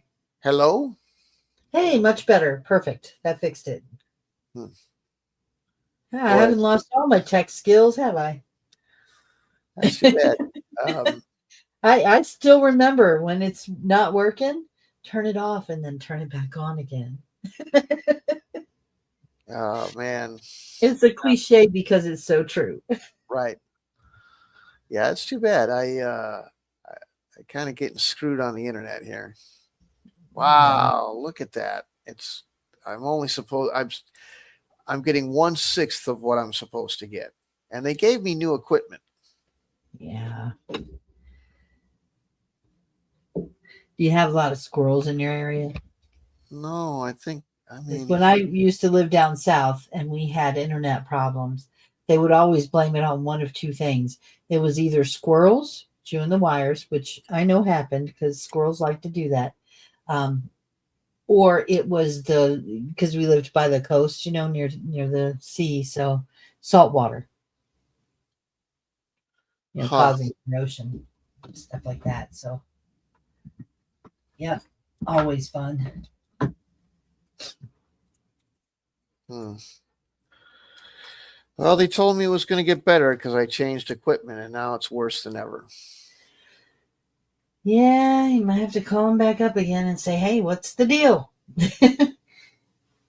Mm-hmm. Mm-hmm. Yeah. But cable companies typically, it has gotten a bit better because they're not the only game in town, thanks to some of the cell phones. Cell phone companies are doing their own thing, so that's a big deal, Yeah. and that they become a competitor. But generally, the cell phone offerings aren't as unlimited as the wired services are. So Mm-hmm. Mm-hmm. Yeah. So they're not, I mean, they're competitors, but they're not as competitive. But the fact that everybody's cell phone plans comes with data too, that's enough to it's kind of making a difference there too. So, Huh.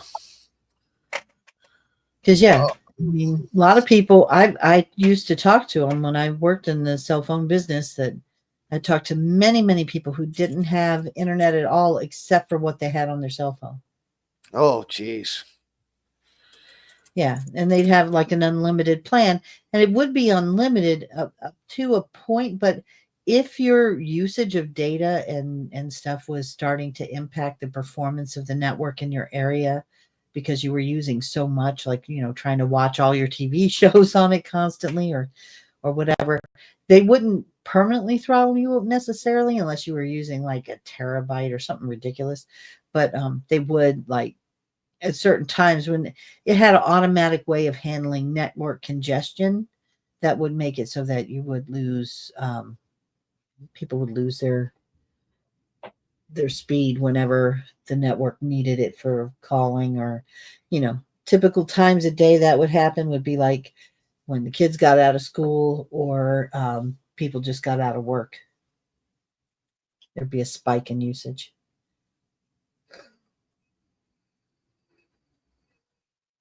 Yeah. No, I don't know. Hmm. Sorry about that. I don't know if you guys could hear that. I got one of these boom boom sticks. Have you heard of these things? What's that? It's a nasal stick.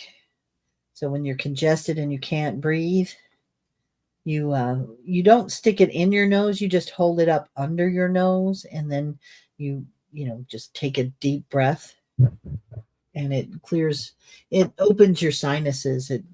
I don't know what's in it, but it does seem to work. I think it's got menthol mostly, so Huh. yeah, menthol, wintergreen oil, eucalyptus, peppermint oil,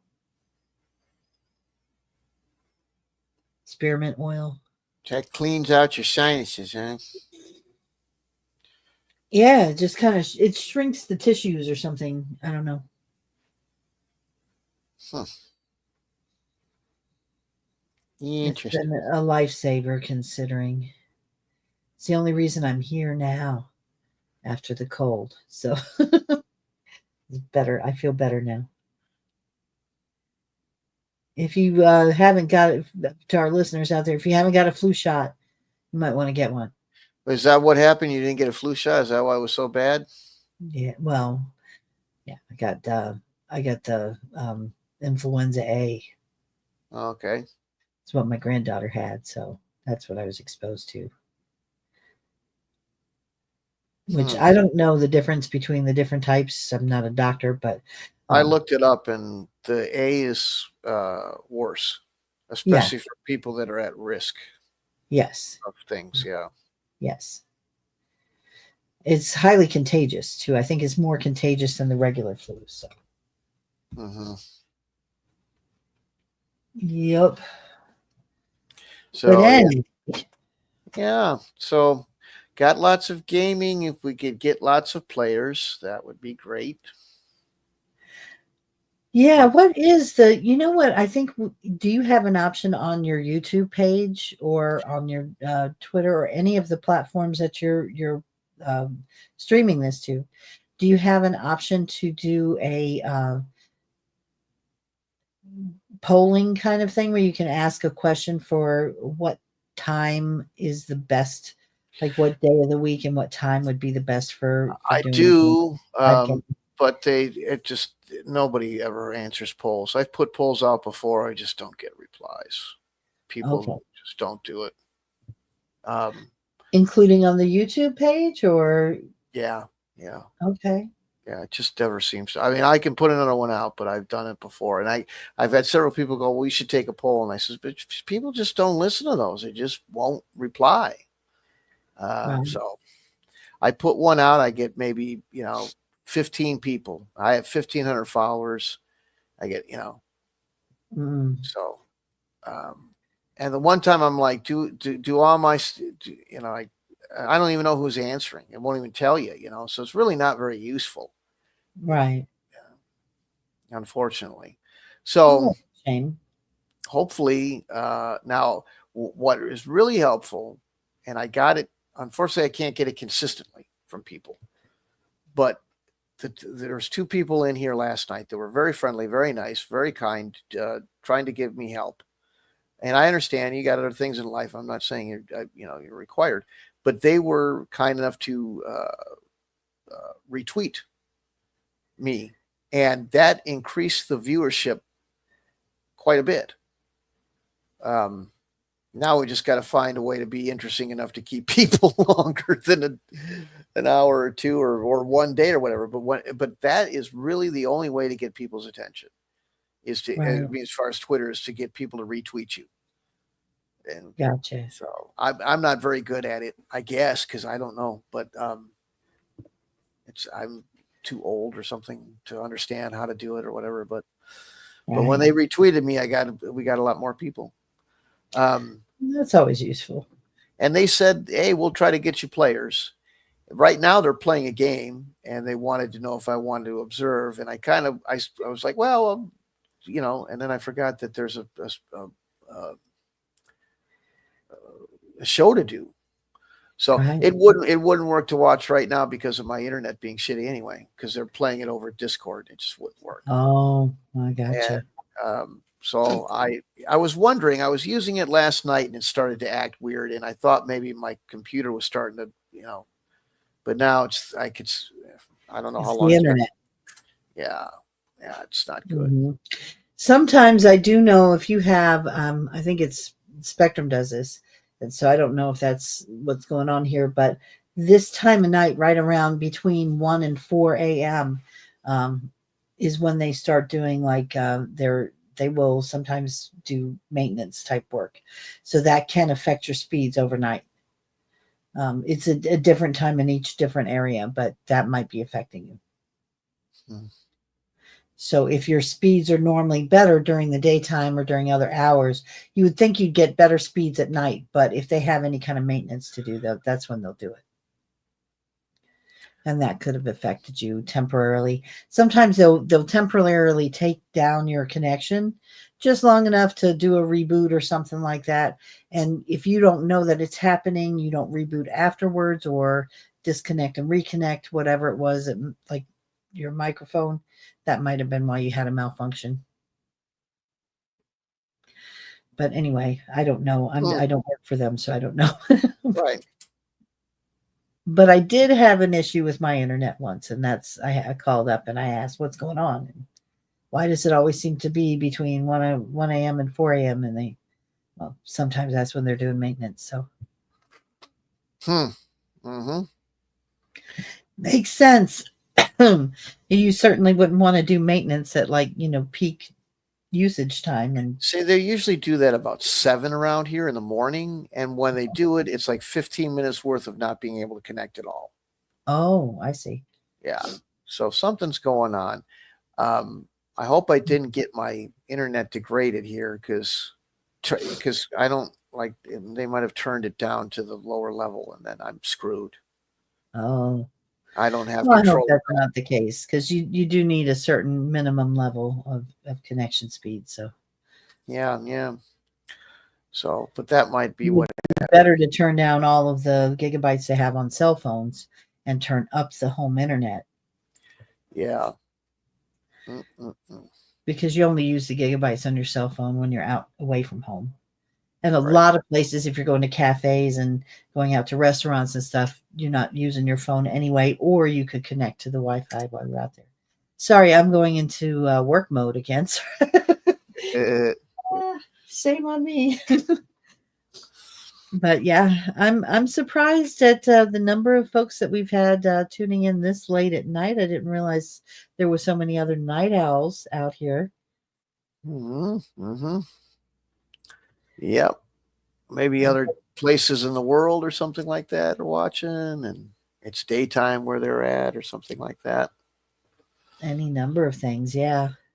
But I think I might be getting close to reaching my limit of being on, because it's been a kind of long day for me. And we've been at this for about 5 hours now. Yeah, sometime I'd like to play a game. I would love to do that. I know Wednesdays have been a big day for us doing the show. But I don't know if you want to pick like Tuesday for game day. I could be cool with that.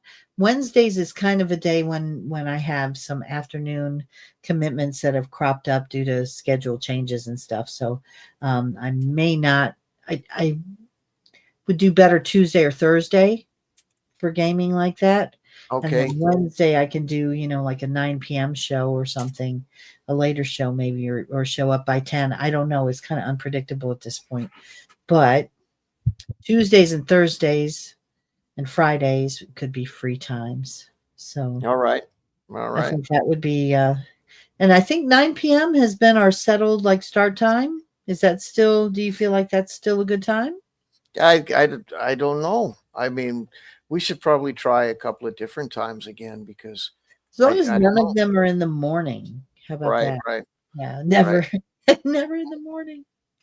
I don't know. Maybe we should have a morning show sometime, at least one time, for the early bird gets the worm or whatever. But I never really wanted to catch worms, so maybe not. Don't know. Mm-hmm. We want Mm-hmm. viewers, not worms, right? Uh, right, right.